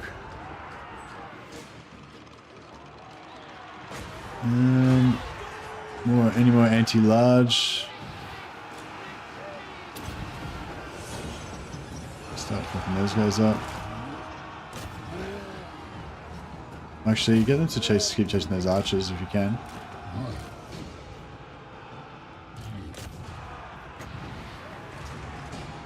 Hook-handed butcher.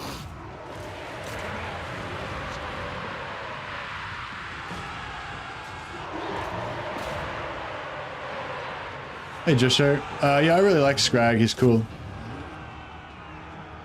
I think Skrag's like the best, kind of the most ogre-ish of the ogre campaigns. He's like the most, yeah. I feel like Goldfag's cool. Like Goldfag's cool, but he's like really cheesy and like overpowered, and he kind of just negates all the diplomacy and everything of the game. And just, I don't know, he's cool, but I don't know, he's fun, but he's not very Total War-y. Goldfag's cool as well, but you know, I feel like his whole money thing is a bit like, it's kind of like Zeech's changing of ways and stuff. Again, it's sort of a little bit takes it away from the pure Total War-iness, you know, whereas I feel like Skrag's like the most generic, you know. Skrag's like the most generic. So if you want to play kind of like just ogres, but yeah, like, yeah, Greasus has got like Greasus has got the like the changing of ways money thing, which kind of makes it, and that kind of dominates his faction in a way. I think it dominates his theme a bit. And Goldfag's got his whole like cheesing contracts everywhere thing, which kind of dominates his faction. Whereas, yeah, I feel like Skrag's mechanics cool and everything, but it doesn't take away from the ogre-iness of him. So I don't know, I like him anyway.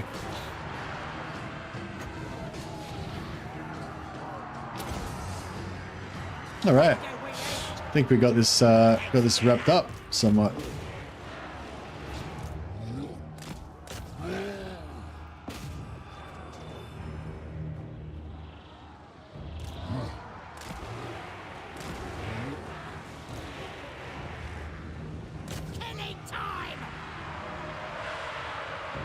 Greasus would be my favorite if he wasn't in a mobility scooter. Yeah, I like Greasus, but I just hate his start. Well, I don't hate it, but I don't really like his start position that much. Like, I really like how Skrag's close to the Empire, so you can get into your Empire-centric action. Forever insatiable. Bruising for the more!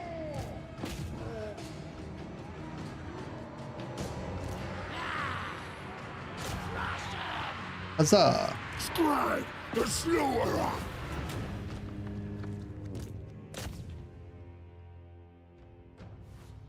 Did we kill that lord, other lord? I don't know which one was the one that...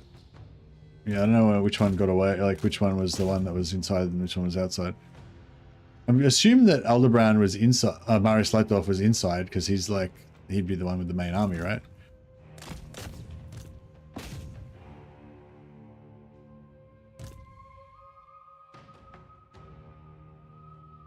Have like Noblar horsepower instead of horsepower.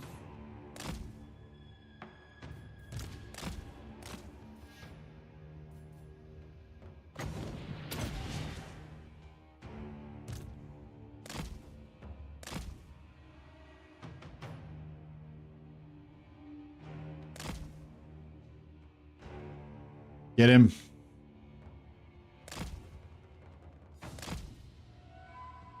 Faster.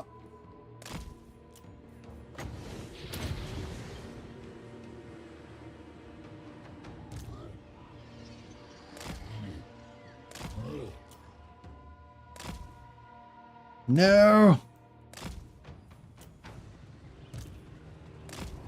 Oh, actually, it doesn't matter. Yeah, I'm pretty sure he's inside. He's going to die anyway. I think it was the warrior priest, but I think we might have killed the warrior priest, so we might be all right. Oh fuck, they made it there, but I didn't charge them. That's right. Good stuff.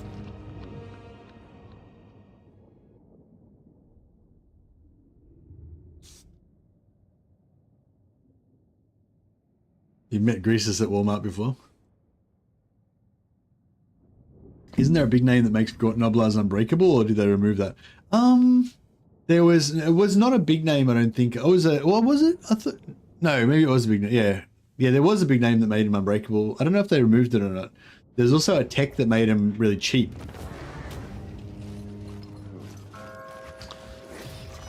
No, I'm not really familiar with the new tech tree yet.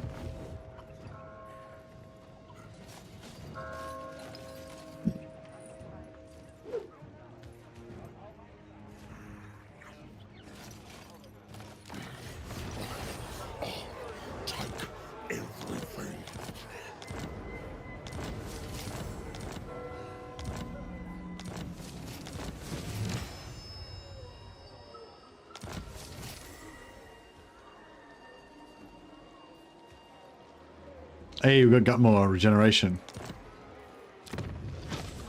Very nice. Border Princess wants us to take out Vicious Gobsmith. Unlikely. Clan Verms wants us to take Bitterstone Mine. That's super unlikely.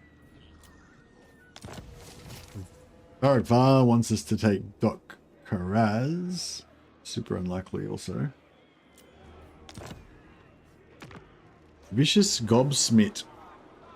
Vicious Gobsmith. Yeah, it's probably unlikely. I mean, we could take this guy out. We're probably not going to take out Vicious Gobsmith. I win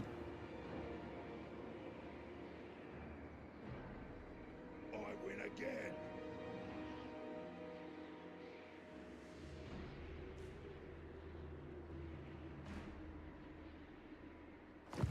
Yeah, I'd love to like try and take over all of the trade goods everywhere, and then like kind of be intermingled with the Empire and just be there like mercenaries, but have camps everywhere.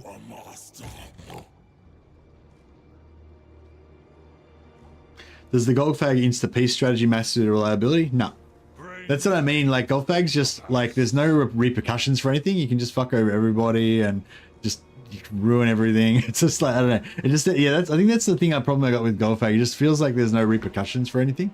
But it isn't too, like I feel like if you actually try to like use Goldfag's mechanic in an intelligent way to build your empire and like betray everyone in really strategic and stuff like that, then it actually is more fun. but it's sort of too easy, I still think, but it is more fun that way. Like the first time I played it, I just like jumped around everywhere, just fucking everybody over, and I didn't really even care about anything, you know. I just kind of played like a horde, and it was not very meaningful to me. But the second time I played it, I tried to actually just use all those things to the maximum, just make as big and powerful as Empire as I could, and confederate everything, and just like actually tried to maximize it. And it was more fun then, because it was like you're actually kind of having fun trying to use that mechanic, you know what I mean, to maximize, you know. But I guess I don't really get into that, you know. Like if you really like you know, army, like painting the whole map and like fast conquest and stuff like that, which, you know, who doesn't, then yeah, you can use Golfag's mechanics to help you with that, and it is sort of challenging using it strategically, but yeah, they can still declare right afterwards, right? No, they can't declare right after, because you just pieced out with them, right? Well, if you do it, so it's sort of cheesy, because you can like so you could like take a contract with somebody, teleport to their capital, cancel the contract, which pieces out with their enemy, then kill them, then take another contract against them, then cancel that contract, which automatically pieces out with them. And then they can't attack you because you made a peace treaty with them, right, for 10 turns. But then you can take another contract against them again, which would then put you back into a war with them without you breaking your peace treaty, and, you know, you'd be all good again. So yeah, so it's sort of, yeah, you can just fuck with the AI basically.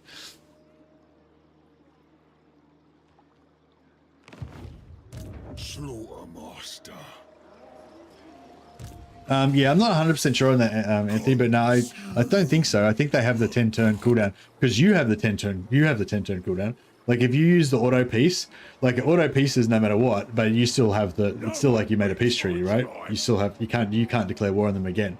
But if you take a contract, a bounty or whatever, then you can declare war on them again, and you don't get any penalty then. So it's like, yeah, it's a bit weird. Okay, so we've got two choices now. We can either go down here and try and take out her starting enemy, but I don't think we'll make it in time. Oh yeah, look how much food we got.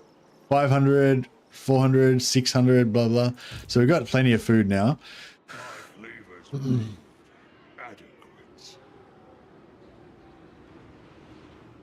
So I think this guy could probably go back to like here. Bring the meat to the choppers. Follow the boss. And then he can get a camp down. Ogre tyrant. Waberheim camp, got lead belchers, that's pretty cool. And then we can straight away pop that to tier 2. Tier 3 or whatever. Tyrant of the tribe. Tier 2, so only 200. I win again. Do we want to rush Vlad, or do we want to rush this? I am the tenderizer.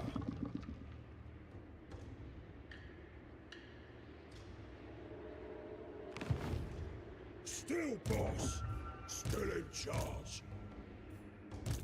More's chosen. Meat ritual.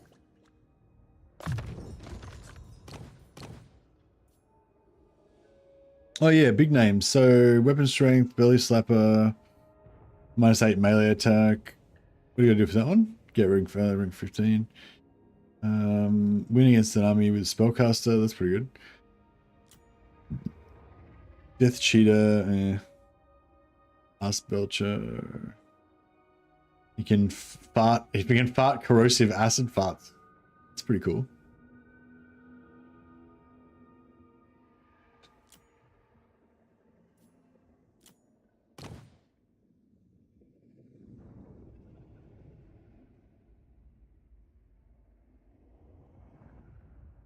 Win against an army with trolls gives us troll guts.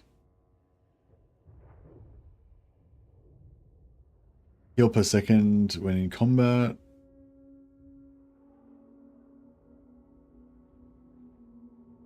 End your turn with starving hunger level.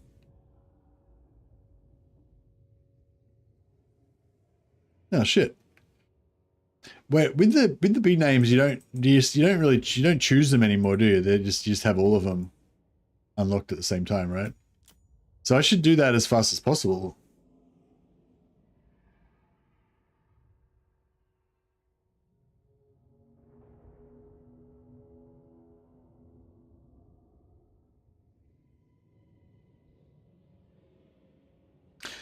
You can choose not to abuse the system or do it selectively for strategic stuff. So mercy wisdom. Yeah, yeah. Well, I think you're intended to you're supposed to use it that way. Like you're supposed to betray people and all that kind of stuff. That's kind of the whole point of it. Which is cool and everything. But it's a bit like the changeling, you know what I mean? Like it's cool if you want to just mess with everybody and ruin, you know, kind of just be a vandal and just fucking ruin everything. But I find it doesn't like, it just doesn't like it's fun in a sense, like the first time you do it maybe, but it's not like the kind of campaign you're going to go back to again and again, you know, like, whereas I think if you have more of a connection to the territory or, you know, like if, yeah, like trying to like have a particular ally that you help or something, it's kind of the same with the changeling, you know, it's like if you have a particular ally that you try and help or something, then it all kind of feels a bit more grounded to me anyway. But yeah, but also I think with the changeling, it's also like if you try to like really go to the nth degree and max out all of that stuff, it's probably fun, but it kind of feels a bit, yeah, anyway, whatever. I don't know, I'm getting into philosophical phase. I was just having a look around to see if anyone had that anyone had that big name, but it doesn't seem like it.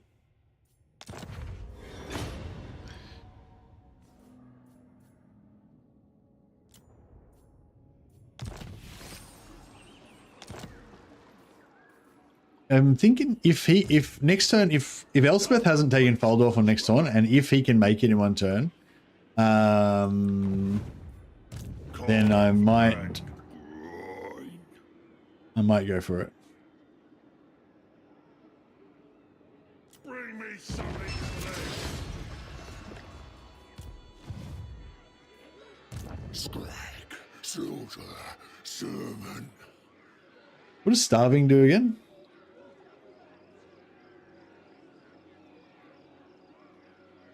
Bring the meat to the chop house.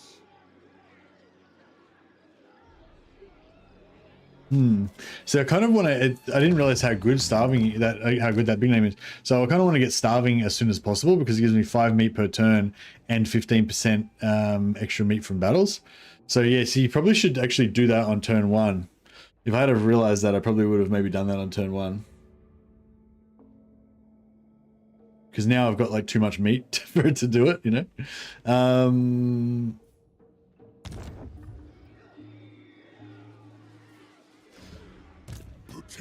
By the ever hungry. But yeah, if that doesn't work, It is night.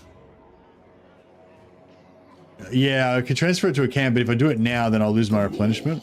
Chosen. Like I kind of want to do it on a turn where I'm going to get the food back the same turn. I win again.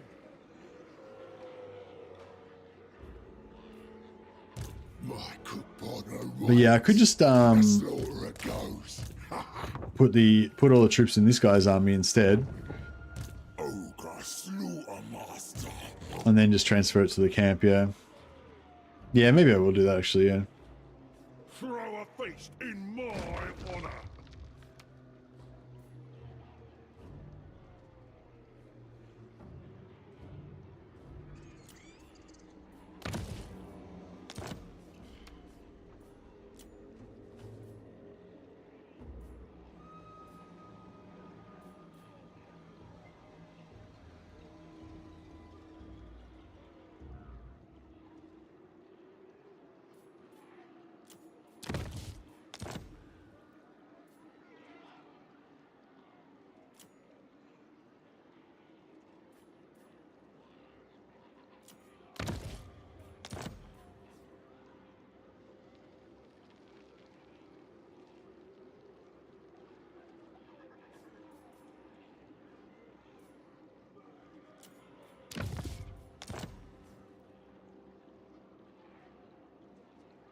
Oh yeah, it's going to deactivate all my things though.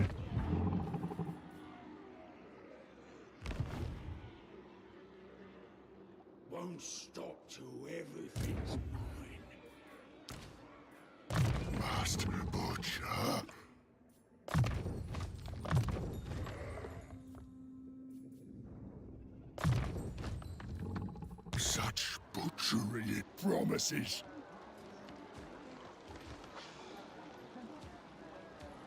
Bring me something. Consume. Sorry, I forget what's the tyrant demand ability that you're talking about, Peering Turtle? I haven't played Greases for a while. I forget the names of the abilities. Can you just describe what you're talking about? Was chopped.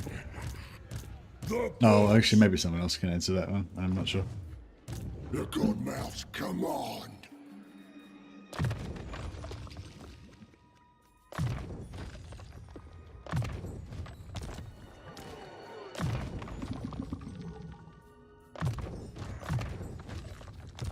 Says steals a random magic item or ancillary from target lord's army if one is available. Oh yeah, yeah.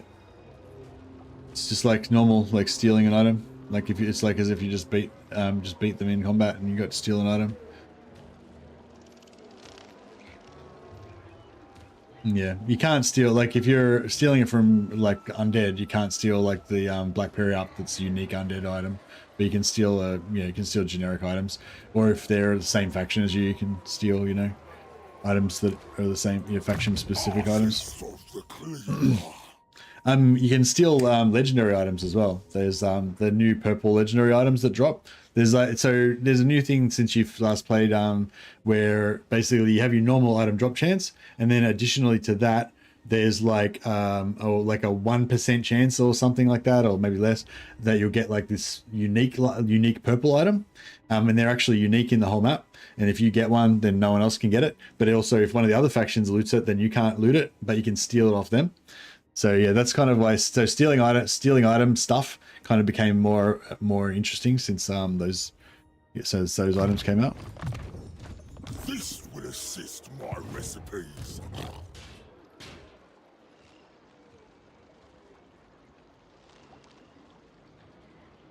Protected by the ever hungry owl.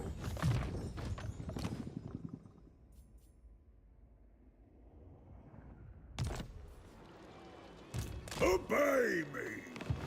But yeah, so now we've had one good fight, so now we've got tons of meat, so we don't really care about meat loss so much.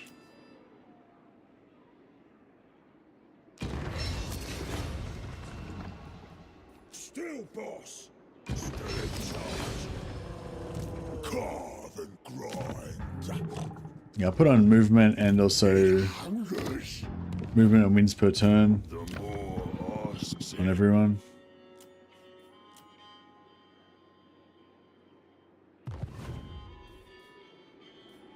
I'm the boss. Got it?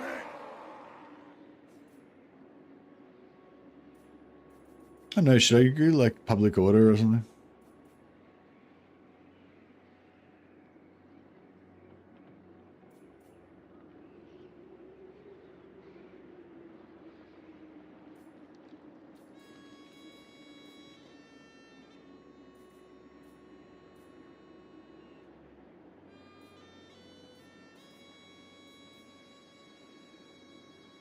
That'd be pretty cool.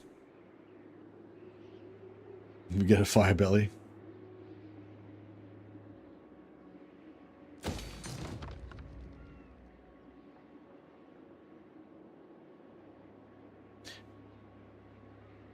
Yeah, it won't let, if you can't equip it, it won't steal it. You can only steal items that you can equip. That's why stealing seems to never work half the time, because a lot of the items are like, you can only steal an item from the Lord. Like if you in battle normally, you only steal from the Lord when they lose. So if they have items equipped on the heroes or whatever, that doesn't work. And yeah, you have to beat them, and also yeah, it has to be an item that you can actually equip. So you know, and your chance to steal has to succeed as well. So it's kind of like, you know, kind of not as good as item drop. But now that you can steal unique items, it's kind of like it's more interesting.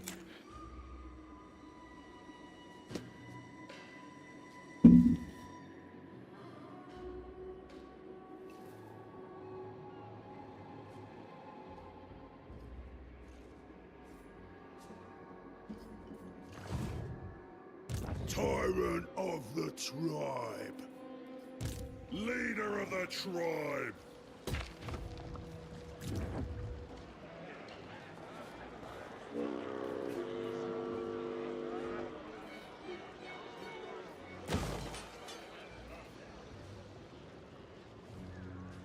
slaughtermaster abides. Move. Lay out my cleavers.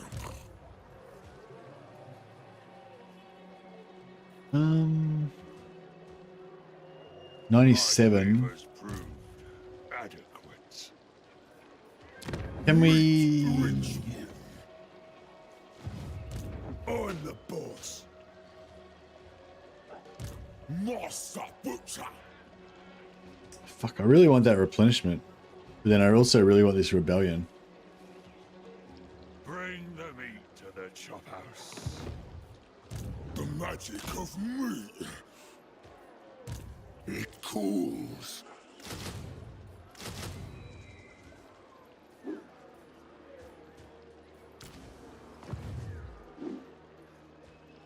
I'm the boss. Got it? War's chosen. Remember when we stole items from borrowed armies? Yeah. In borrowed armies, you can steal their items. That's different. That's not stealing items. What we're talking about, though, that's a totally different mechanic. Oh, sorry. Yeah, sorry. You're talking about the yeah. Sorry, no, I get what you're saying. Yeah, because you're using Greasus as mechanic, you might be able to steal it. Yeah, maybe. But what's the why do you care? What's the point? Like, what's the difference between stealing an item that you can't equip or just not stealing the item? Like, you can get like 20 gold for it or whatever, or 50 gold. Anyone want to challenge me?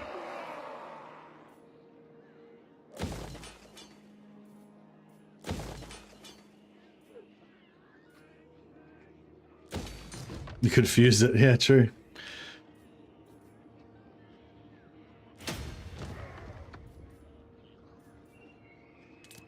All right, get this rebellion. Butcher in chief.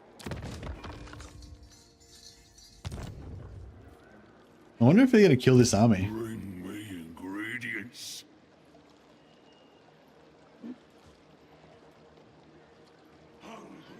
Maybe.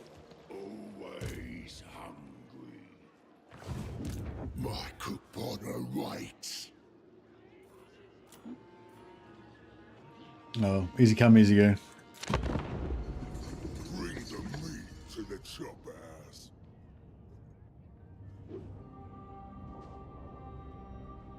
Yeah, and oh yeah, I get like a legendary. Yeah, well, those legendaries that you like from the Chaos Dwarfs, I don't know if they're unique. I don't know if they're a faction. I don't know if they're race specific for the Chaos Dwarfs or not. Like the normal drop items that are Chaos faction specific, I know they're faction specific, but I've never actually tried to steal one of those legendary ones.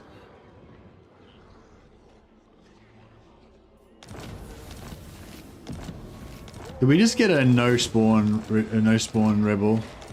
Someone better keep us. Ah, motherfucker. Master of awful. Oh, they took it before we could get there.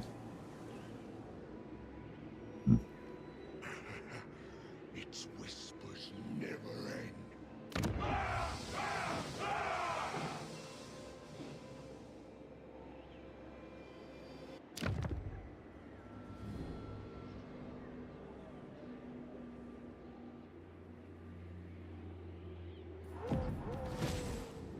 Can you set up camps using borrowed armies? Yeah, you should be able to, I assume. I haven't tested it, but yeah, I assume so.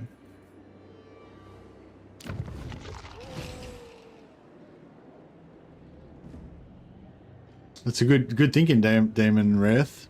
I hadn't even thought of that before.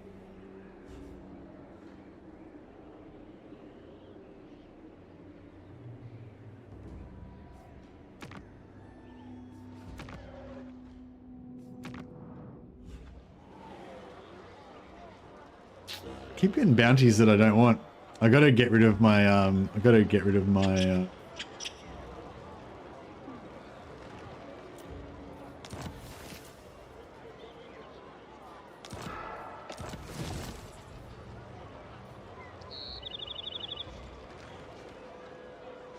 $200 meat for Rough. Who the fuck's Rough? Is that one of my guys? Oh, it's this guy.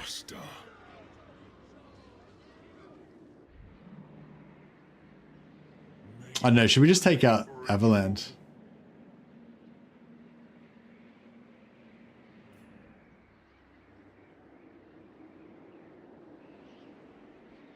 It would be nice to get the iron, but I feel like it's kind of too far away, so...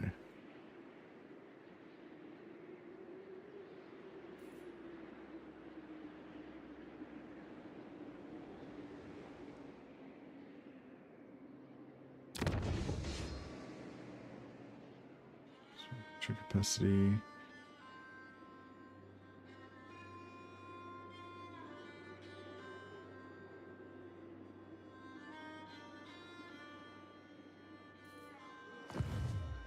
Prophet of the great law. Oh, nice. Yeah, I got 5 meat regenerated per turn and 15% extra meat from battles. That's really cool. I wonder if that 15% extra meat from battles also applies to all of the reinforcing lords as well, or if it's only for his share. Use the more spell 3 times in a single battle. Oh wow, alright, we need to get that going.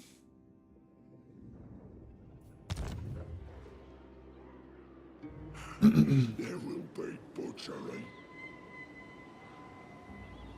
I think it might be worth taking Steingart. Let's just see. The more guides us.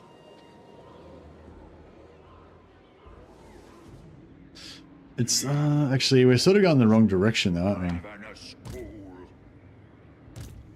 Meat ritual.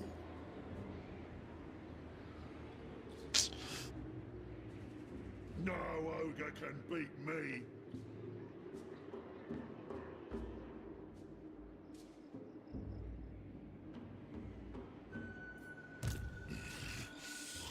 Consume. Must butcher. Meat ritual. Maybe we take out Wertbad.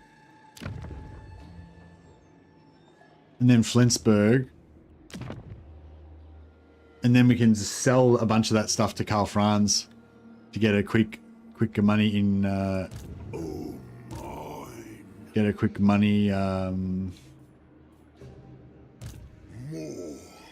God, my guts.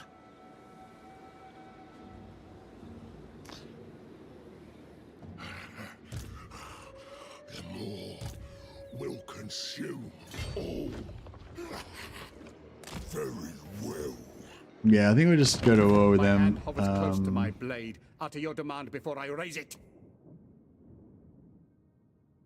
Deceiver, you are tiresome. Get away. Such a... Yeah, we'll crush Sterling, sell their stuff to Reichland so that we can make Karl Franz our buddy. Ogre slaughter master.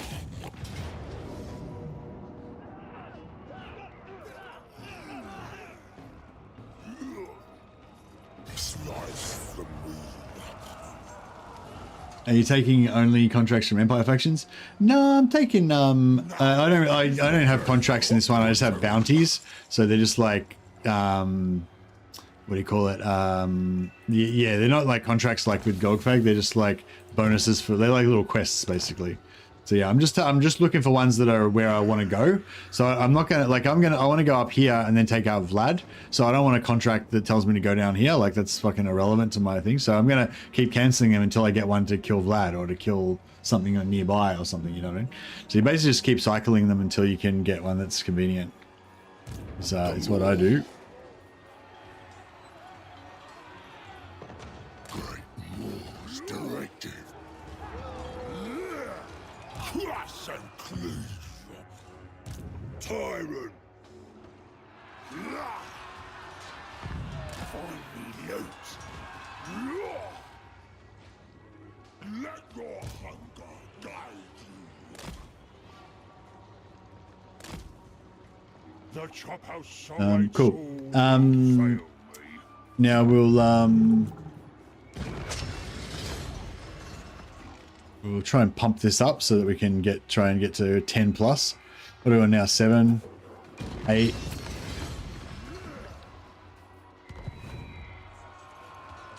Meat.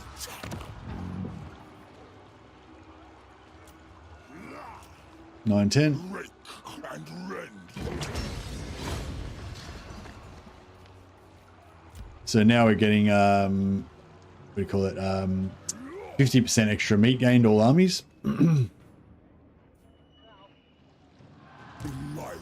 me of them.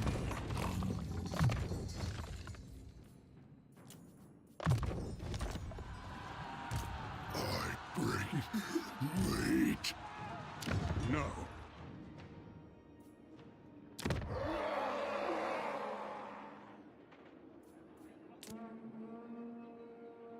So now I kind of want to wait. I kind of want to wait a turn on this. I am the tenderizer.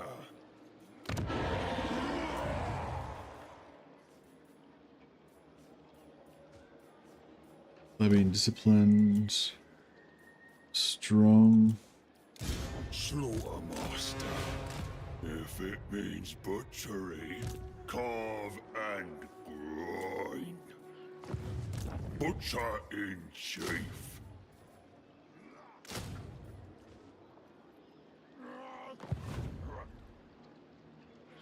Gonna be overtime.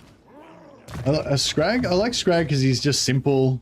He's kind of powerful, but he's just kind of simple and kind of, Fresh will yeah. craft. Slaughtermaster.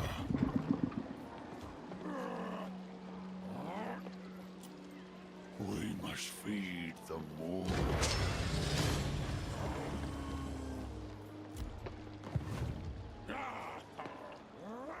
That's weird. So this guy's still, oh, that's interesting. So he like already had, oh, that's crazy. So this guy I'd put on, I think what happened there was I'd put on all-consuming stomach before I disbanded him. And then I disbanded him.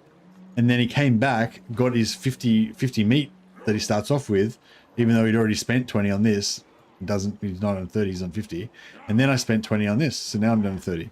So that was kind of cool. So you can like, you can recruit a guy and then just instantly put his 50 meat into your camp, or you can recruit a guy, like put all of the buffs on, and then disband him, or respec him, sorry, and then bring him back with all of his 50 meat back again, but he's still got his buffs for one turn.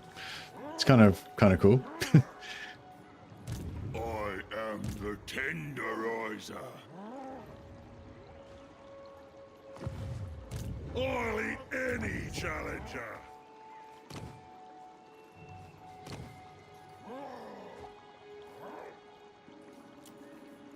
Tyrant of the tribe. Biggest gut in the land. Tyrant!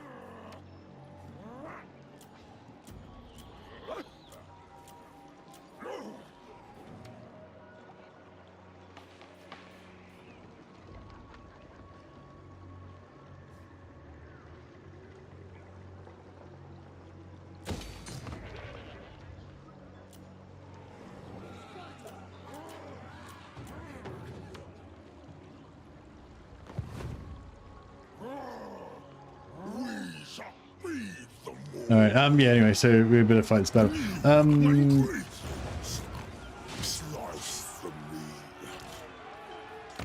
probably give this guy the gut more because I feel like he's going to be the one that gets wrecked the most.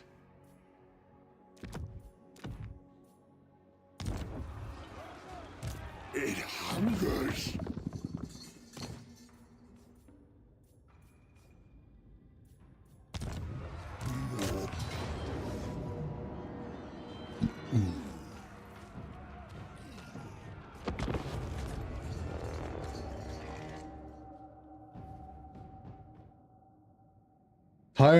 Tyrant's demands feel kind of low impact. Yeah, it just depends. I mean, if you like that kind of Zeech kind of thing where you're just like messing with the AI and doing crazy things, like being able to steal enemy being able to steal people's settlements, like just go and like buy a tier 5 settlement or whatever, it's pretty cool.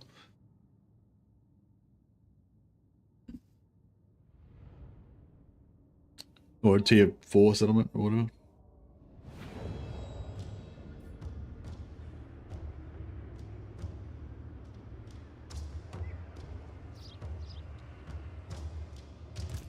Ogre Slaughtermaster!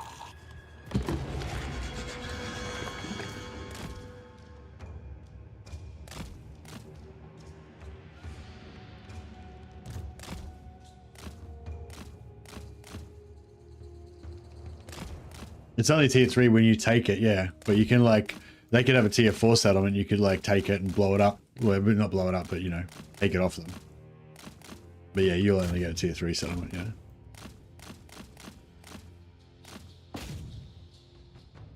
But I don't think there's a cap on what level it has to be.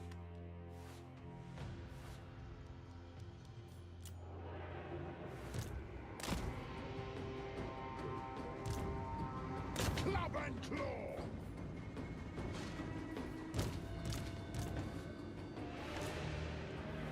Seeking slaughter! Yeah, we've got the boiling cauldron AoE.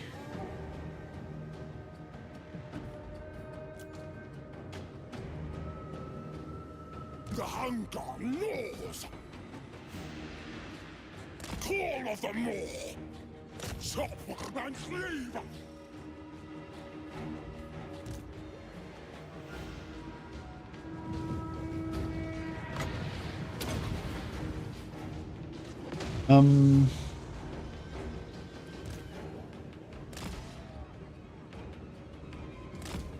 Might just basically, actually, let's just, maybe we'll just sit back and let these guys deplete their forces a little bit, because I guess we're going to want to fight them afterwards.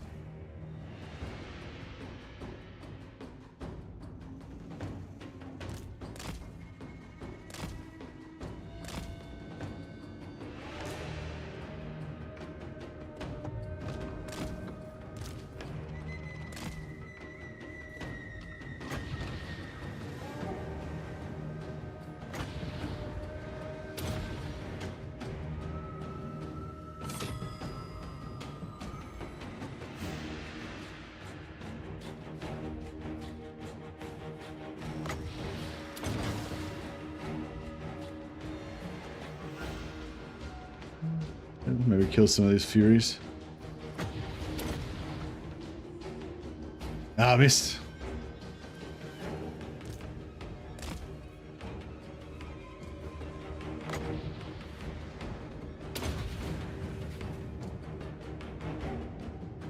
Oh, what? Oh, walls with ladders on them are indestructible. I totally forgot about that. Yeah, if as soon as somebody puts a ladder down, the wall becomes invincible. Forever insatiable! Do what I say! Bring me the spoils! Worship my gut plate! Just like in real life, exactly. Yeah, no, you don't have to convince me to be total. I don't really like Greasus. I don't really like that whole like Zichi power thing that much. And like this thing, I like Karl Franz's one because he's one more like buffs. Watch me go! Find a new spot! But I like some of the other mechanics. But it's not like, I don't know, like, Godmouse request! yeah, no, I don't have a problem with it, I guess. Like Greasus's faction mechanic is cool, like him doing all the magic power stuff, but it's not as compelling to me, I think, as some other faction mechanics. And yeah, I just don't like his start position. I don't like him going around that mobility scooter. Yeah. Me, slaughter the more! Oh, I kind of thought the boiling cauldron was his mechanic, like his thing, but no. Yeah, like I said, Skrag's my favorite. I think he's the most ogreish one, and also he's in the old world, so it's good. I like Goldfag's start position, but I'm not sure if I like his I'm not sure if I like his faction mechanics too much. Like, again, they're like fun, but I don't know if they are as compelling as other ones. The screaming hunger!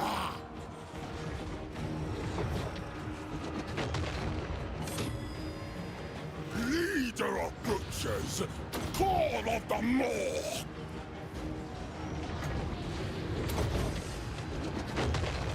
Splendid butcher.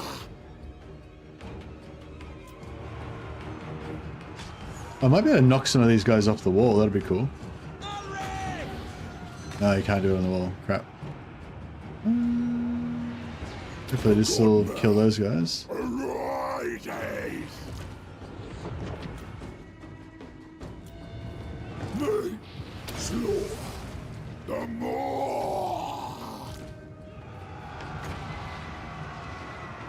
Supreme butchery.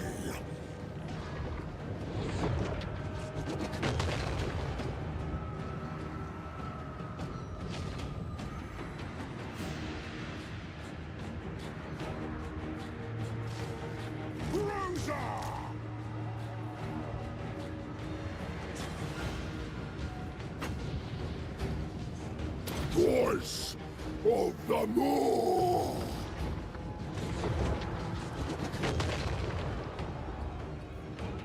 Bruising for the Moor. Oh, did I just do the wrong? Oh, just did the wrong one. The meat ritual. Trying to kill the changelings units, but I accidentally killed the enemies.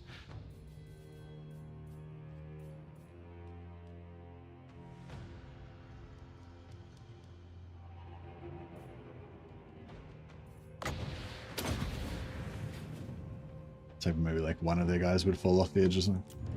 Alright, cool. Just read they're gonna have some new unique items, 6.2. And rare merge into uniques, that's nice. Yeah, that's true. Although it's only like a tiny chance to get a unique. So most of the time when you merge two rares, you're just gonna get trash. So before it'd be like 2 blues equals 1 blue. Now it's gonna be 2 blues equals scrap, just destroyed.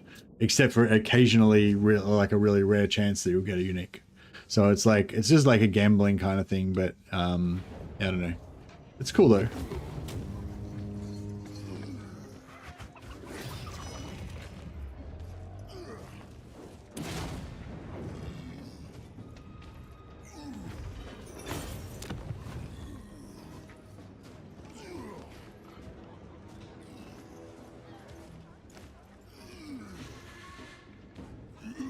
It's the Moor's house now.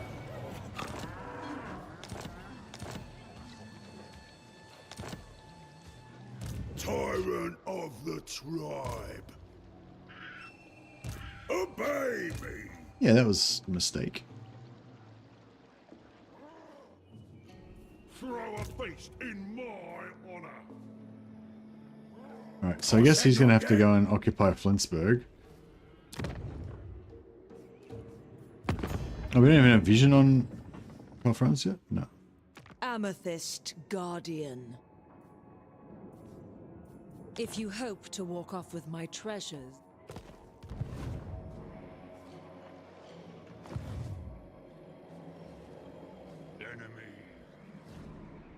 You're new, Zoddy's new. He's only been playing the game for 3 years or so. Or 2 years.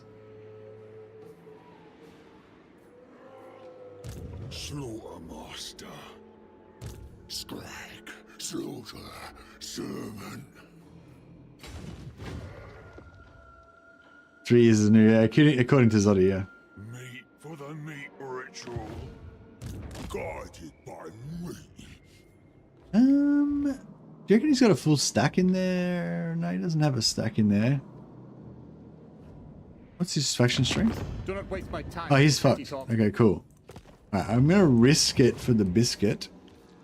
The Moor decrees it. There's a slight chance he might have an army and wreck me, but it's a risk I'm willing to take. Prepare the chop house. Do what I say. Get to the chopper.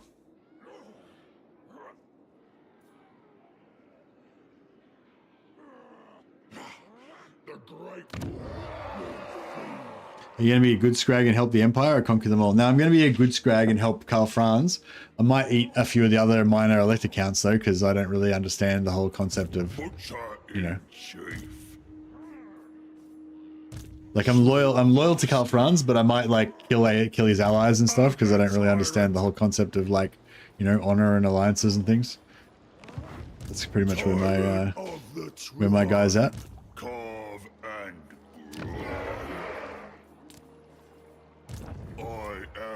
tenderizer. Ogre slaughter master.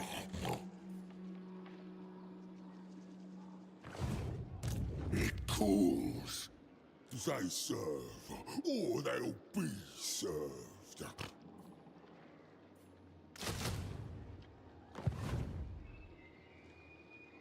My meat. I got jealous with your Volkmar campaign and I started a new Volkmar campaign too. Oh, nice. So you kind of doing the same thing that I was doing of like just doing the short campaign victory and then going north to help Cal France? More. God, my gut. Nice. A man after my own heart. It's the only way to play Volkmar, in my opinion. Like people who like just like to create an empire in the south for Volkmar, like heresy. Like what the fuck? You're just gonna let the empire die? God damn. If you know it doesn't matter what empire faction you play, you've always got to migrate back to the empire to save the empire from the vampires and stuff, in my opinion. Any other choice is heresy. Oh, mine. Loving of the great Moor.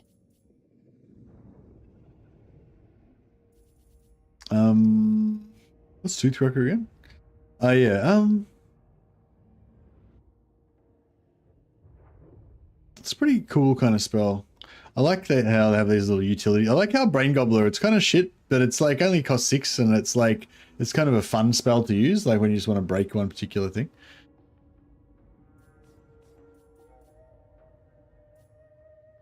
Yeah, and Bullgorge is pretty cool as well.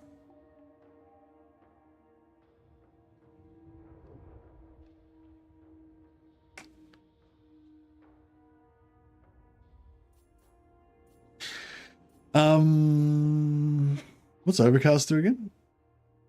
Extended duration, yeah, it's not really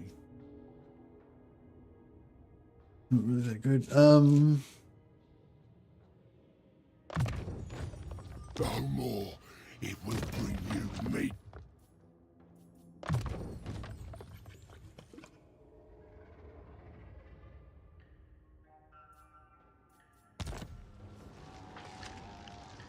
Praise the ever-hungry mouth.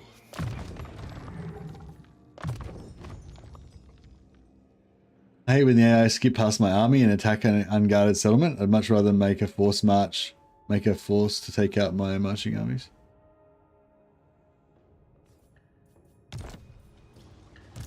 I'm the boss. Ogre slaughter master. You can set ambush traps and stuff to encourage the AI to attack the army that you want, but Meat ritual.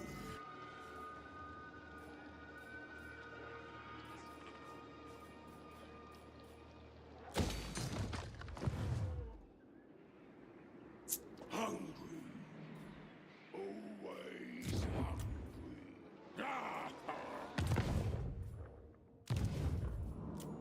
I feel like I'm gonna get screwed over here sooner or later.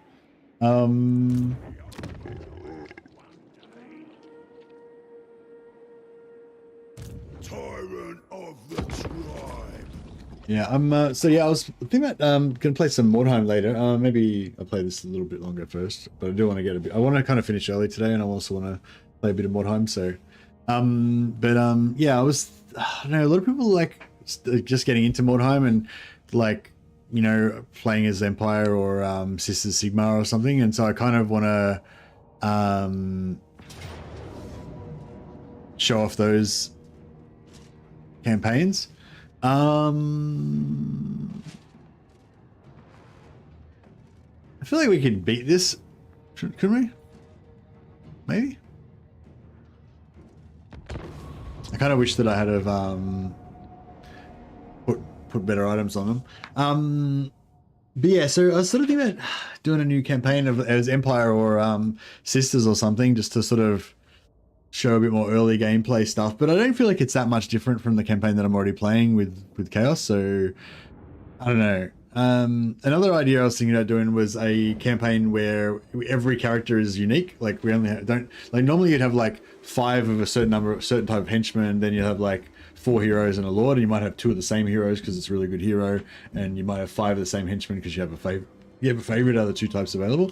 But once you unlock all the different stuff for all the different factions, then you can actually have like 2 extra henchmen from other factions, plus your 2 starting henchman types. It's 4 different, you only have 1 of each, so you have 4 unique characters. Then you could have like, and you could have each of your heroes be unique.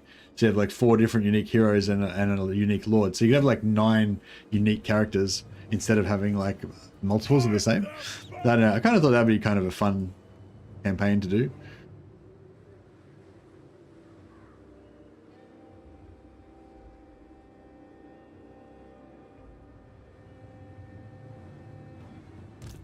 The undefeated ruler.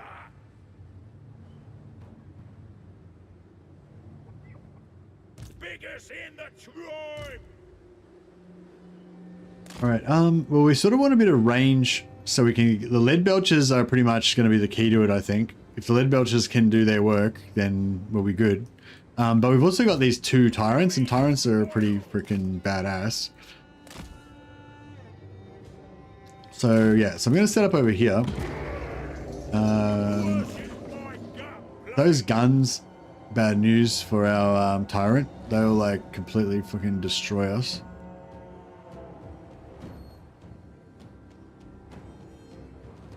So I'm sort of thinking we try and pull them over this side. Try and pull them over this side, then we hide in the trees, so they try and come into melee. And then we shoot the crap out of them with our lead belchers over there. It's kind of my plan.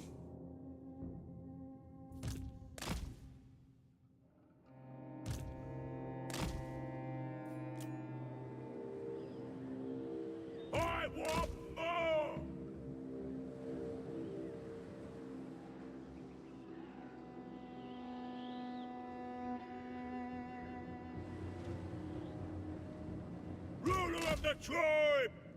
I'll go myself. So I try to encourage them to come over here, like as far away from there as possible. Then I want to try to pull them into the trees, and then kind of, yeah. I don't know what I'm trying to do actually. I need to know where they are. Oh shit! Okay. Yeah, this is good. This is good. Now these guys, they're coming right. So I kind of want them to set up on this hill. And then I kind of want to get the tyrant in here. I can just go like that. Get both tyrants in here. He can't go around the back? Oh, yeah, he can. Okay, so they're in there. So they're not immune to the shooting, but they're like slightly less shootiness.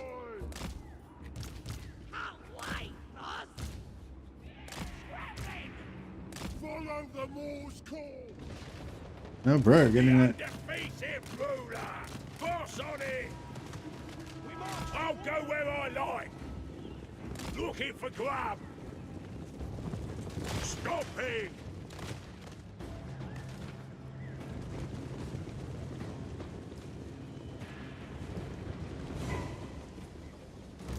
Lead belchers! Sneaky, scrappy. Better place. Better place. Yeah, try and get these guys up in here. Rampage this way! When do we eat? Looking for me! Get in there, guys.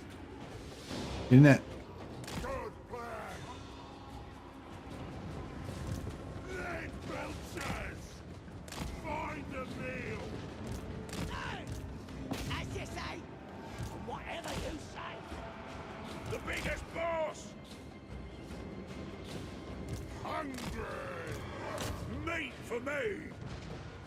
Here for sightings. Go! Oh, fuck. Alright, fucking, let's do it. Fine! Find a new I'm gonna shut those guns down.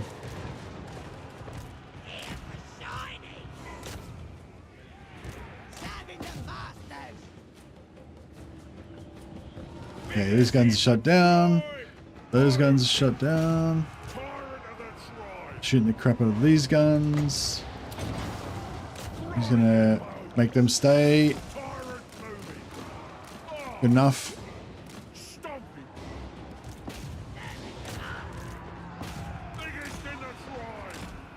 Meat for me. I'm the boss. We gotta charge these guys. Don't let those guns shoot. Let's go, go, go, go, go, go, go, go, go. Yeah. Stop shooting. Beautiful. Alright. Guns into these. Beautiful. Beat the living shit out of this guy.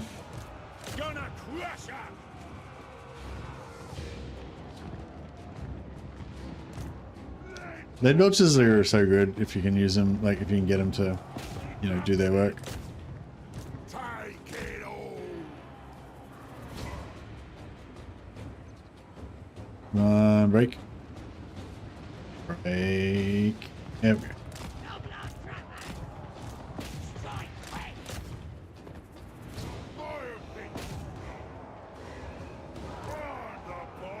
Smash this guy. Right, you guys can chase them off.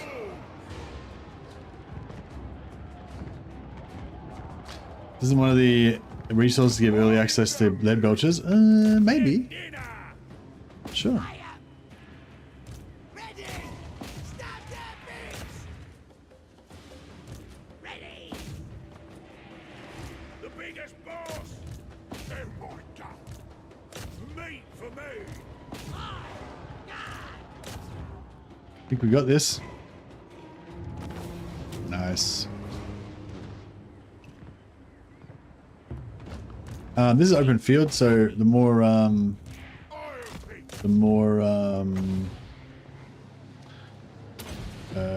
kills we get while they're running, the more food. Bring me the spoils.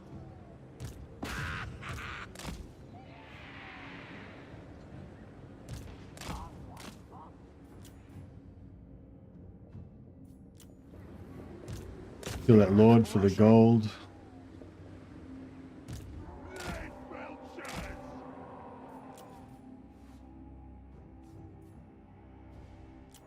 I'm pretty sure a fair few of you guys already escaped, right? So we don't need to actually kill we can just kill everyone, right? Yeah, yeah. Can't wait, boss!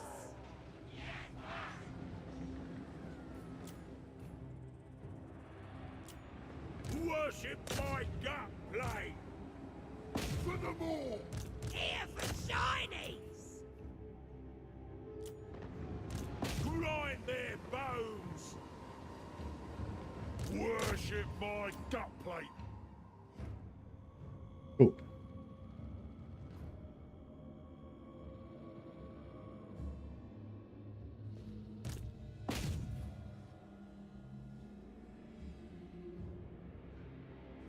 Legendary total war pathing in action, exactly.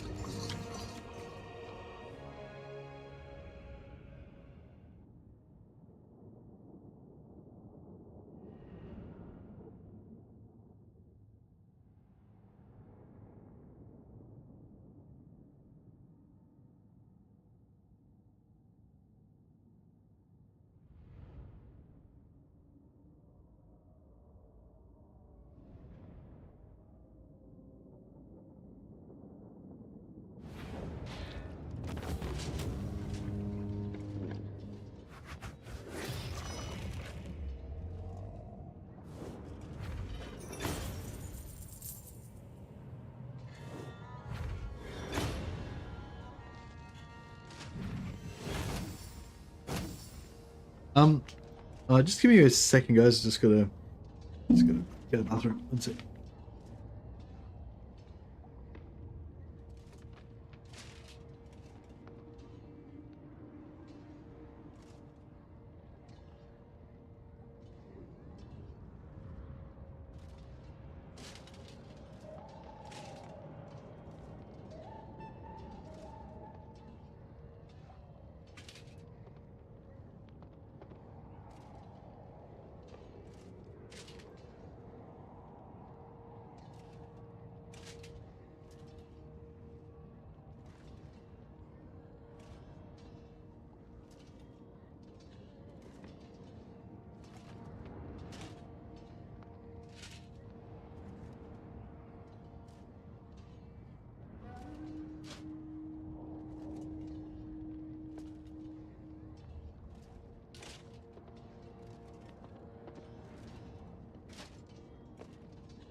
it.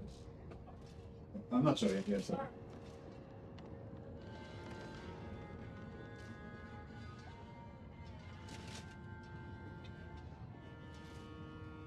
Sorry about that. So 130 meat. So how much meat did we get? 193 meat already. Plus another 130 meat. So does the camp get meat directly? I mean, I assume the camp should directly get meat as well, right? So we got 193 meat. So yeah, they just put the 50 up to 243. That's already been taken, I guess, and then he gets another 193. I mean, he gets another 130. I think we're probably almost at the stage where we don't even need meat anymore.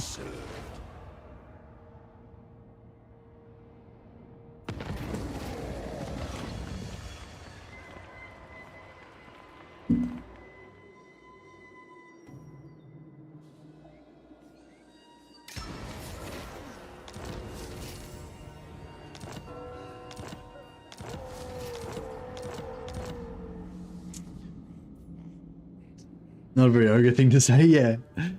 I mean, we only don't need meat anymore because we've already got, like, so much meat. We're just swimming in meat. We're swimming in meat. Still boss. Still in charge. Oh, this guy looks like he wants to get fucked up. Slaughter master.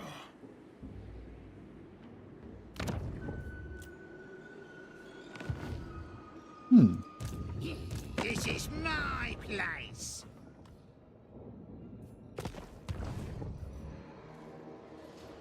And acceptable answer is gold. Indeed. How much money we got? Yeah, we got enough money. All right, so let's occupy the Flensburg. My kingdom grows. Move. Then we sell Flensburg. We pay them to take Flensburg. Oh no, they'll take it. With your next words.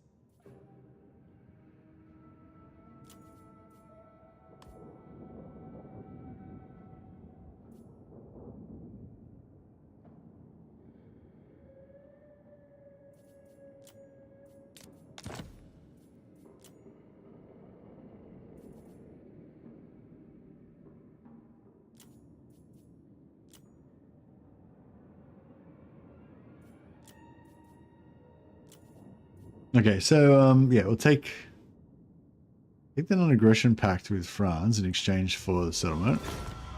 That puts us up to 50, so he likes us now. But then I win again. I'm not sure why I did that. Oh yeah, because now he owns Flensburg. We can sell him vampire lands if we want.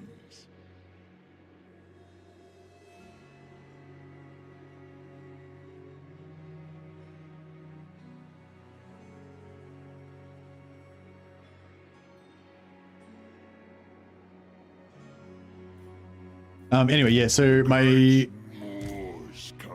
So you got how much for food? 59, 187, 260, yeah.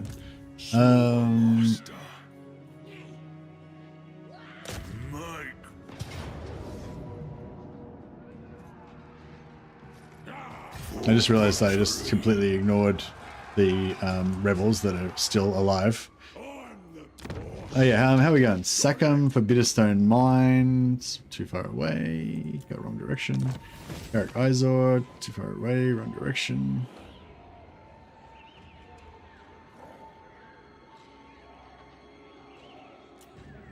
Yeah, I need to get rid of,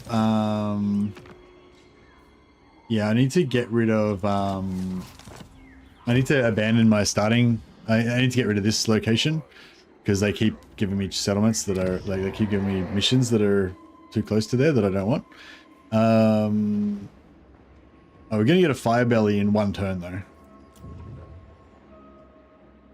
And we've got butchers now as well.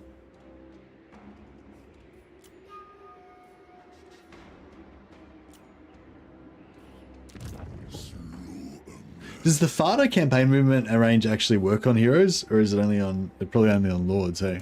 Preparing meat.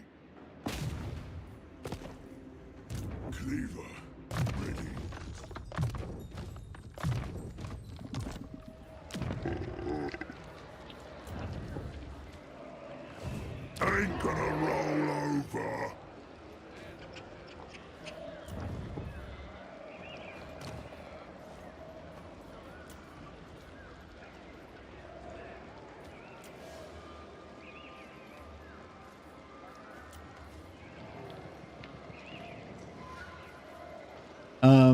Yeah, we'll get a new more preacher, or get a little bit more low on money. Slaughtermaster. Get an old, new and old preacher there, just so that I can Chief. keep just so I can keep this from rebelling for like one more turn, My recipes. and that way I can get my fire belly.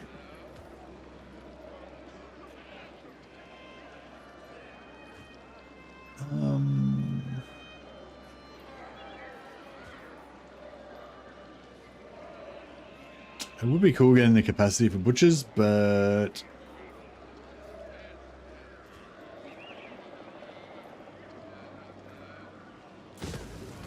it's alright, we'll get it later.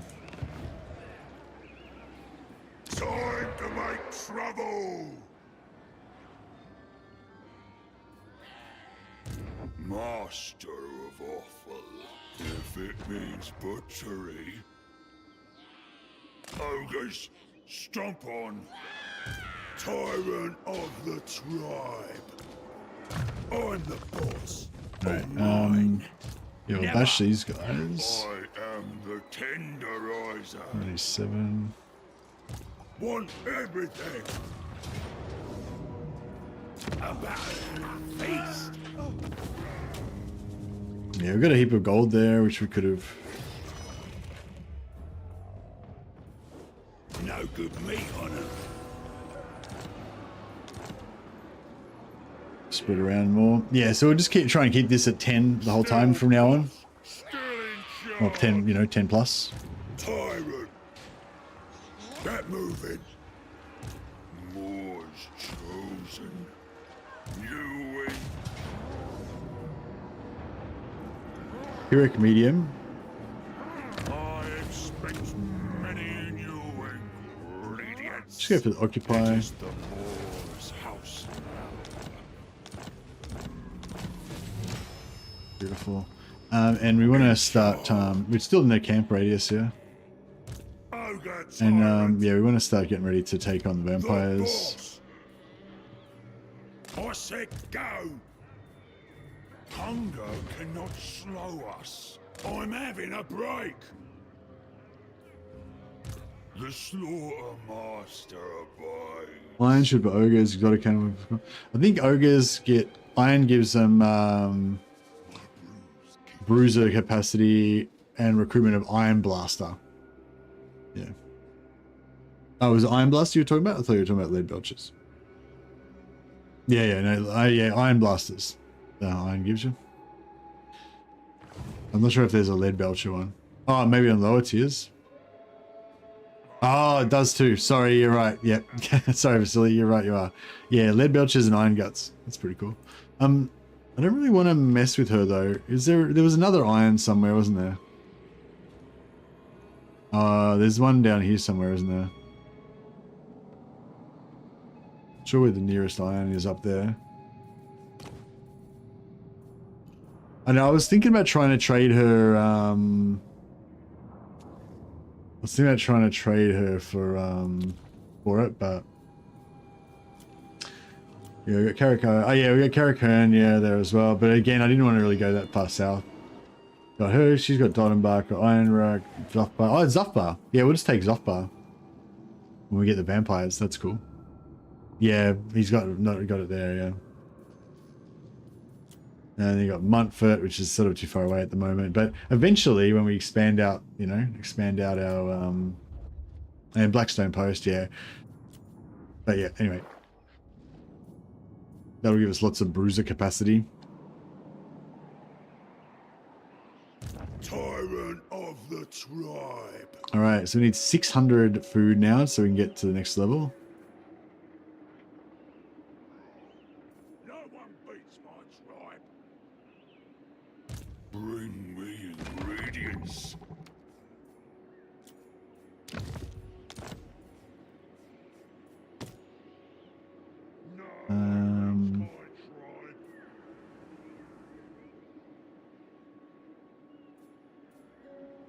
Not sure if we want to sell Workbad to Franz or if we want to. Kind of was thinking I'll make this little empire here ours. The only problem is that I don't really want Grenstadt on the front line because that's our camp limit pottery. So it'd be good if we could retake Eckendorf. I don't know. Then it's like we may as well just keep this there. I don't know. I kind of more want it to be like mixed in with Karl Franz, kind of like I have all like the different settlements with the trade goods, you know, and he kind of has the rest of the land. But maybe we should just be kind of allies, side by side. Obey me. Consume. Hunger guides us. I'm hungry. Always hungry. Seeking ingredients. Obey me or your dinner.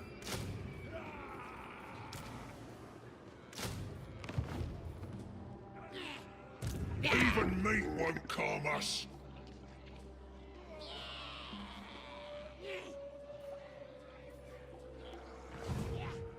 Skrag, slaughter, servant.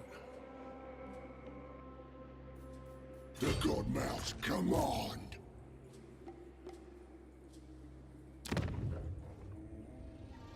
Prophet of the Great Moor. Crackbone.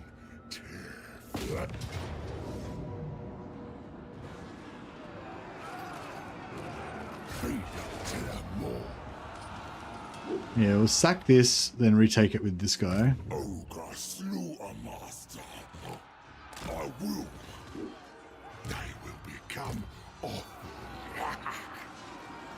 Not or into the battle.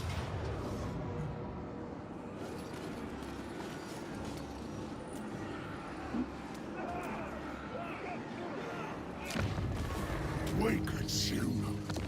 We win. The more see them tremble. It aids the meat ritual. Carve and grind.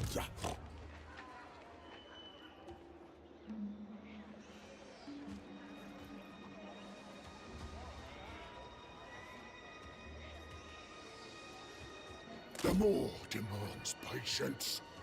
We will not falter more. Patience, silence, it calls.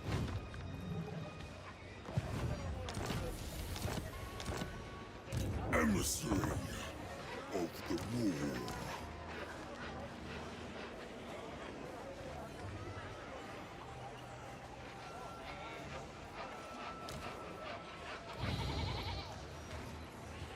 It hungers. No. Wait. Heading down there. Now this bad boy is going to run over here. And then make sure he's For you, great Godmouth. Led by the war.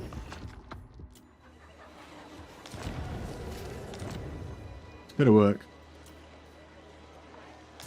Ogre slew a master. More. Alright. So he re-spec'd out, still got all of his meat, but he doesn't really need it much anymore, so we'll put that into Matorka. At least give him enough to get 600. We just got to keep Matorka pumping up.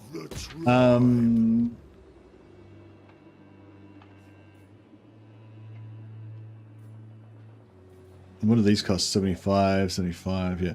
We'll give him Matorka like another 300 or something. Artist of the cleaver.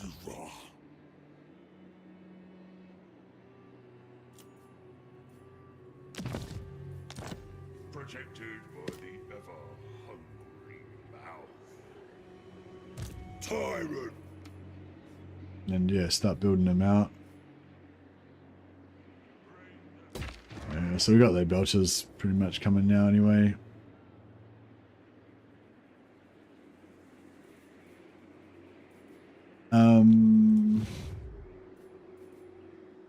Itching to chop something.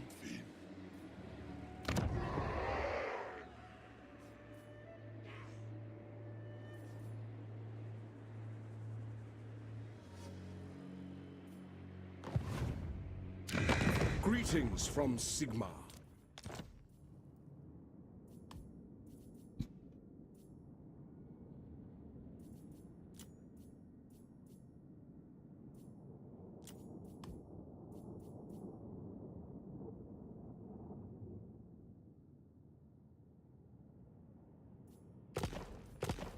Alright, we give him needling. Consume. My Kupona waits. The great war begins. Be at peace, for that is all I ever want.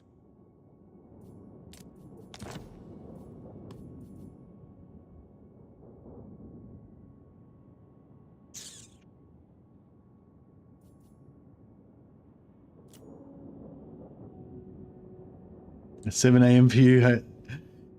The tail end of the stream. It's probably not really the tail end of the stream. It's more like the middle of the stream for me. I stream a lot later now, Vasily. Sorry, man. I know I'm probably gonna switch around my time again for the next over the next week because of the releases and stuff. But yeah. Anyway, but yeah, no worries, man. You better get to sleep.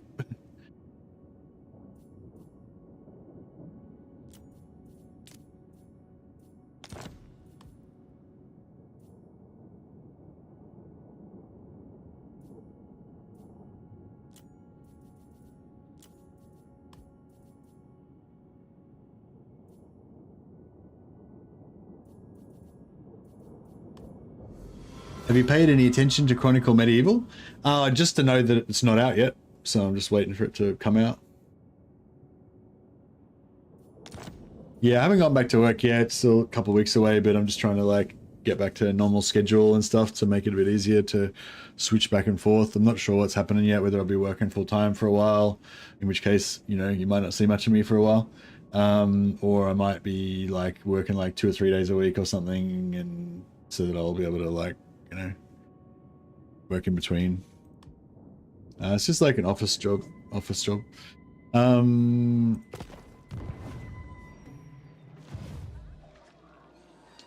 it's none of your business job. Now, yeah, I don't really. Like I said, I kind of like to keep my work and YouTube persona as separate. Kind of like I'm a split personality.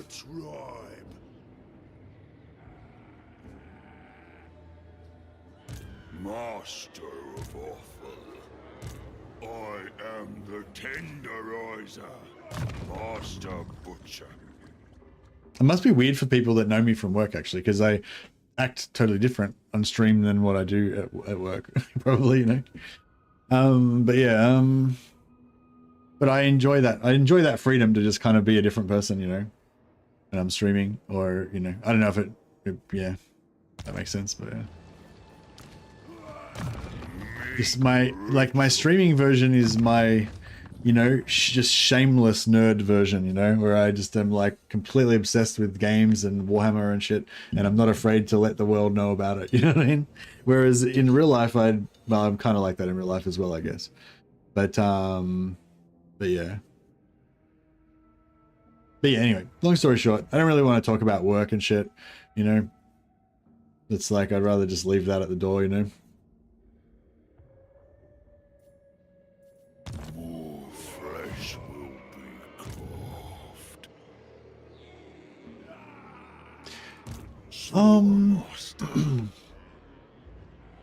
In charge! Tyrant!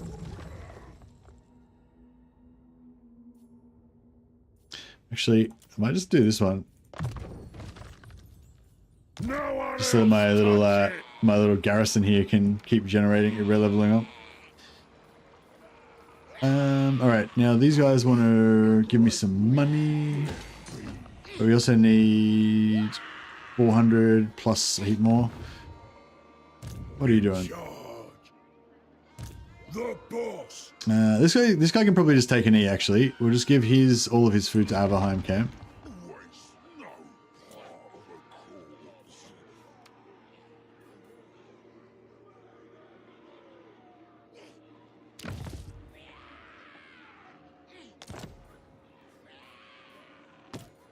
It does actually cost quite a lot of money to transfer meat as well. In the land.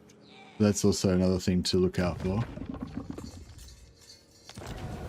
The only thing is that drops us down. Oh yeah, that drops us down a bunch of levels here. So that's okay. So he can go up, and let's get hunters and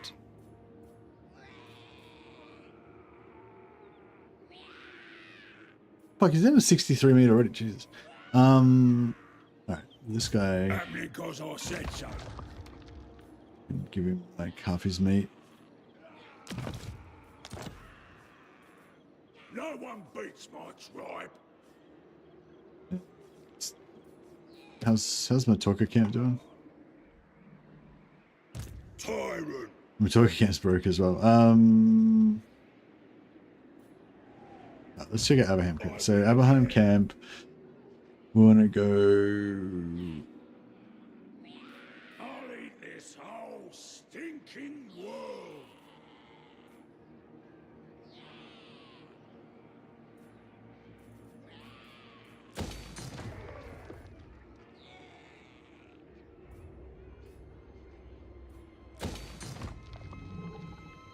Yeah, that's pretty good. And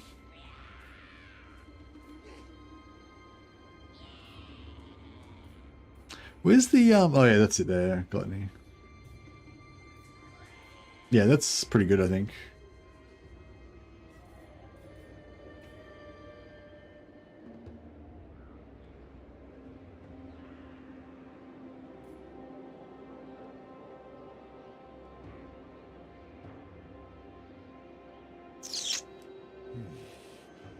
Infused with meat magics. May as well get that as well. And this guy is on 19, and he's probably got a bunch of stuff that he wants to get. I'm the boss. No one else touch it. So we'll, it'd be really good if you could enter into the transfer menu from the camp, because you have to go into an army and then transfer from the army.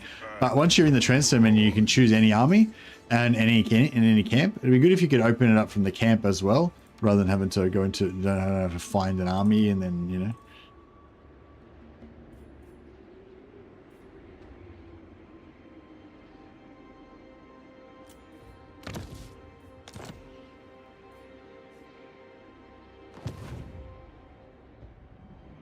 The food thirst is upon me.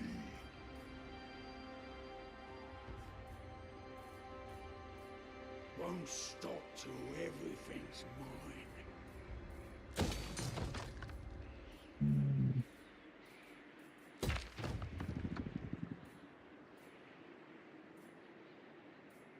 Alright, that should do us for now, I guess. Okay. I feel like I have to get this. It's only 9 turns to get into the camp.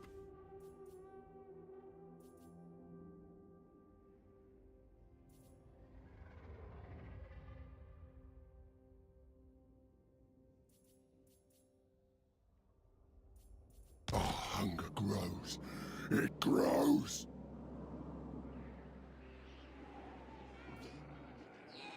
Only happy when I'm cooking.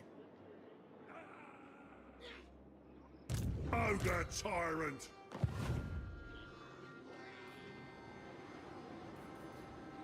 No ogre can beat me.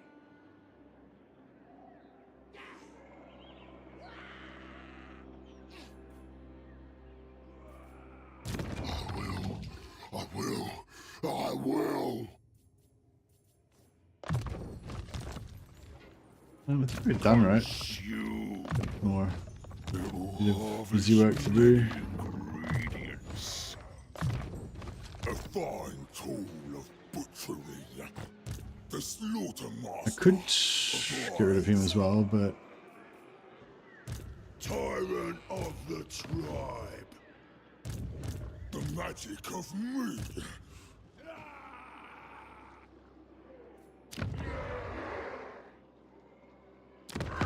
Be at peace, for that is all I ever want. okay, I might just take the defensive alliance as well. Agreed. That way we can start getting some allegiance points and stuff. And then we got, you know, we're not going to be trespassing, and we get replenishment, The butchery all that good stuff. is complete. Oh, mine.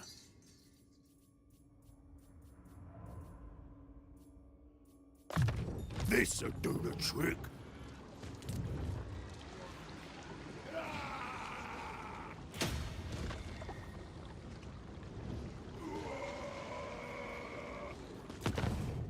Outpost available.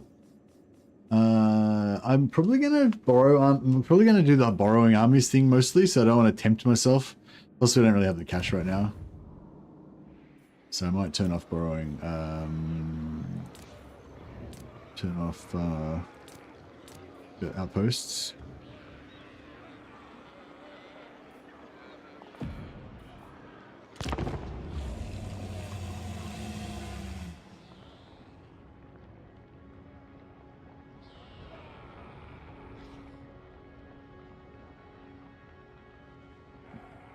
Excuse me.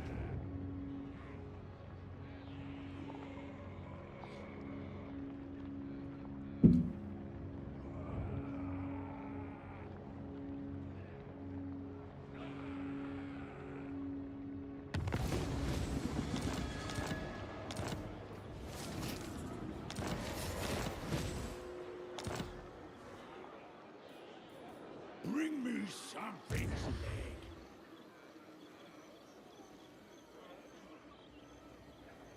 Bring me ingredients. Lord of the Vlad von Karstein. I thirst.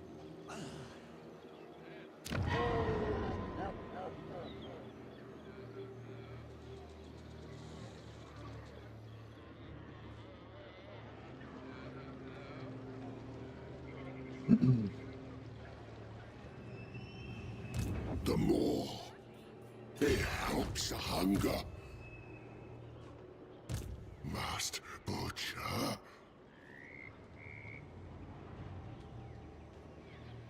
Ogre Slaughtermaster.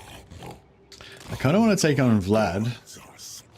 Devourer of light. Cools.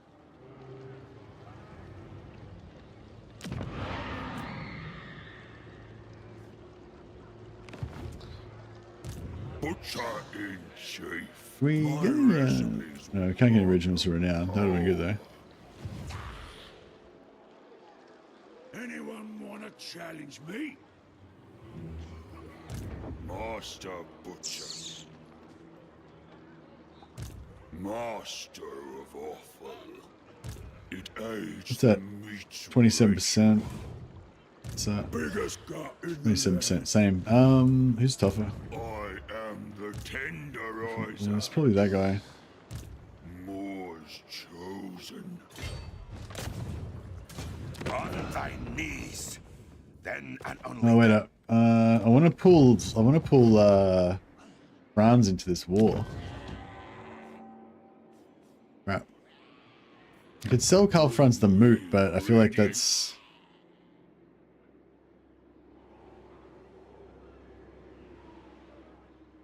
crap. Maybe I should have sold them some stuff. Yeah, I might actually have to cut this stream a little bit short, guys, because I do want to hit some Mordheim today, and we kind of lost a couple of hours talking about 6.2. I'll just get this invasion of lads set up. The boss, Slaughtermaster. Guided by me. On your feet. Meat ritual. I bring meat. Bed down and eat up.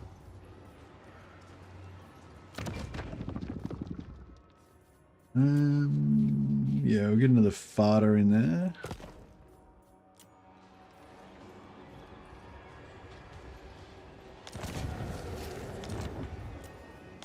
Ogre tyrant.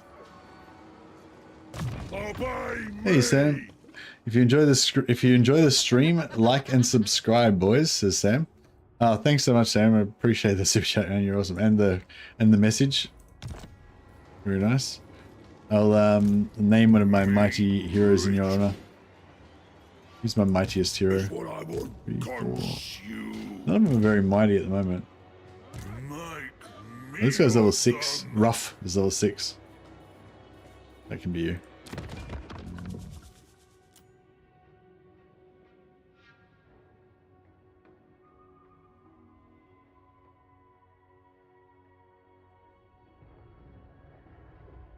Von Glubber.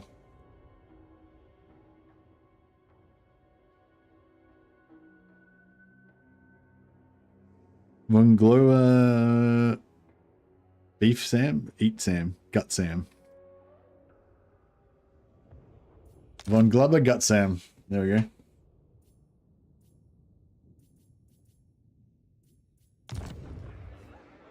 Now is the day of butchery.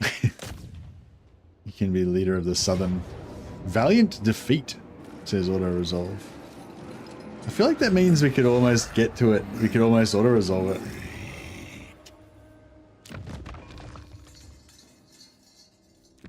Can we just like chuck some more items in there and make it happen?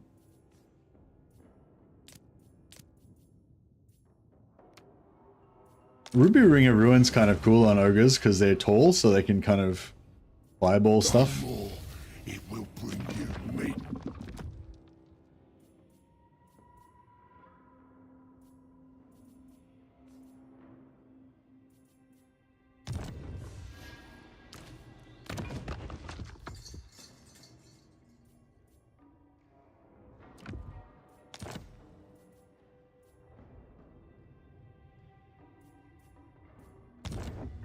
Crackbone, tear flesh, in charge. Who's Olag? Yeah, that guy. He doesn't need. Don't need him. Big Bellower, Gragus. Tyrant gets the spoils. I'll eat any challenger. More's chosen. Do what I say. Feed them to them. Valiant defeat. So close. So close. Maybe if we like merged up some units.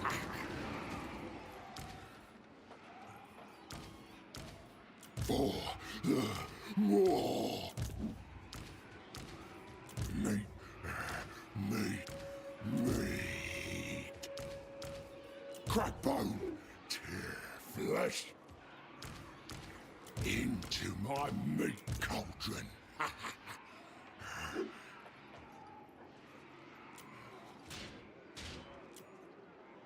Oh, I should have. Oh yeah, these guys. I should have brought these guys in there. Meat Oh yeah, we could, maybe I still could. sliced. Too much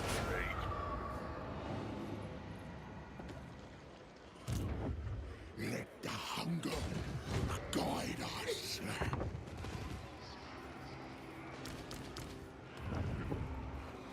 Actually, those guys probably make him lose even more. It's definitely not even like any better. Master Butcher. Meat ritual.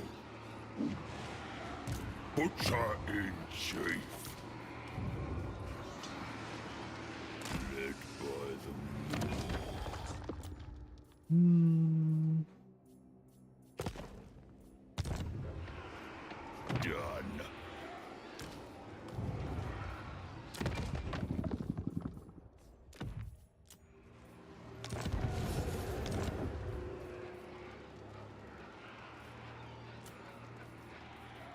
strongest boss there ever was.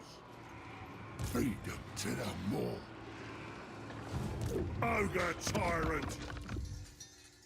All right. What about now? Spoils. Ah, still valiant defeat. Yeah. All right. Might have to leave that as the cliffhanger ending for tomorrow. So yeah, sorry it's a bit of a short stream. We just we got the campaign started, so I feel like tomorrow we'll be able to pick up and run with it. It's already kind of speeding up a little bit. But yeah, I wanted to hit some Mordheim for anyone who's interested in that. Hey, Graduge Bloodfister. That's a pretty awesome name. A great ogre name, but it's like it's a ready-made ogre name. Tyrant of the tribe. Actually, we've got a couple of heroes down here. Got magic.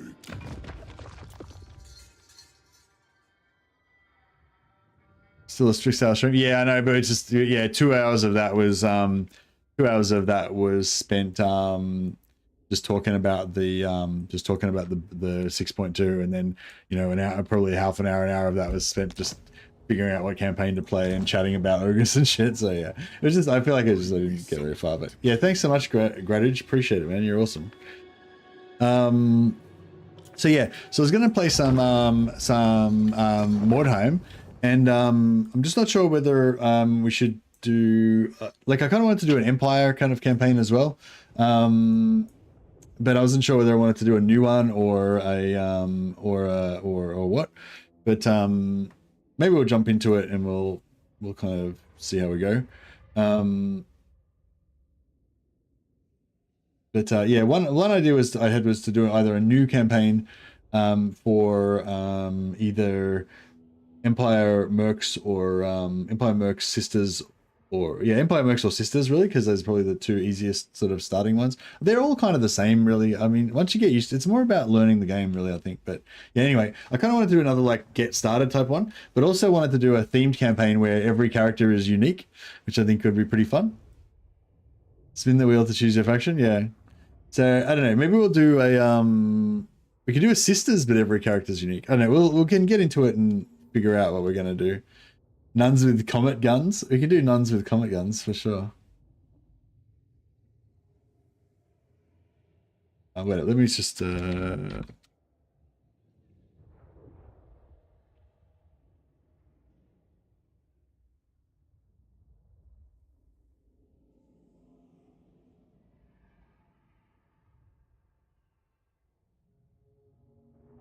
just make a quick thumbnail and then we'll switch over to a new stream.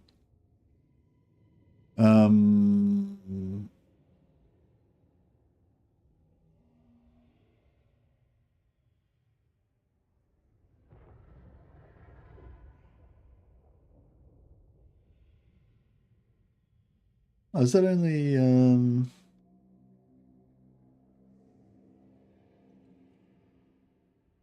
that'll do.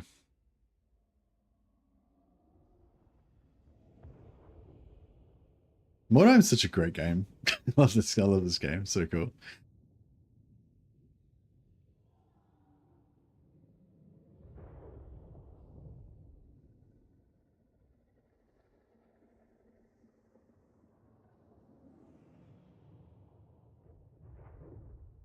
All right, so we'll start a new stream of Mordheim, and then we'll figure out what we're going to do once we get in there.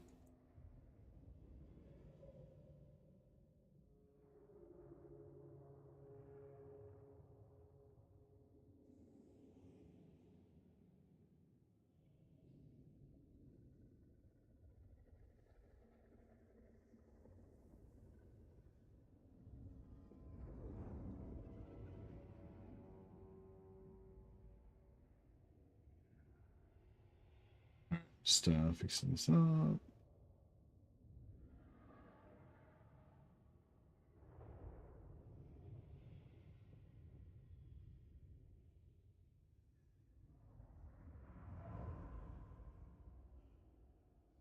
Yeah, we'll come back and hit some more Skrag tomorrow.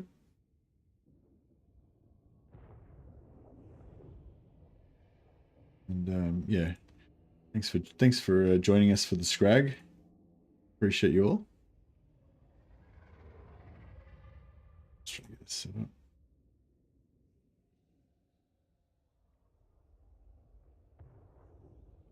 Cool. Cool. Okay, cool. So we're yeah, we're gonna jump over to a new stream in a second. I'll put a link up to it. Hopefully it'll redirect you automatically to Mordheim, but just in case it doesn't, I'll put a link up to the new stream. So if you want to chat, don't chat in this stream anymore. Click on this link and then pop over to click on this link and pop over to the new chat and just type your chats in there if you want to message me, because I'm just going to close this chat down. And we'll just exit out of Warhammer and we'll get Mordheim booted up.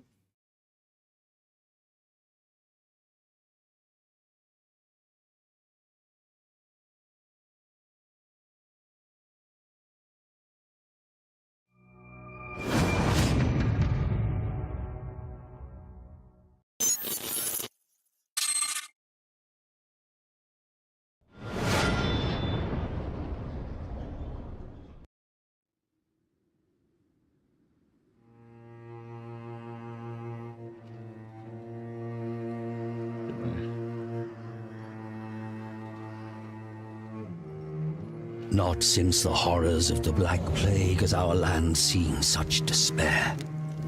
Almost 2 millennia after Sigmar founded the Empire, the realm is fractured and broken. 3 rival factions claim the Imperial crown: Marienburg, Middenheim,